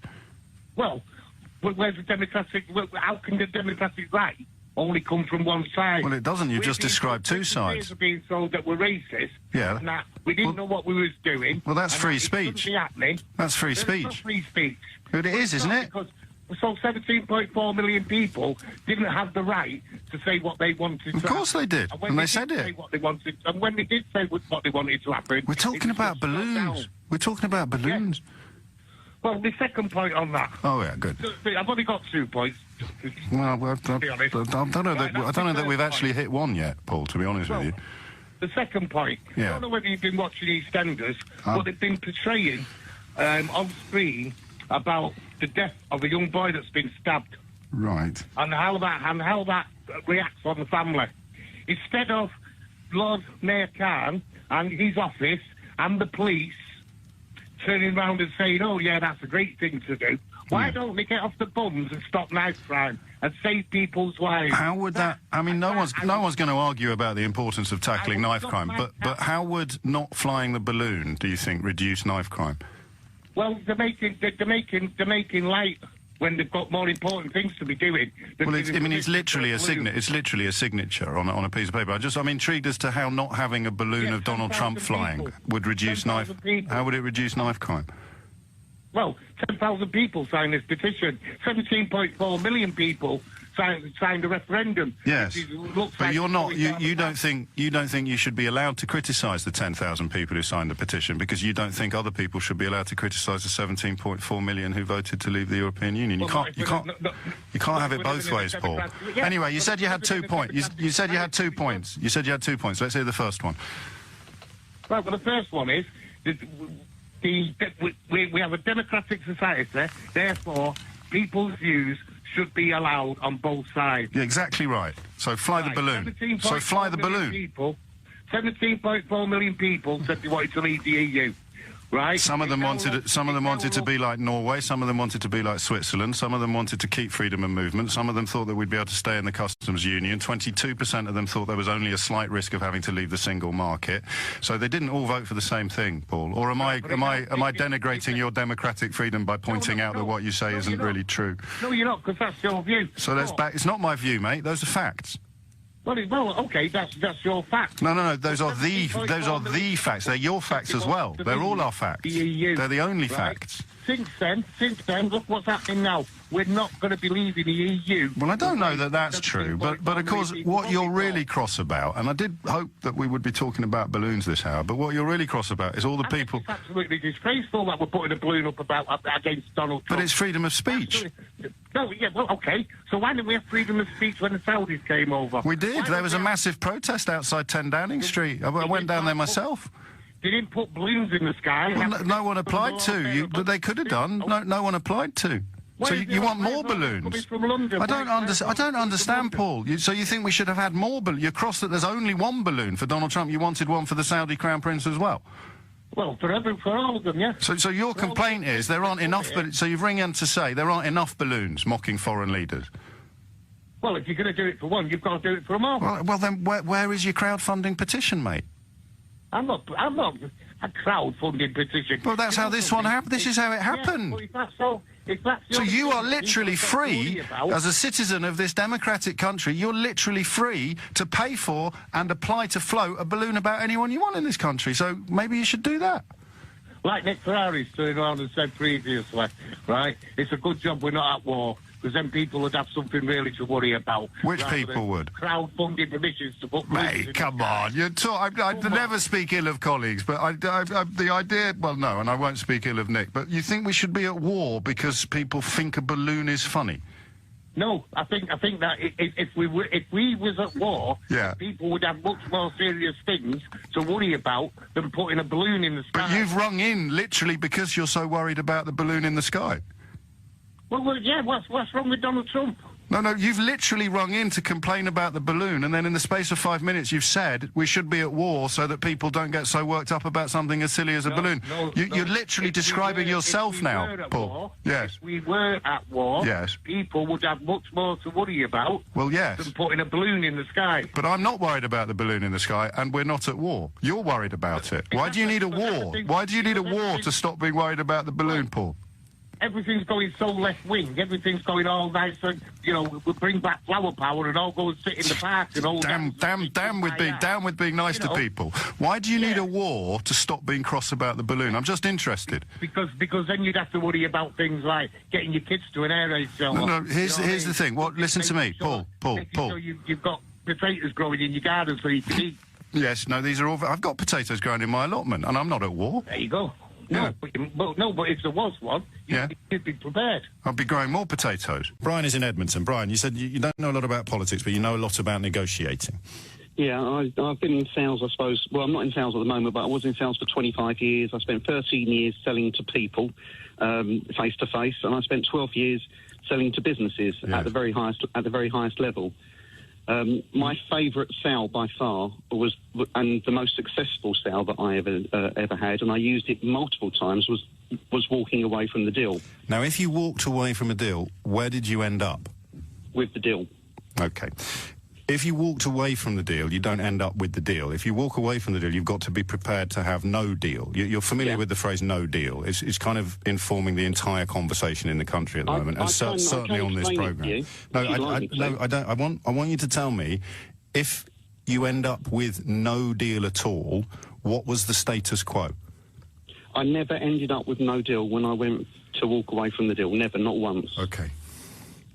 So would you like me to explain it to you? No, I understand what you're saying. You're saying we're going to threaten to walk away with no deal, and that will make the EU do more of what we want. I'm not talking about the EU. Well, why have you phoned me then, Brian? Because you asked about why go in with a no-deal negotiation. No, not a no-deal negotiation, with no deal. And you phoned me up to say you never ended up with no deal. You're the polar opposite of someone with something to contribute to this conversation. Yeah, but I always went for no deal. It's a different situation in sales. But it's completely different, Brian, which is the point I've been making all morning. If you are negotiating to flog fridges and you threaten to walk away, but the bloke really needs fridges, he might invite you back and reopen negotiations because your situation doesn't change. You're exactly where you were before you started negotiating. If we walk away from the European Union with no deal, we are not going back to where we were when we started. We are going back to a country that doesn't currently exist, a country with no free trade agreements, a country with no customs union membership, a country with no single market membership, and a country that has literally nothing in the file marked free trade agreement. So do you see why it's completely different from all the sales negotiations you undertook in your glittering career? It really isn't. Okay. Well, you could have just said, no, I can't see it, James. Luke is in Old Street. Luke, what would you like to say? Hi, morning, James. Hello. Always good to speak to a fellow Amphifordian. Carry on. Basically, I wanted to kind of ask you a question, if I may. It doesn't really work like I wanted to ask... It's going to continue on to probably a little debate, so it's a good way of starting. Well, I've been asking questions for an hour and 12 minutes. All right, I'll let you ask me a question. So you ring in and answer them. A question in that case. Go on then. The question is there any benefit to Brexit at this stage? That would be my question. And my answer to that would be, the benefit to Brexit is that we are now able to negotiate trade deals, or preliminary trade deals, let's call them, with countries we wouldn't have been able to touch if we were inside the EU's jurisdiction. How many trade deals do you think we currently have? Well, South Korea, we signed a preliminary trade deal the other day, and we wouldn't have had access to South Korea. We already do. They've rolled over the terms of the EU's deal with South Korea, Luke.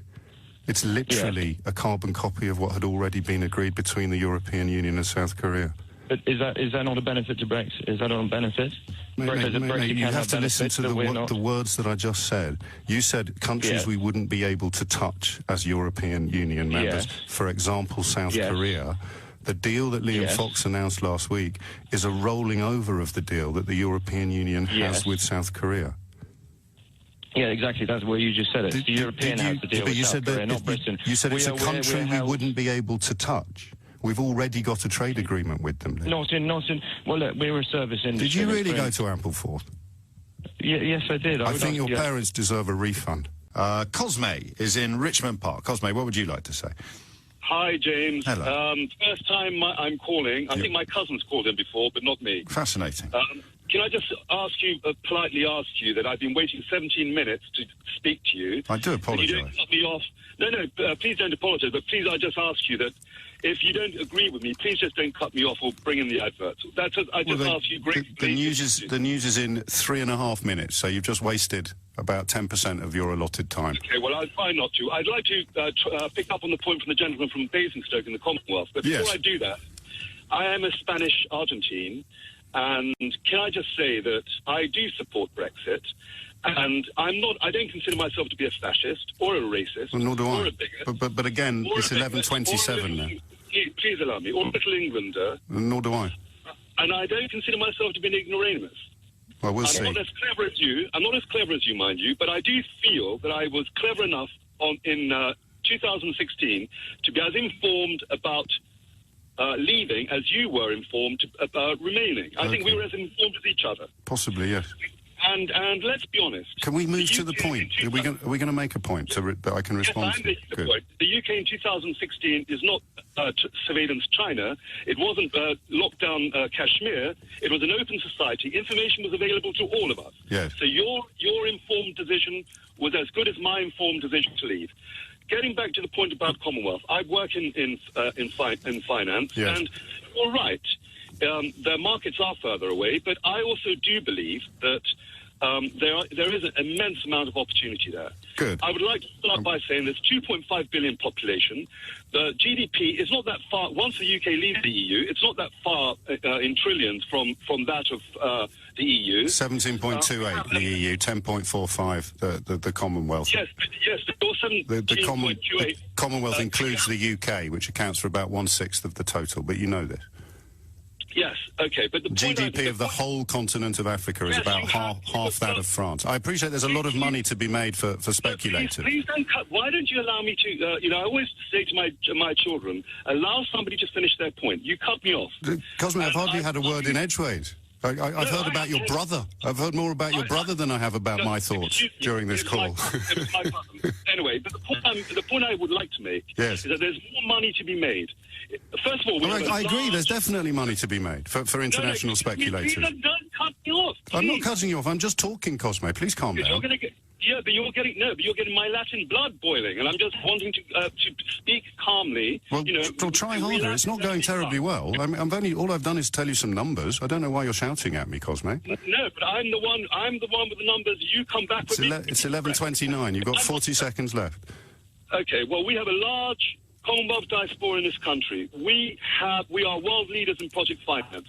There's more money to be made in a bridge in Pakistan, in the port of Gwalior, in the Arabian Sea, where the Urals are. We're paving the way for our Commonwealth future. Yes. Then there is to be, let's say, a motorway in Bulgaria.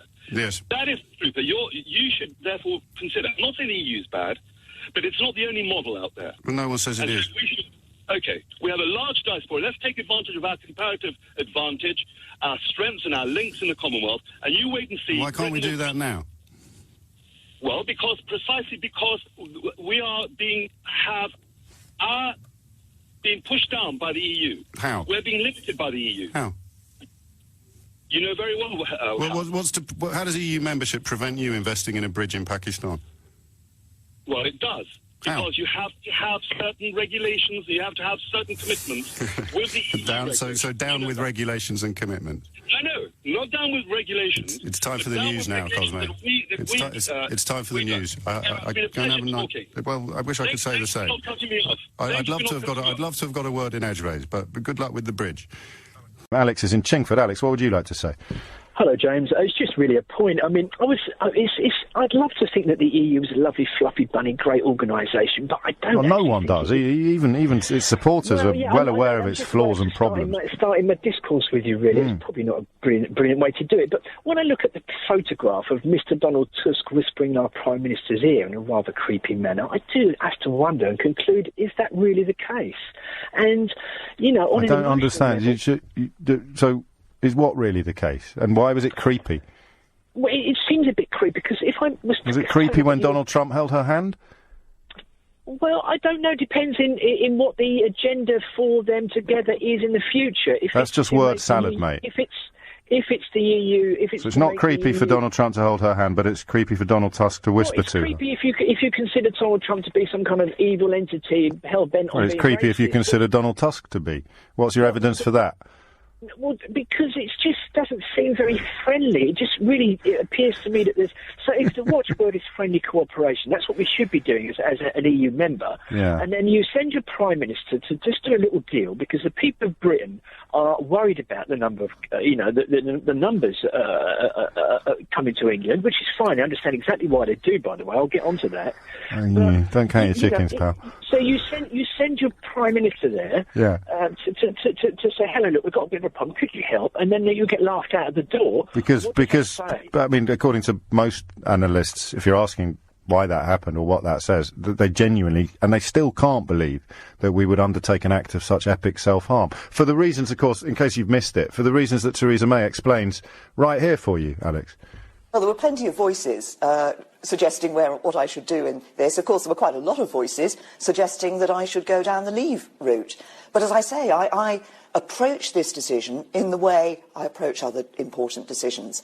Look at the facts and come to a view. And when I put all that together, when I think about the potential risk to jobs, the uncertainties for our economy if we were to leave the European Union, when I think about the security, the discussions I've had within the EU, because I do believe we are more secure in the EU. So, to answer your question, what happened when David Cameron went there was that they turned around and said, A, well, you're not in Schengen, B, you're not in the euro, you've already got kind of the best deal available for any member country, and C, surely the British people are going to do what Theresa May does. You're going to look at the facts and arrive at a view that we're going to be less economically vibrant and less safe if we vote to leave. So, no, we're not going to give you anything else, mate, because there's no way that the country's going to be daft enough to leave. There's the point I have trouble understanding. Why would we be worse off, and why would they seek to... Ask Theresa May. Don't ask me. That was Theresa May. Unless financially secure. This can't be a friendly organisation that seeks to do that, surely. Say again? So that can't be a friendly organisation that seeks to do that, or would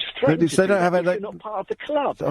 So what's the point of being in the club then, Alex? Well, exactly. That's exactly why. So why be in it? So we might as well. If we're going to be because if you're in the club, you defend ourselves when necessary as a country, as a nation. Yeah, all right, mate. Why do we need? Gear 2.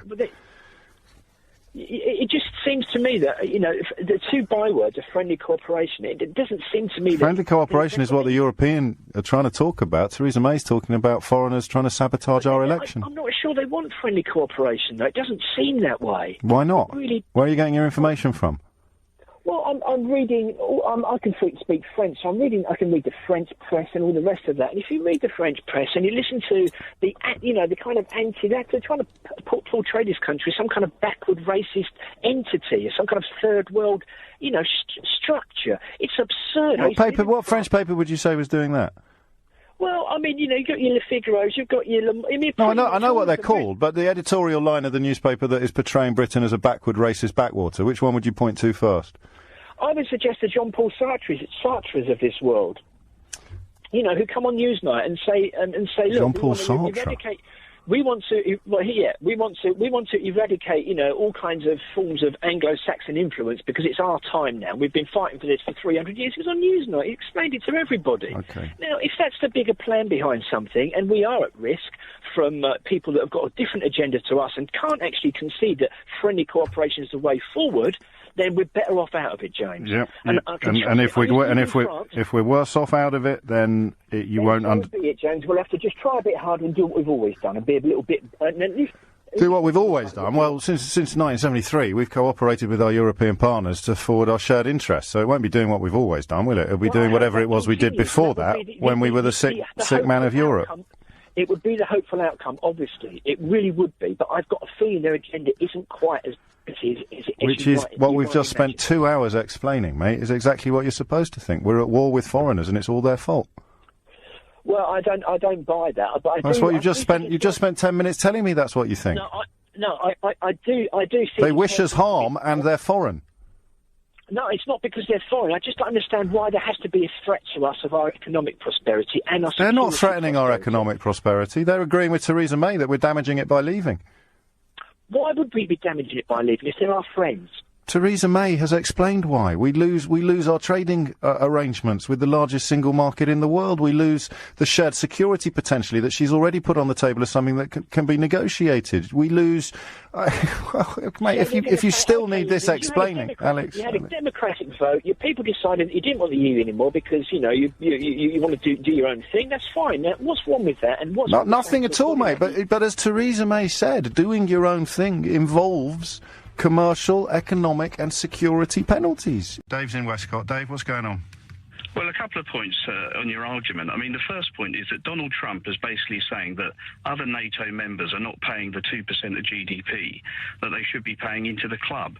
So that's the first negotiating tactic he's saying. He's saying, why should we have young kids from Milwaukee go and die in Estonia? When Merkel was elected... So let me finish. No, because you're ignorant. Merkel was elected on a manifesto pledge to raise the GDP spending on NATO. You knew that, Dave. No, but there's 2 points. The first point is it hasn't happened. Let's have the second point. The second point is you're arguing about a block of 27 countries. You were arguing on your own terms about the most powerful country in the world, or in Europe, you said Germany, and you said she was possibly the most powerful person in the world. Woman. So why can't 27 countries create their own defence union in terms of replacing NATO? What's your problem with that? I don't know what you're talking about, is my first problem. Well, look, NATO is separate from the EU. If the EU want to create their own defence mechanism separate from NATO, and they've got 27 countries, and the richest country in Europe is Germany... I don't know what you're talking about. Well, clearly you don't, because you haven't thought it through. What you're saying... Well, that might be the reason, Dave, but I'm not going to put my money on that just yet. Well, I think you should. On the first hand, you said we need NATO. On the second hand, you've defined 27 countries, wealthy European industrialised countries headed by Germany. They're not all like that. Cannot look after their own defence within the European Union. So are you telling me that we don't need NATO? No, I didn't say that. I believe we do need NATO. See, I don't know what you're saying, and nor do you. Yes, I do. So we do need NATO, but we don't need to be in it. If they want to replace NATO, they've got the power. Who wants to replace NATO? Well, Angela Merkel, clearly, because she's coming up with the idea. The second point was about... what are you actually talking about? Well, it's obviously difficult for you to understand too. You're telling me it is. So Angela Merkel doesn't like NATO and Donald Trump does. No, she likes other people paying for NATO, and that's what she's complaining about. And she got elected on a platform of saying, I want to pay more into NATO. Well, I'd love to pay more to you to go on holiday, but I haven't got the money, and I just find other things to do with it. See, I'm going to say goodbye to you now, Dave, and you're going to go away. You're going to go away convinced that you've made a really good point and that I've willfully and deliberately ignored it, aren't you? You don't like arguing the facts. I can't argue with you, Dave. I have no idea what you're talking about. What I'm saying is NATO is better than anything else, but if we don't have NATO, the European defence can all get together and 27 countries can pay for it themselves. Job done. Yeah, you've said it again, OK? I have. Thank you. Great point. Absolutely no clue. And Dave convinced he's a genius. And that's why we are where we are as a country. So Dave thinks I'm rude or talking over him or interrupting him. Absolutely, no one listening has got a clue what he said. He's misunderstood some comments under an article on the Daily Mail website, thinks he's Henry Kissinger. Lowestoft, where June is.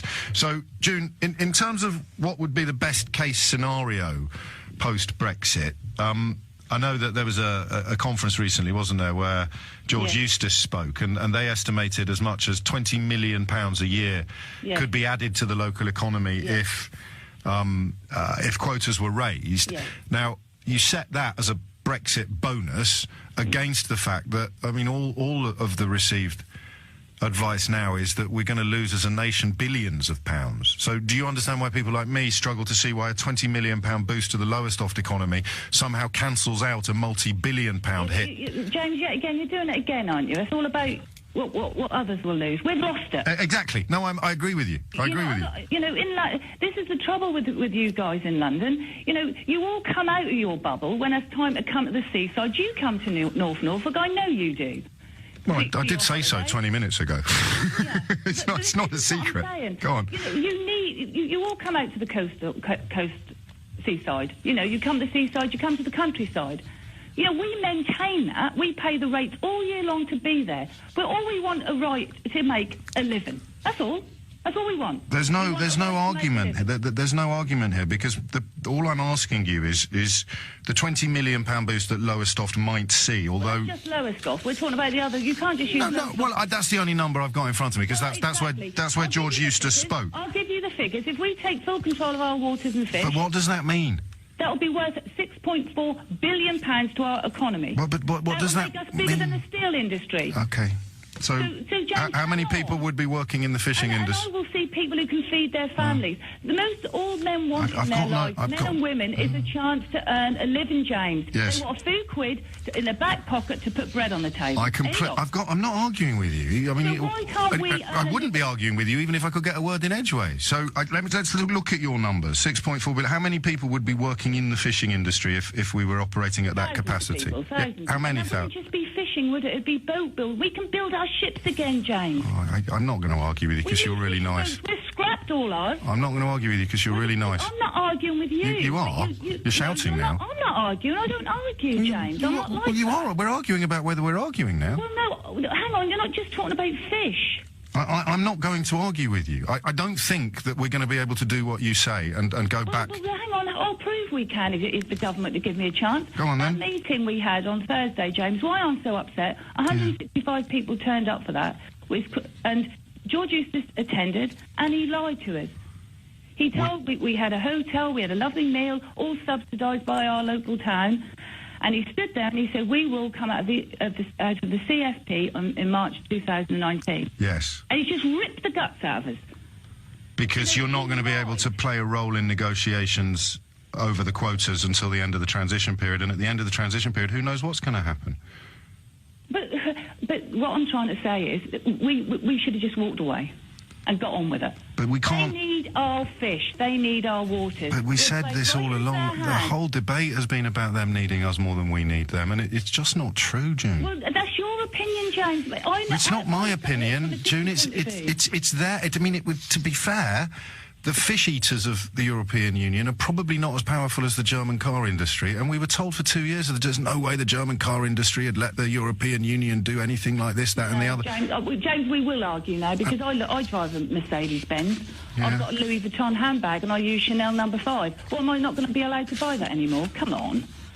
I mean, it's ridiculous. No, all we want back, James, I'm not going to argue. James, you are such a bright man. I love you, June. You've missed the one. You've missed something here, though. You could have really turned this if you'd have screwed your nut. Oh, June. You could have done. I'm on your side. You are a kind man. You love the man on the street, and that's what we are. We're the This is the point. June, let me just speak, please. Okay? Here's the thing. Yeah. That man on the street that you just referred to, and thank you for understanding where I come from, because I think you do, and I do appreciate that. But in terms of what our negotiations have to achieve, is that they have to essentially treat every man on every street equally. Yes.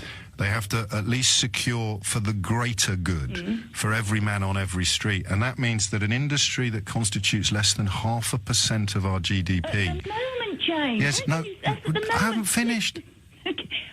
That's at the moment because we're not allowed to catch our own fish. But we could say that about anything. I could say now, if you gave me a special deal on football production, we could be the biggest football producers on the planet by Christmas. If you give me special treatment and special dispensations... You saw what Talk to me about Grimsby. Look at bloody farmers. Excuse me. You see, now you're turning on the farmers. This is divide and rule, June. I like farmers as well. But we don't have any subsidies. All we want to do is go out and earn a living. That's it. We're not asking for any subsidies. We're not asking for anything. No, you are. Waters, our fish. You are asking for special treatment in the context of our trade arrangements with the largest single market on the planet. And I know that you can't see that, but it is. Well, I do see it. I see all those. I see all these post trawlers coming in and raping just outside my back garden. We want our garden back. I'm going to campaign on that platform. Dynamo, we want our waters and sea back, and we will fight, James, and we need people like you who are clever to help us. The thing is, I've explained the position. You can't prioritise an industry that is a relatively tiny part of our economy. And briefly, can you come back after the break, June? Can I? About bankers in London, then, do we? Okay. Mate, you take it up with the right. Take it up with the right wingers who were saying don't bash the bankers after the financial crisis. That is how I look at it. Yeah, well, that's how I look at it as well. I've got to take a break. Can I come back to you after the break? Yes. Don't go anywhere. Who's running the market while you're on the phone to me? Oh, well, I started at 3. We're finished. I've got any fish to sell. So see. What are you complaining about? You sold out. I'm joking. And you are listening to James O'Brien on LBC, talking and learning from June in Lowestoft, who is immersed in the East Anglian fishing industry. June, I need to. Can I ask you a question you might not like? Yes, it's fine. A few people are questioning your claims of penury while also revealing that you drive a Mercedes and have a Louis Vuitton handbag while... Well, I'll tell you why. Well, I haven't finished yet, while also dousing yourself in Chanel No. 5. Yeah, what's the matter with that? Nothing at all. They're just saying you can't claim your skin... No, I can't. I'm not saying that. Well, you did. You said you can't put food on the table. I got my Louis Vuitton when I was 21 years old. I said you weren't going to like it. I'm trying to keep things friendly. I know. I drive a Mercedes. So, well, there's a lot of Mercedes a lot cheaper than Mini. So let's not go there. It's not me. It's other people. Well, who that'll be? All I know is I fight for something I believe in. And I admire that. Now, can you help me understand? Can you help me understand things a little bit better? So, and you're the expert on this, not me. And I like experts, unlike most of the supporters of Brexit. The most recent figures I can find are from 2015. We exported £921 million worth of fish to the European Union. Yeah. And we landed here £775 million worth. So they're a bigger customer than we are. Once we see, this is the thing with all this. What go? I deal with the Dutch. I buy and I don't want to be in Europe, but I like Europeans. But they're a bigger customer than we are. At the end of the day, we are buying all our fish from over there in Iceland and Norway. That's the trouble. But we're exporting 900. We're exporting 921 million. I don't know all these figures, James, because I look at these figures and they're all made up. I mean, you did tell me. You did begin by telling me that if everything goes swimmingly, we'll have an industry worth £6.4 billion, and that's a completely pie-in-the-sky figure. These are actually recorded sales that have already happened, June. You can't really say, I like figures that predict a possible future, but I don't like figures that describe an actual past, can you? Well, no. Well, what we're saying is we buy the majority of our fish from the EU. We want to turn that round. We just want our fishermen to be able Why, June? What difference does it make as long as you can sell it? What difference does it make who buys it? Well, because you only got to look at their industries compared to ours, James. Go on. I just got back from a trip to Iceland. It's wonderful. The country. It works. We used to have a thriving industry, and we've given it away. I know that line, and I respect it, and I sympathise with it. But the question I asked you was, why does it matter who buys the fish as long as you can sell it? Well, that's again. I'm not going to get into this, that, and the other. Well, this is why things get so frustrating. We want to catch our own fish, and we want to sell it to other people and other places further afield. For example, well, Korea. We send whelks there now. I've got a whelk boat whelking out of Lowestoft at the moment. All those whelks are going to Korea. Great. So we can already sell. So we're already selling whelks to Korea then. Yes. So why would it be a good idea to reduce our trading arrangements with our biggest customer on the planet? We never said we wouldn't. I'll still. But we have to. If we don't, we're pulling out of the free trade agreement. That's what we're doing. We're having to negotiate a new one. What I'm saying is, if Mr. Johnny Foreigner in Europe don't want it, we'll send it elsewhere. But they do want it. On these people. They do want it. They buy £921 million worth of it every year. Well, then they take most of it out of our waters. All we want. No, this is British fish. I can't do this, June. I respect you and I like you, and I'll come. You're now looking at figures and getting heavy with me. Yeah, I am. I'm looking at facts, and you're giving me feelings. Yeah, this is Brexit. This is the debate. You and I are never going to agree with each other. I sympathise with your position. You hate the fact that I'm giving you facts and figures, and I hate the fact. I don't hate anything. But you all right? Hate's the wrong word. You don't want me. You don't want me to give you all the facts and figures. I've got facts and figures as well. Then we will start arguing, and we said we weren't going to do that, didn't we? Well, I think it's a bit late. That ship has sailed. So £921 million currently goes to the EU. 6.4 billion will come back into this country if you. But my number has happened, June. It will happen. Have faith in your country, Mr. O'Brien. I do. And when are the unicorns? Have faith, my love, and it will come. When are the unicorns arriving? Well, I saw one last night. He flew past my bedroom window and he waved to me, and a seagull. You take care, June. All right. Thank you. God bless. Jack's in Chigwell. Jack, what would you like to say? Hello, mate. Hello, Jack. Okay. Theresa May is basically David Cameron in a skirt. She's not a strong enough leader, and I've always voted Conservative all my life. The issue I've got is that you've got... You've just described the last two Conservative Prime Ministers in negative terms. Why on earth would you vote for them? Because I'm speaking the truth, is what I believe. Yeah, but why have you voted for them if they're rubbish? Because the alternative is so frightening. What, Ed Miliband? I could not allow that. Sorry? Ed Miliband? Yeah, really. It should have been David, shouldn't it? David would have frightened of Ed Miliband? Ed wasn't the... Sorry? You're frightened of Ed Miliband?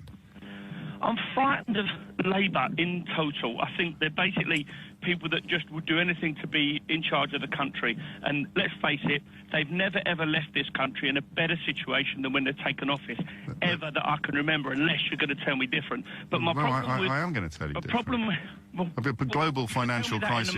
Global financial crisis. No, the thing is, and I know it annoys some people, but you can't come on this programme and say things that aren't true. You certainly can't. Let me hear you then. You can't repeat fatuous slogans that you've picked up from right-wing newspaper columnists without having them examined.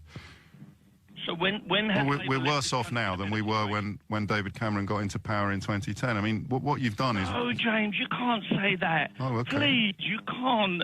Okay, well, it's true. The country was left in such a state by Labour the last But again, you're just repeating words that you've heard. I'm talking about numbers. But anyway, look, let's park all that. You think David Cameron and Theresa May are rubbish, but you voted for them because you're frightened of Ed Miliband. Talk to me about the Brexit situation. How has it all gone so wrong?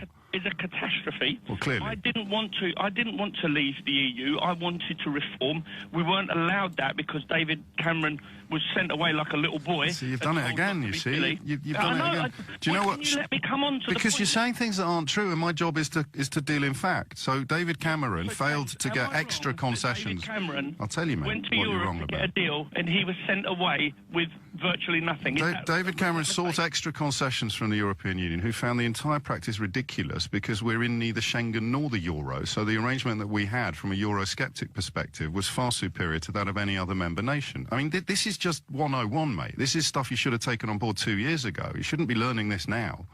But anyway, back to Brexit, Jack. It wasn't sufficient for the people that voted Brexit for, and the problem is... It's because none of them understood, in the same way that you still don't. All you're doing is demonstrating the ignorance that led people to conclude that David Cameron could have gone to Brussels and somehow come back with a unicorn. Everybody informed knew that he couldn't. I can't believe you haven't worked this out yet. But back to Brexit. But the point I'm trying to say to you is that people voted Brexit for so many different reasons. Yes. You're never going to get a Brexit that suits everyone anyway. Correct. And the issue that you've got here is that the people of the country, or the majority at the time, said, look, this is what we wanted, but you haven't had that. You've had a... But again, Jack, I apologise for interrupting again, but you've just completely contradicted yourself. You said they all voted for different... They all voted for different things, Jack, you said, and then you said they didn't get what they voted for. No, they voted for different versions of Brexit. Because people are different in the country. Yes, but none of them will get what they voted for, because none of the promises they were made can be kept. It is literally undeliverable. Just in a nutshell, because I sense we're going round... Undeliverable. Well, of course it's undeliverable, you silly sausage. Why do you think they've resigned? All right, let's just do that then. Why have they resigned? For being undermined by people that don't want it, and the situation... How has Boris Johnson been undermined by people that think Brexit is a bad idea? Just give me two or three examples. I'll explain it to you. I'll explain the hypocrisy... Yeah, go on, quickly, though, because the phone line's awful. You've got Corbyn, who's actually a leaver, who's changed his mind to be a Remainer. How has Boris Johnson been undermined by Remainers? It's got nothing to do with Jeremy Corbyn. Because Theresa May has controlled his, not Boris Johnson, David Davis, his bargaining power. He doesn't want what Theresa May wants, and this is what happens when you've got... Because what he promised could happen can't happen. So anyway, you were telling me how Boris Johnson has been undermined by Remainers. Just talk me through it. I actually meant David Davis. So David Davis has been undermined by Remainers negotiating to leave? The whole process has been undermined. The whole process of negotiation is undermined by people saying, we need another referendum, we need this, we need that. We've got what we've got, go and get the deal you can get. But Labour would be in exactly the same... The deal you can get is vastly inferior to the deal you already have. You've spent 8 minutes proving me right on every single thing I've said while you thought you were arguing with me. Does your head hurt, Jack? Listen to me, James, or you... Oh, mate, I'm not a charity, Jack. I can only do it, you know, for 3 hours a day, every single day. Christopher is in Cannock in the West Midlands. Christopher, what would you like to say? Hello, James. Basically, my family have been in manufacturing for the best part of 350 years, dealing in every industry from the leather trade to the automotive, everything, believe it or not, from bondage gear to aircraft windows, OK? Now, I understand the European Union want to protect certain trades, so they protect wine producers in France, which, OK, fine, it protects those jobs. Great. Okay? The leather trade in Walsall in the West Midlands used to employ thousands of people. Yeah? Nobody ever protected their jobs. Okay? Then you've got the automotive industry. Now, you're going to say that in the European Union, we can protect the jobs and everything else. Well, the reality of it is, in the Czech Republic, the average wage over there for somebody working in the manufacturing industry, I believe, is about 12,000, whereas over here, it's 20,000. So Johnson Control, British Airbags International, all the big Lear Corporation, all these companies, up sticks from the UK, take them to another European Union country and start manufacturing there. You have a few. On the lower wage. You have a few examples of that, of course, and equally. Okay. Why did Nissan open in Sunderland then? Because they get huge grants from the UK, right? No, now, come on, when they Christopher, manufacture- don't insult your own intelligence. Why did Nissan Well, open do you in know what? Sunderland? I used to employ 125 I'm people very in proud of you, but manufacturing. just answer the question. If it's as simple as saying wages are lower in Czechoslovakia, why were Honda in Swindon and why were Nissan in Sunderland? Would you like me to finish? Would you like me to give you some examples? I'd love you to answer my question, yeah. I don't know those exact Well, let's have a answers. think then. Okay, well, let's come up with a theory. Let's come up with a theory. No, it's yours. This is your answers to my questions. That's how it works. So why is Nissan in Sunderland? Because they get huge grants, and they also. No, but you don't. That's not true, is it? Do you know what? And if they get huge grants, Christopher, okay. if they get huge grants, let's pretend that's true. What you just said. It might Well, be, do you know what? but that would cancel out the wage imbalance with the Czech Republic manufacturing plants, wouldn't it? You're just picking one thing. Now let's take farmers, for instance. I'm picking the thing you said. You said automotive industry, didn't you? I didn't imagine that. And then you said the Czech Republic, yeah? Right? I didn't imagine that. And then you said that's why they all moved there. So I said, why is this company in Sunderland? And you said something about massive grants. And I said, well, if that was true, that would cancel out your point about the wage imbalance, wouldn't it? Can we at least agree on recent history of this own conversation? When they... No, I just want to establish that we can agree that's what's just happened in this conversation. Can I say something, right? You wonder why people vote Brexit. It's because people don't want to listen to the story. I completely agree. They just want to say stuff that's not true live on the radio and then go off with their kind of head in the clouds. So let's try again. Why is Nissan in Sunderland? I don't know, but I'll tell you what is true. Well, you need to know, because you're so certain of your own position that you need to... Otherwise, you're going to go away proving the point you just made. People vote Brexit because they don't understand things and they hate having it pointed out. No. But you're picking one little point. No, you mentioned the automotive industry. You did, and you mentioned wages in Czech. I was going to mention farming, but you wouldn't let me finish. Well, no, because your first point's fallen apart. Once we agree on that, we can move on to your next one. You're talking absolute rubbish, James. I'm sorry. All right. So why is Nissan in Sunderland? I don't know about Nissan. All right. Well, let's move on. Let's agree to move on. So we'll leave the automotive industry out of it. I don't know enough about the leather industry, so we'll leave that out. I certainly don't know enough about bondage. So let me just play you what the economist that the ERG and the hard Brexiters love the most said about agriculture. This is Patrick Minford a few years ago at a House of Commons Select Committee, and then we'll move on to what you think. Well, I think that it's perfectly true that if you remove protection of the sort that has been given in particular to the car industry and to other manufacturing industries inside the protective wall, you have got you're going to have a change in the situation facing that industry, and you are going to have to run it down. And it will be in your interest to do it, just in the same way that we ran down the coal industry and the steel industry. These things happen. I got to be honest with you, mate, I didn't even know he mentioned the car industry in that clip. I'd forgotten. So the EU membership, under that analysis, has protected the car industry. So now talk to me about farming. Yeah. Okay, well, I'm not a farmer and I'm not going to claim to be a farmer. But you did just say, let's talk about agriculture, right? Okay. Right. I didn't imagine that, like I imagined the stuff about the automotive industry. I'm a layman, right? Well, no, because when you came on, you were a manufacturer with 350 years of experience. How have you gone from that to a layman who doesn't know anything in the space of 6 minutes? Well, to be honest, I must know a fair bit, you know what I mean? Anyway. Why? How did you arrive at that conclusion, Christopher? I don't know. What makes you think that you know a lot? You know what? You want people to ring up and put their point of view. No. I don't want them to put their point of view. I want them to bring facts to the programme. The whole point is, the UK is one of the highest labour rates in the world, I would have thought, for wages. Okay? So we have to pick niches. We're talking about farming now, you said. Yeah, okay. Where are we going to excel in the UK?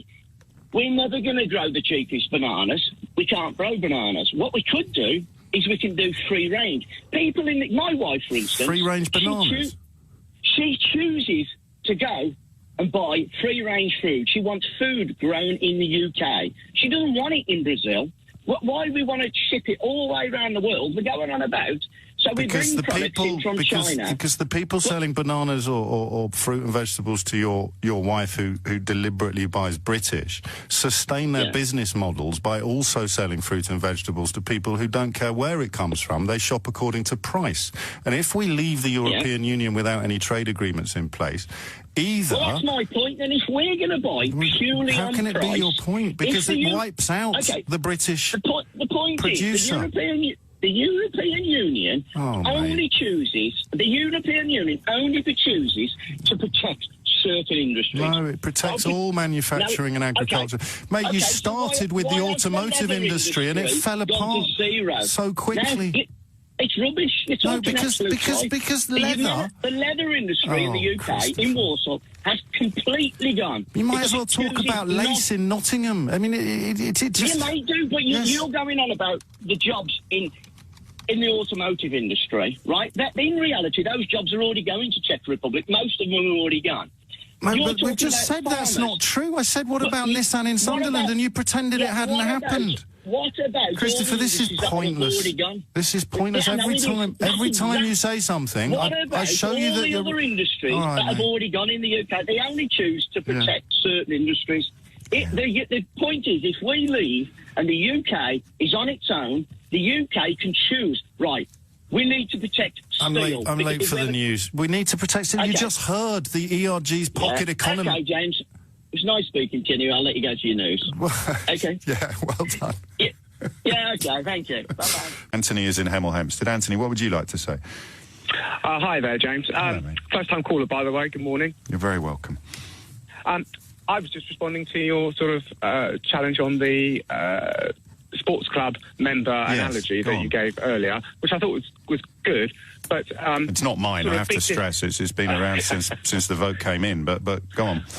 Well, I mean, my thing is that you're a private individual, and what you're doing is purchasing a service, whereas the UK is not purchasing a service. We are, an individual country with a great economy, a first-class workforce, and what we did originally when we joined the EC was joined a trade club that allowed us to... that's not true. You need to Google... That's not true? Well, you need to Google what Ted Heath, who was Prime Minister at the time, said about further political integration. It's another one of those little sound bites that's gone unchallenged for so long that it's almost a waste of my time telling you the truth. But we didn't join a trade club, the EC. You have to read what Ted Heath said in the early 1970s about what joining the EC involved. It was much more than just trade. Oh, well, of course, it always was. There was the Federalist. And Churchill's stop. No, we didn't. You literally, the Prime Minister of the country that took us into the European community explained why it was about much more than trade. Right. Okay. So, but at the end of the day, you're saying that we did. We're walking away from that. We don't want to be in the club, which we're perfectly. It's a perfectly not sensible thing to do. I'm not a Brexiteer by any stretch of the imagination, but by walking away, taking away trade, that is the big gun to our head, isn't it? And that started right at the very beginning of negotiations. We didn't really have any choice. We had to follow the very beginning of negotiations. We were moving heaven and earth to put a trade agreement in place. Well, who was moving heaven and earth? Because all 28 countries. That's what the withdrawal agreement was designed to presage. It could have been passed by now, and we'd be cracking on with the negotiations for the free trade agreement. It would, by definition, be inferior to what we already have. But really, at the end of the day, what we want is a trade agreement because it's mutually beneficial to both of us. At the end of the day, when we joined, we had trading agreements with all these countries and others throughout the world. But we didn't have any trade agreements with any of Europe before we joined the EC. A fraction of what we've got now. Yeah, of course, but things the world has moved on, hasn't it? And we've moved in. We had huge trading agreements with the rest of the world. So, sorry, when could you argue that? Well, pre-joining the European Union. Which ones are you thinking of? The Commonwealth for a start. Right, and we don't have that now? We didn't have good trade agreements with the Commonwealth. We weren't doing a lot of business with those countries. So when you say the Commonwealth, which comparable economies are you thinking of with regards to sort of like Germany, France? And now, of course, we've got free trade agreements with Japan. We've got a very good trade agreement with Canada. Look, you can't argue that stepping away the agreement and the situation we have at the moment is by far the best. We do a lot of trade with Europe. I don't understand what you're saying. But I'm just saying, you are literally on national radio arguing against what you've just said. Again, right now. Again, right now. Again, right now. Again, right now. Should we call it quits, Anthony, mate? Okay, let's call it quits. All right, you have a great day. Anthony's in Colchester. Anthony, what made you pick up the phone? Just basically because I think it's time that everybody realised that we had a vote and that vote needs to be upheld, whether you voted to leave or voted to remain. Yes. That's it, is it? Oh no! I mean, you spend a lot. You spend most of your days trying to convince people to change their direction. No, Anthony, bless you, mate. I spend most of my days reminding you what people like this said 3 years ago. We'll find ourselves part of the European Economic Area and with a free trade deal. I want us to have a simple free trade agreement with the European Union. If Norway, Iceland and Switzerland can get deals that suit them, we can do something far, far better than that. Norway chooses its own deal. We will choose our own deal. We're in a much stronger negotiating position than Norway ever has been. So how have people ended up, you think, believing that they voted for no deal when the cheerleader of Brexit argued the precise opposite, Anthony? Because of the way that Parliament has sent this, by taking the options away constantly. Don't forget, we had 3 years of Theresa May. So you liked the deal, did you? You liked Theresa May's deal? No, I didn't like Theresa May's deal at all. But that's what 17.4 million people voted for. No, 17.4 million people did not vote for that. So what did they vote for then? We voted for the £9 million leaflet that Cameron stuck for our letterboxes. Pardon? And Theresa May's deal did not represent what that leaflet had on it. So I'm a little bit confused. 17.4 million people voted for David Cameron. Well, no, but we basically voted for what was on that leaflet. What was on the leaflet? We all know what was on the leaflet was to leave the. But you voted to leave, and that leaflet was encouraging you to remain. It was, yeah. So you voted to leave because of what the Remain campaign said. Don't confuse what I'm saying. It's not me that's confusing you, Anthony. The leaflet had on it, the options of what we would be leaving if we chose to leave. Yeah, and what were those options? We all know what they were, to leave the EU. Right. To stop paying into the But the withdrawal agreement involved... The withdrawal agreement involved leaving the EU. It didn't. It held us into the EU unless we found certain solutions for the Irish backstop. Which we still have to find. We don't have to find, because the EU... So how are we going to solve it then? Nobody's going to put a hard border up, are they? Everybody's already said that. What happens if they do? But everybody said that they won't. Who said that they won't? The Irish have said it, the English have said it. The only people that haven't said it is the European Union. Anthony, I don't know how to say this politely, but you're talking undiluted twaddle. Only in your opinion. No, it's not an opinion, you see. It's not an opinion, because you voted to leave the European Union because you believed the Remain campaign. Well, no, not because I believed the Remain campaign, because I was given I'll play you this again then. Did you believe this guy? Did you believe this guy, Anthony? We'll find ourselves part of the European Economic Area and with a free trade deal. I want us to have a simple free trade agreement with the European Union. If Norway, Iceland and Switzerland can get deals that suit them, we can do something far, far better than that. Norway chooses its own deal. We will choose our own deal. We're in a much stronger negotiating position than Norway ever has been. Or did you vote to suspend Parliament? I don't agree with the suspending of Parliament. But that's what we're talking about today. That's what you've rang in to discuss. You've got to look at the reasons as to why Boris Johnson is doing that. Yes. Not just because he can't admit that there is nothing better than being in the European Union. And that long list of the stuff that Farage... Well, just talk me through what Farage just said. Talk me through.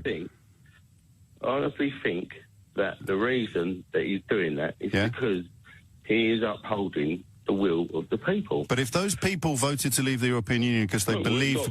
Anthony, just pause for a minute, mate. Just hang on. I've got a question for you, please. We've got a lot of MPs in Parliament that have sculptured the old leaving the EU. No, we haven't. Because they don't agree. We have. People who voted because they believed what Nigel Farage just said, how can that be their will? I don't care what Farage said. I'm not interested in No, what but you Farage appreciate said. that some people trust him and believe him.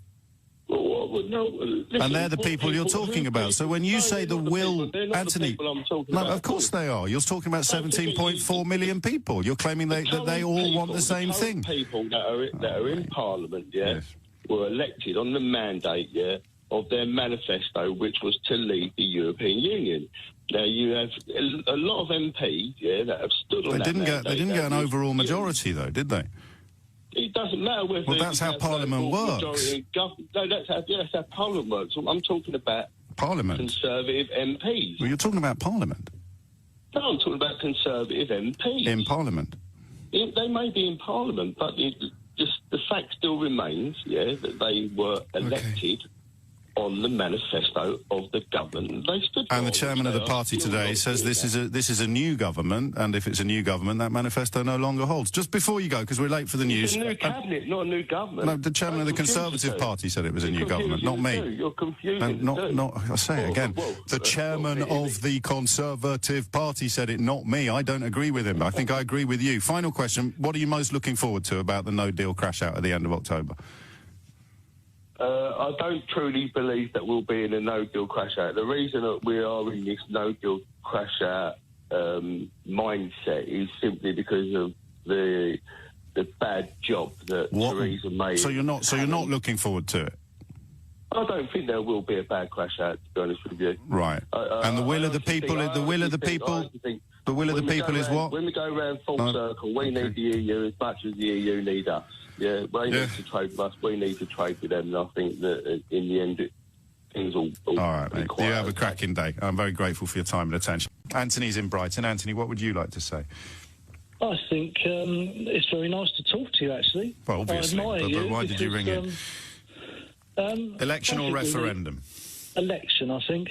Okay. Basically, because I think we need a bit of a shake-up. Because I think what we've got is a lot of... So you wouldn't want either candidate... I mean, you wouldn't want Johnson to win, then? I'd like to see Farage win, to be honest with you. In a general election? General election. I think that put the cat amongst the pigeons.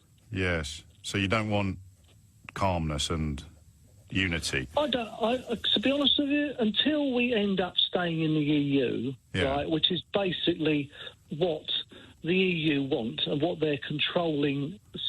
like cancer has spread amongst various people, yourself included. Yes, tell me what you mean by that, Anthony.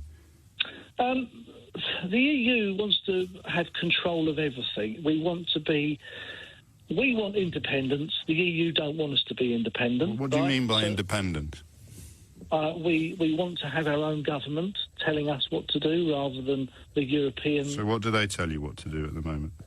Well, they make laws. So what do they tell you? Yeah, what do they tell you what to do? Well, they tell everybody what to do. They control everything. For example? EU regulations on emissions for cars, EU regulations on emissions, like everything. So you want to be free to have a more polluting car? I want to be free to make my own decisions. But you won't be. You just said you wanted to be told what to do by your own government. Well, if that's what they choose, but at least we've elected these people. You also elected Nigel Farage, didn't you, to be an MEP? That's right. Yeah. But he has no master control over the EU. But you're against master control. You just said you were against that. That's right. I am against master control. He doesn't have any control in the EU. So apart from wanting our children to breathe dirtier air, what else do you feel aggrieved about? It's all right picking on that. What I'm saying I'm only picking on the only example you've given, Anthony. You can't shoot the messenger, mate. The point I was trying to make, that was just an example. Yes, and I want some better examples, if you don't mind. Okay. 437 laws on hand towels. Is that necessary? On what? That's just red tape on hand towels. Name one. What? Name one of those laws. I don't know, because I've Here you are on national radio, spouting lines that you can't support. Give me one example of the 437 laws that you're unhappy about. I think there's regulations on the size. The size of you think there's regulations on the size of handhelds, and this is your evidence of being controlled. So you want dirtier air and enormous handhelds. Or tiny ones, I'm not clear. Is it tiny ones you want or enormous ones? I don't think there's any necessity to have laws on a handheld. But you don't know what they are. But any law on a handheld's ridiculous. You don't know. You don't know what you can't really expect me to continue this conversation now. You use the analogy of cancer, and when I've asked you for examples of the symptoms of what you call a cancer, you're talking gibberish about hand towels and claiming that you want to breathe dirtier air. Go on, third time lucky, Tony. Fill your boots. I don't. I love you. You're great. You're just brilliant at making people look stupid. No, nothing to do with me, Anthony. I just hold up mirrors. It's not my fault what you see. So let's have another crack. You want dirtier air and giant hand towels. What's the other evidence of Brussels controlling your life? I just want our government to be our government. Yeah, the example of control? Well, the government that we have, that we've elected to be telling us what to do. Right, so if this government told you that you had to have emission controls on your cars and you weren't allowed enormous hand towels, you'd be happy with that, would you? Because it would be their decision that we've elected. Yeah, but it's their decision to enshrine laws that are passed collectively in the European Union, Anthony. Yeah, but they don't choose. Yes, they do. European. Yes, no, they do, which is why you can't name any. So before you go, one last chance, because I'd hate you to feel you weren't given a fair crack of the whip. We want dirtier air and enormous hand towels, although we can't actually identify any laws, despite claiming that there are 437. We can't name any of them. What's the other big platform that proves your point about Brussels exercising undesirable control over us? Brussels, well, because the fact that not right at the moment. It's not a trick question. Wait a few years. Yes, right? just one more example, because I think hand towels and clean air haven't really worked for you. So give me the other one. When they dissolve our British Army. When they dissolve our British Army. That's right. Right, you are, mate. That's the future. Nancy, I think you need to go back to bed. Johnny's in Buckinghamshire. Johnny, what would you like to say? Is it me? I don't know. Are you called Johnny? Yeah, I did. And are you in Buckinghamshire? Have you rung LBC in the last 20 minutes hoping to get onto the James O'Brien programme? Yes, thank you very much. Right, then we've narrowed it down, and I think it's almost certainly you. Marvellous. Okay, which of your points would you like? Whatever you rang in to talk about. I rang in to tell you that the point of leaving a no deal on the table is a internationally accepted negotiating tactic.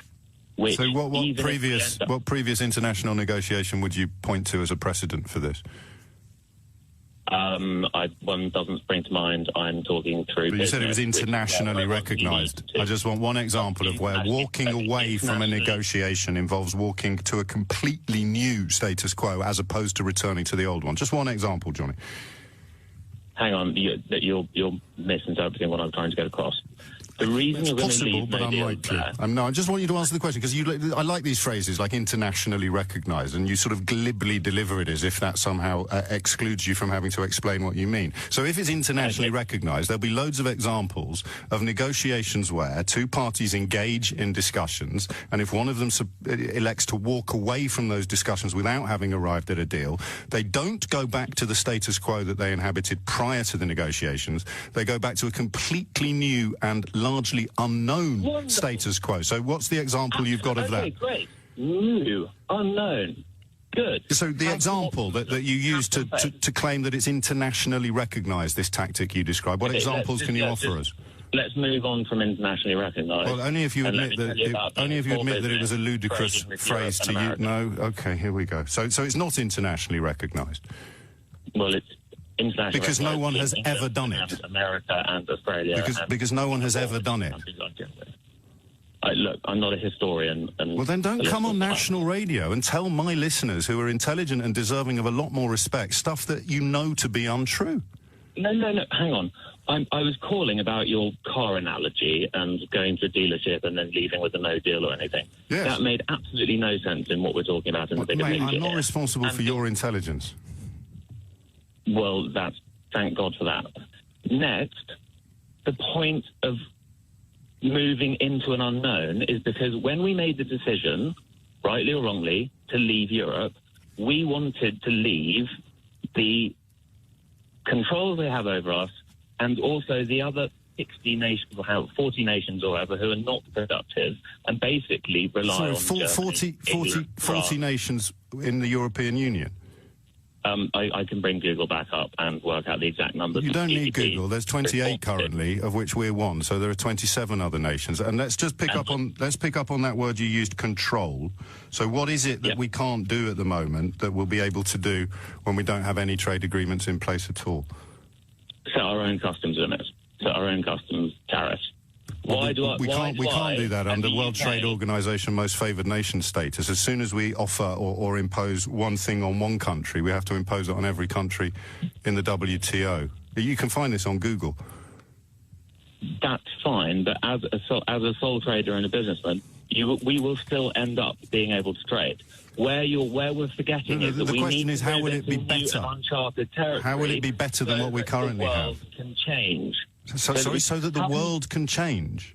So that generally we can move into a new phase of even greater global trade and move away so from by leaving the biggest single market on the planet, walking away from 81 established free trade agreements and countless other attendant arrangements and treaties, we'll be able to trade more than we currently do.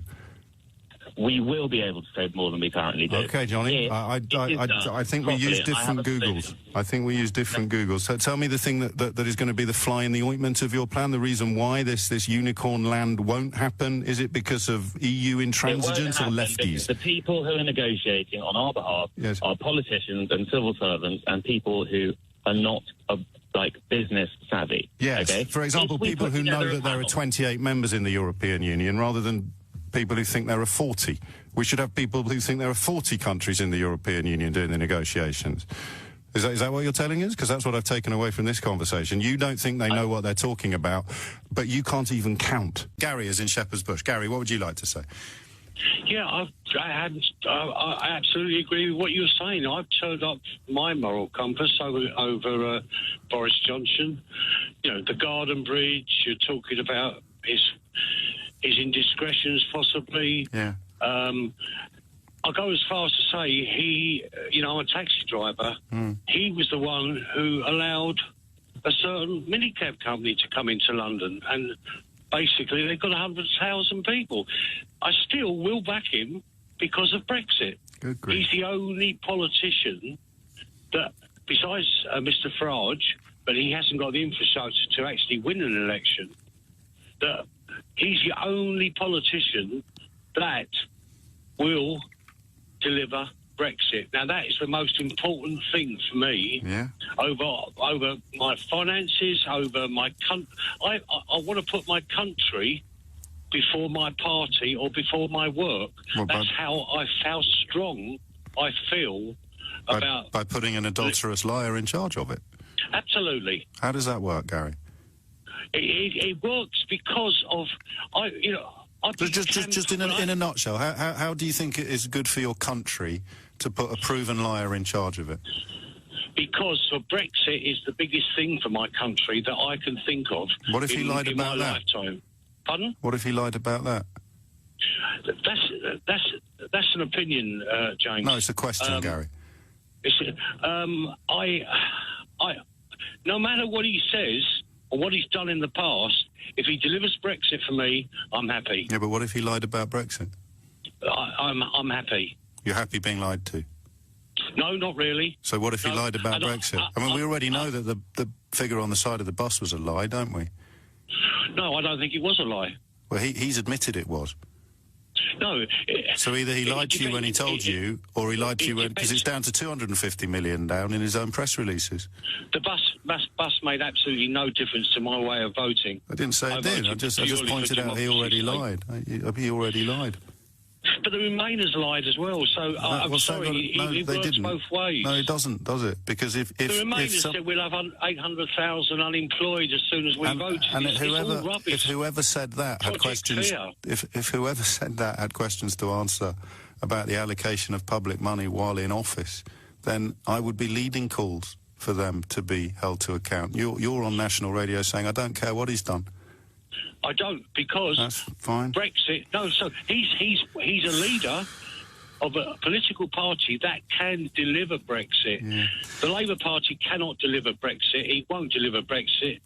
The party's completely been taken over by momentum that won't allow Brexit to Before happen. you go, what is it you're most looking forward to about Brexit, Gary? What I'm most looking forward to is basically the right to govern our own country. And where do you think that right is most absent at the moment? What do you point out as the areas where we can't govern our own country? Bearing in mind Boris Johnson has shut down Parliament because it had too much power. Yeah. I disagree with...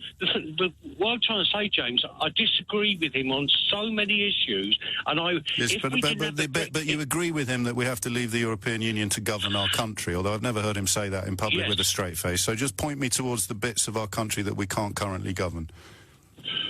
Our own laws. Which laws? Any laws. Yeah, name one. Our freedom of information. Freedom of information, you think, is because of the European Union?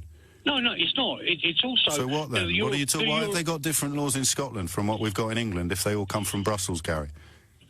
James, the biggest thing is we're not debating over Brexit. My mind's made up. I'm never going to change. So... You know, it's all right. You don't have to change your mind. You just have to answer my question. If our laws come from Brussels, why are there different laws in Scotland from the ones in England? Because on certain laws, they can make their own laws. Right. So what laws can't we make? We can't send a terrorist back because European courts of European Court of Human Rights has nothing to do with the European Union, Gary. And which terrorist are you thinking of? Abu Hamza. He's gone. Yeah. How long did it take to have him to be gone? You just said he couldn't go. I just pointed out it had nothing to do with the European Union. How many years was he in prison and we were feeding him and clothing him and looking after him? And that's why you want to leave the European Union? No, that's one reason. But except it's not, Gary. It's not a reason, because it's not true. He's not here. Yes, go on. Right. The main reason I want to leave the European Union is that my father and my family fought in the war not to be taken over by a foreign power. Yes, but we've just established that we haven't been taken over by a foreign power. But we have, in my opinion. And then I ask for some evidence, and you say something about Abu Hamza, mate.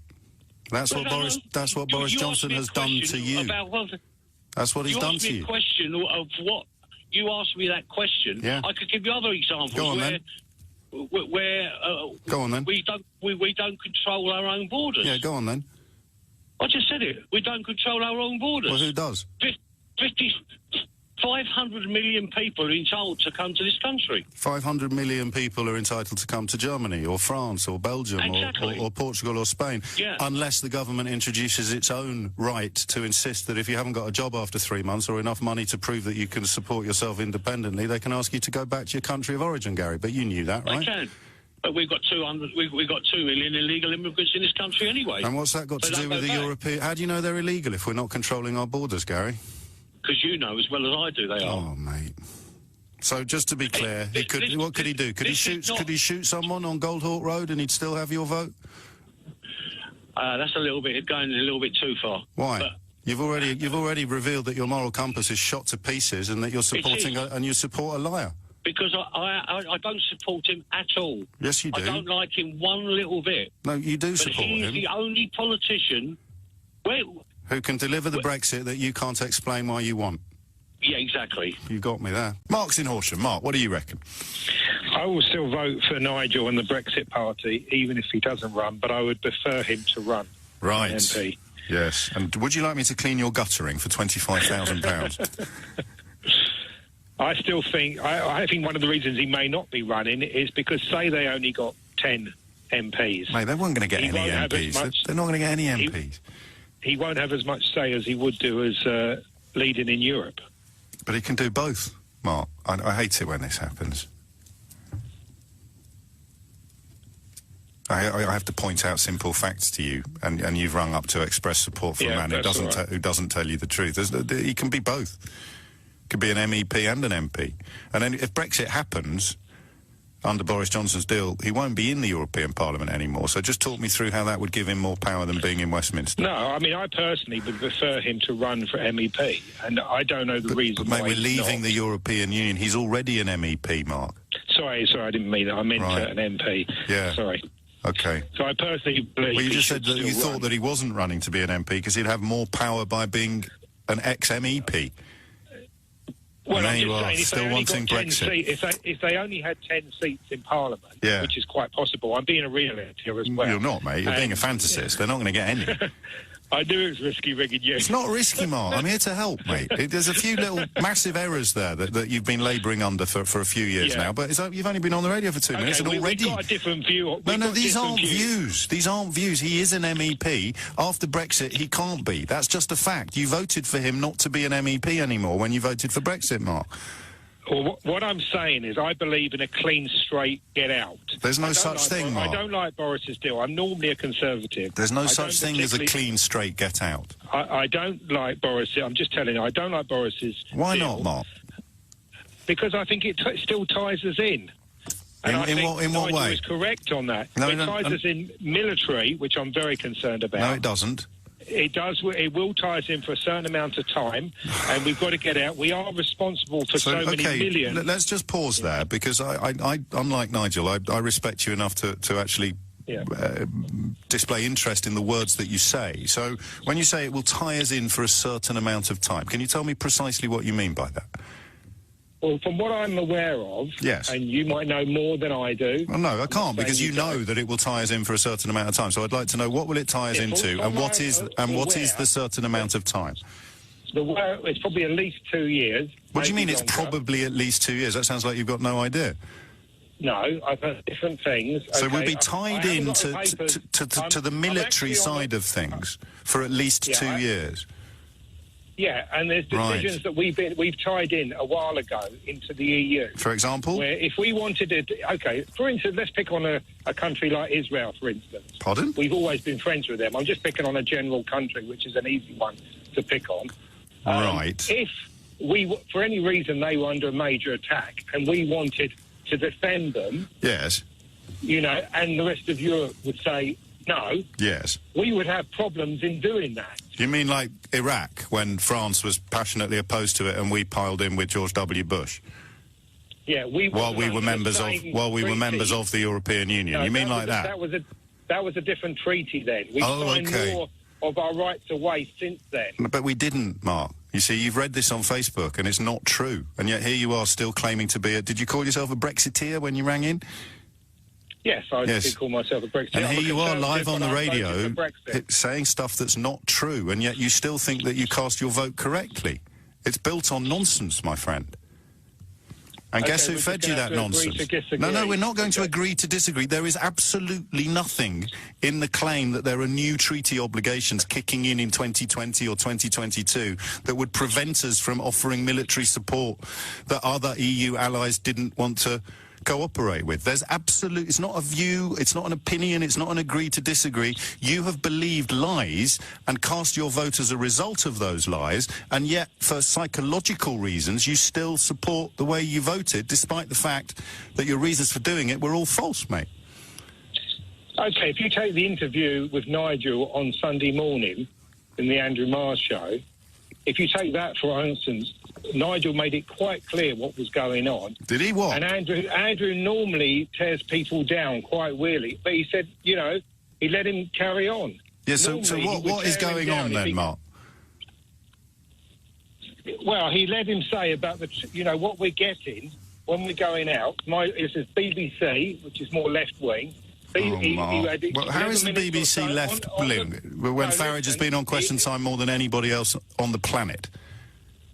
On the whole, if you look at Question Time, again, sidetracked onto this. Well, no, if I was you, I'd welcome the sidetrack, because I want to go back to this treaty that would prevent us from cooperating militarily with allies if our European Union partners didn't want us to. Where did you learn that?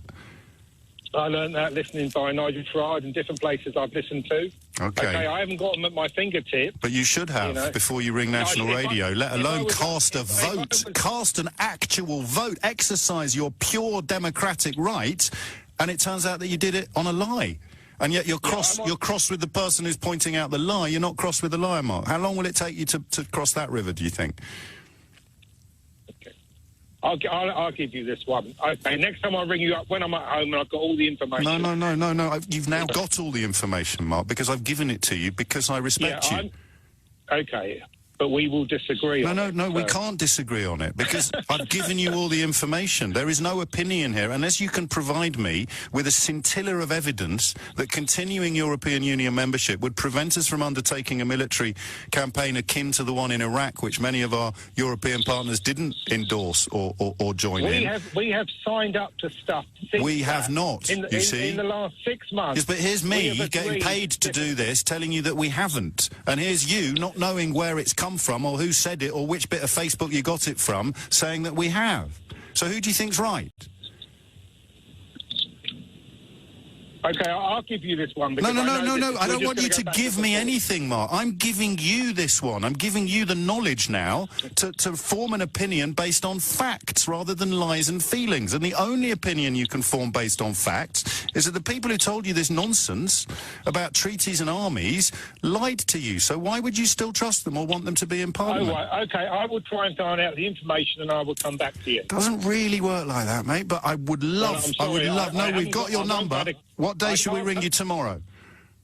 No, I work as a coach driver, so it doesn't work like that. All right, well, where's your next rest stop?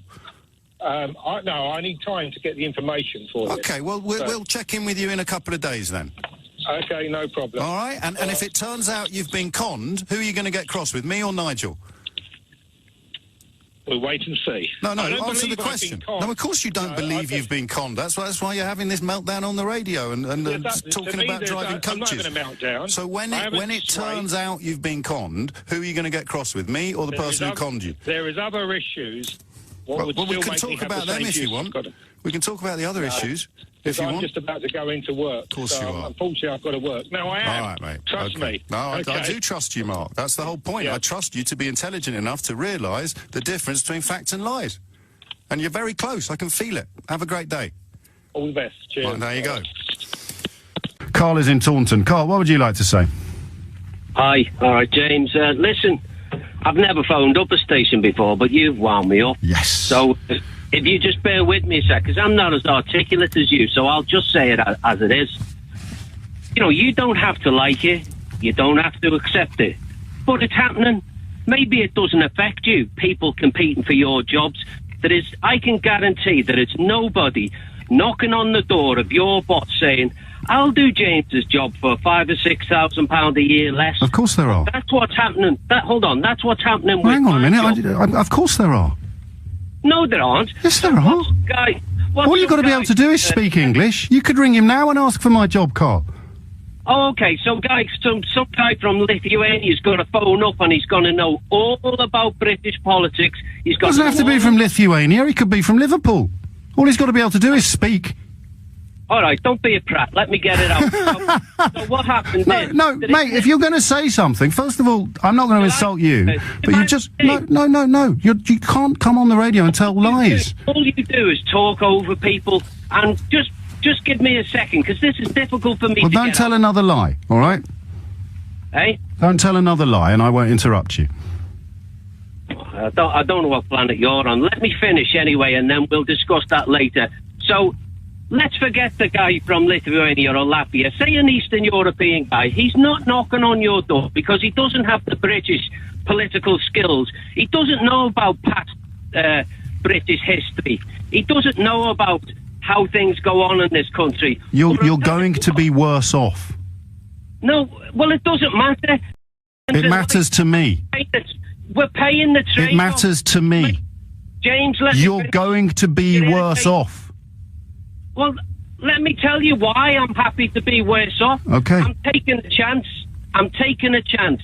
It's going to take 2 years for us to be out.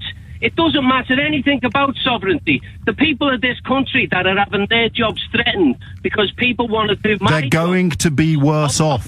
Hold on, James. Just because people want to do my job for £6,000 less. What good is that to me? You are going to be worse off. Even that £6,000 is going to be worth less. I'm already worse. You're paying more for petrol, you're paying more for food, you're paying more for shoes, you're paying more for clothes. James, I'm prepared to pay. You're not letting me speak. Mate, you've spoken a lot more than I have during this conversation, Carl. Just let me get to this point. Okay. I've decided, and the people of this country have decided who voted Brexit to leave, have said, OK, we know it's going to be tough. No, they told you that it wouldn't be, Carl. Hold on, James. No, I won't hold on, Carl, because you've told another lie, and I said I'd interrupt if you did. You were told your life would get better. I've heard what you said, and you've said the same thing to me that you said to everybody else. Because Listen, it's true. One important point. Go on. Just let me get it out, and then you can get back on your big chair. Listen, the people of this country have said, those that voted leave, they know it's going to be tough, but they're prepared to pay the trade-off. They're going to say, it's going to be tough these 2 years. 2 years? Where are you getting 2 years from? Hold on. No, I won't hold on. I mean, you've come on my radio show, you've called me a prat, and now you think you get to make the rules up as you go along. Two things. You are going to be worse off. My job is up for grabs to anybody who can speak English. And thirdly, they told you you would be better off out. And you believed them. For you to turn around now and say, I knew all along I was going to be worse off, that's pathetic, Carl. No, well, it's not that. We're prepared to make the wait. We're prepared to go short term for it to get better long term. Well, I wish well, then let's part in agreement that I hope it gets better in the long term. But we're not going to agree that you genuinely believed it was going to get better in the short term, because they told you, for example, that we'd have 350 million quid a week to spend on the NHS immediately. Do you still think that was true? Well, I'm not interested in that. Okay, well, I am, and that's kind of what the conversation has been about, the campaigns before the referendum and the reality afterwards. Would you like to apologise for calling me a prat? Because I think you let yourself down. No, I knew that was a lie. I didn't worry about that. Well, because a lot of people didn't know it was a lie, Carl, and I'm speaking up for them. Well, listen, I'm speaking up for me, and the reason and that's why great. You speak up for you, and I'll speak up for people who got lied to and didn't realise. And everyone's a winner. But I won't call you names, Carl, because I think you let yourself down. Kevin is in Oxford. Kevin, what would you like to say? Hello there. Yeah, first about parliamentary democracy.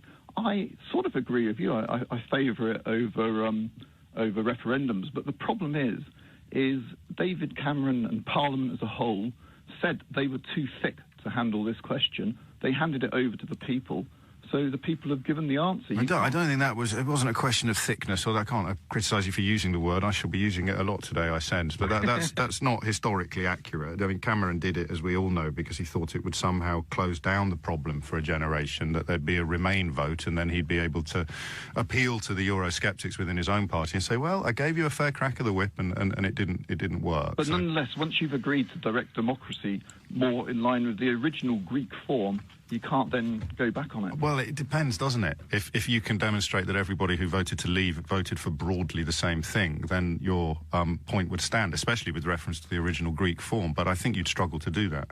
Okay, and just because the time's short and you've got lots of callers. You fill your boots, mate. On the Irish problem, I know you've gone to a fine university, and the thing about questions is it depends a lot on who's doing the marking.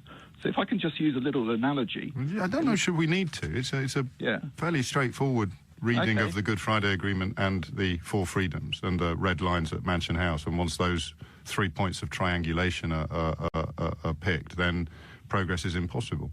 Yeah, but if we solve the Irish problem, the EU just keeps saying it's not an Irish problem; it's a British problem. I'm just using that in shorthand. But well, let's not, because I think that colours the debate as well. Okay. It's a British-created problem on the island of Ireland. Call it the British problem, but if the EU, because even if we solve it perfectly, the EU has to agree that it's solved perfectly, and they could just keep saying it's not solved to their satisfaction. Well, why would they do that? Because they don't want any borders in Ireland. They'd love to see a solution. No, but they want to keep us trapped in Europe. No, mate. You know why would you use a word like trapped? Well, they want to keep us aligned to the terms of the Good Friday Agreement that we signed. Essentially, Britannia is a freedom-loving girl in a bar. Mr. EU's come along and said, I want to leave you in my bedroom. But don't worry, the moment you solve a simple puzzle to my satisfaction, I'll let you go. If you were that girl, would you go back to the bedroom? I have absolutely no idea what you're talking about. A few people enjoy tortuous analogies more than I do. So you're describing the British border in Ireland as a simple puzzle? Well, go on then, crack on. How are we going to solve it? You yourself yourself said it was a simple puzzle. No, I didn't. I said it was simple to understand why it's so complicated, but you think it's simple, so tell me how we solve it. Sorry, no, I've got you wrong. You said... That's all right, I've got you right. How do you solve the simple puzzle?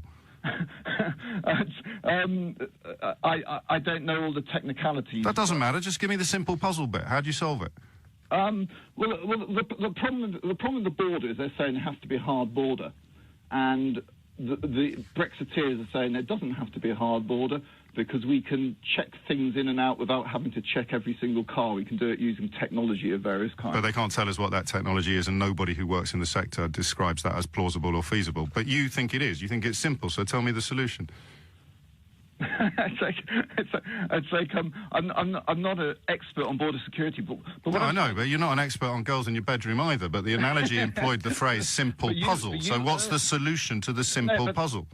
But the thing is, come on, you know I'm going to keep doing this until you say there isn't one, or until you provide it. What's the solution to the simple puzzle, Kevin?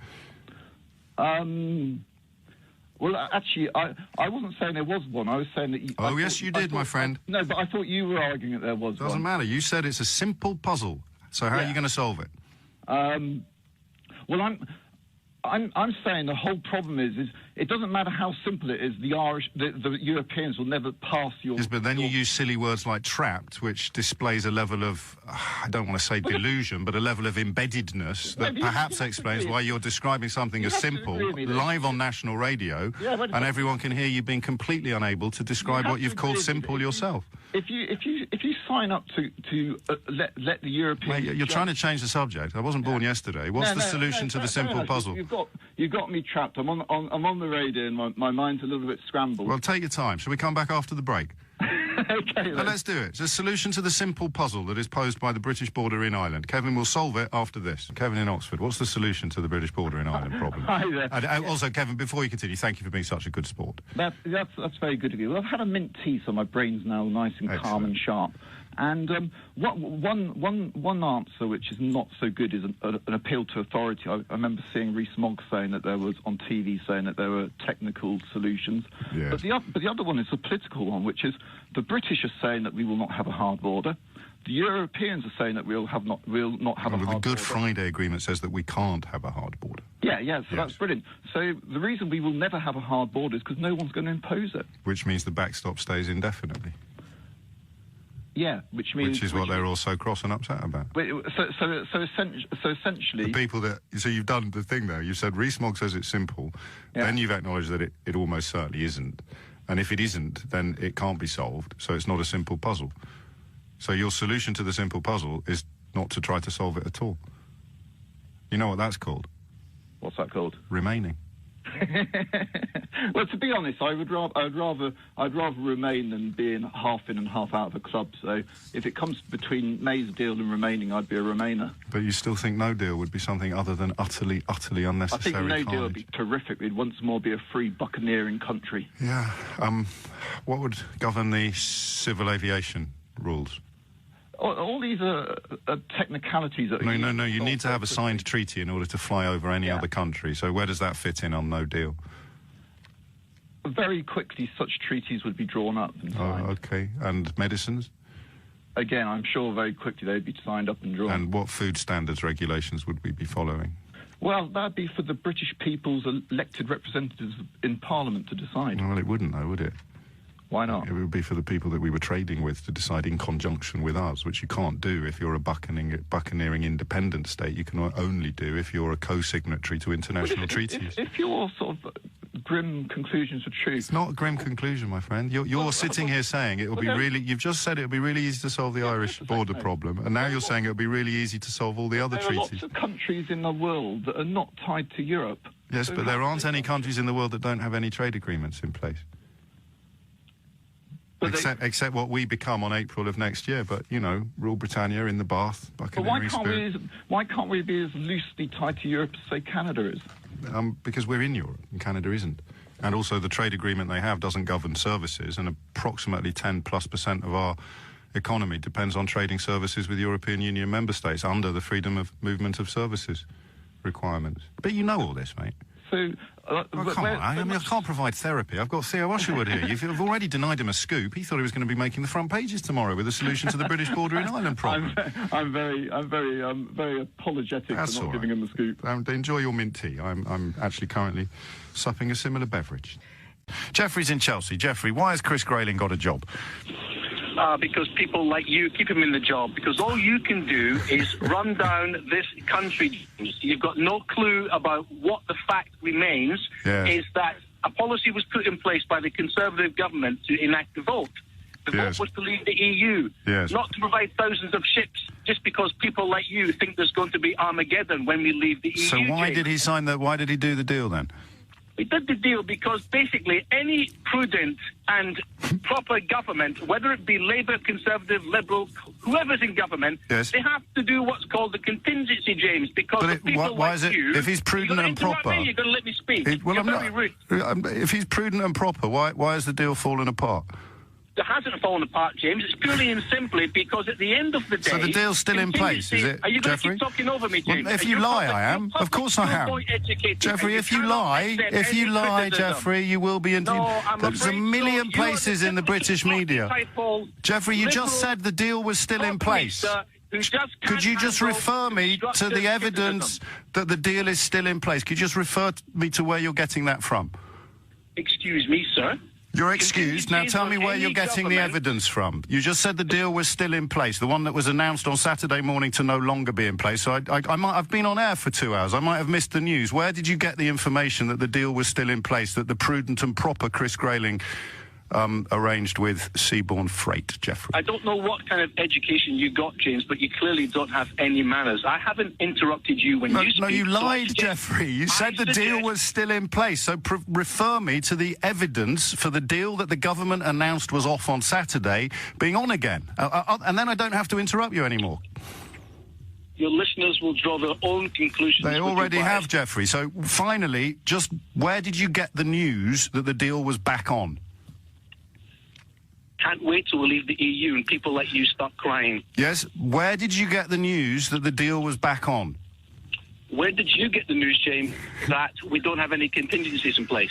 Well, when they announced on Saturday that the contingency they'd put in place had been called off, but you've told me that it hasn't been called off, and I'm looking for the evidence. So you believe that there's only one contingency? No, I'm talking about the one deal that you just said was back on. Now, either say, I'm sorry, James, I made a boo-boo, or tell me where you got your evidence from. I would never apologise to people like you. No, I know you won't, Jeffrey, which is why you end up getting humiliated on national radio. Because all you had to say was sorry. Yeah. No. If you look at, so for the final time, Jeffrey said the deal was still on. The deal that Chris Grayling signed with Seabourn Freight. Jeffrey in Chelsea says the deal is still on. Jeffrey's proof comes now. You're a muppet. And that, my friends, is Brexit.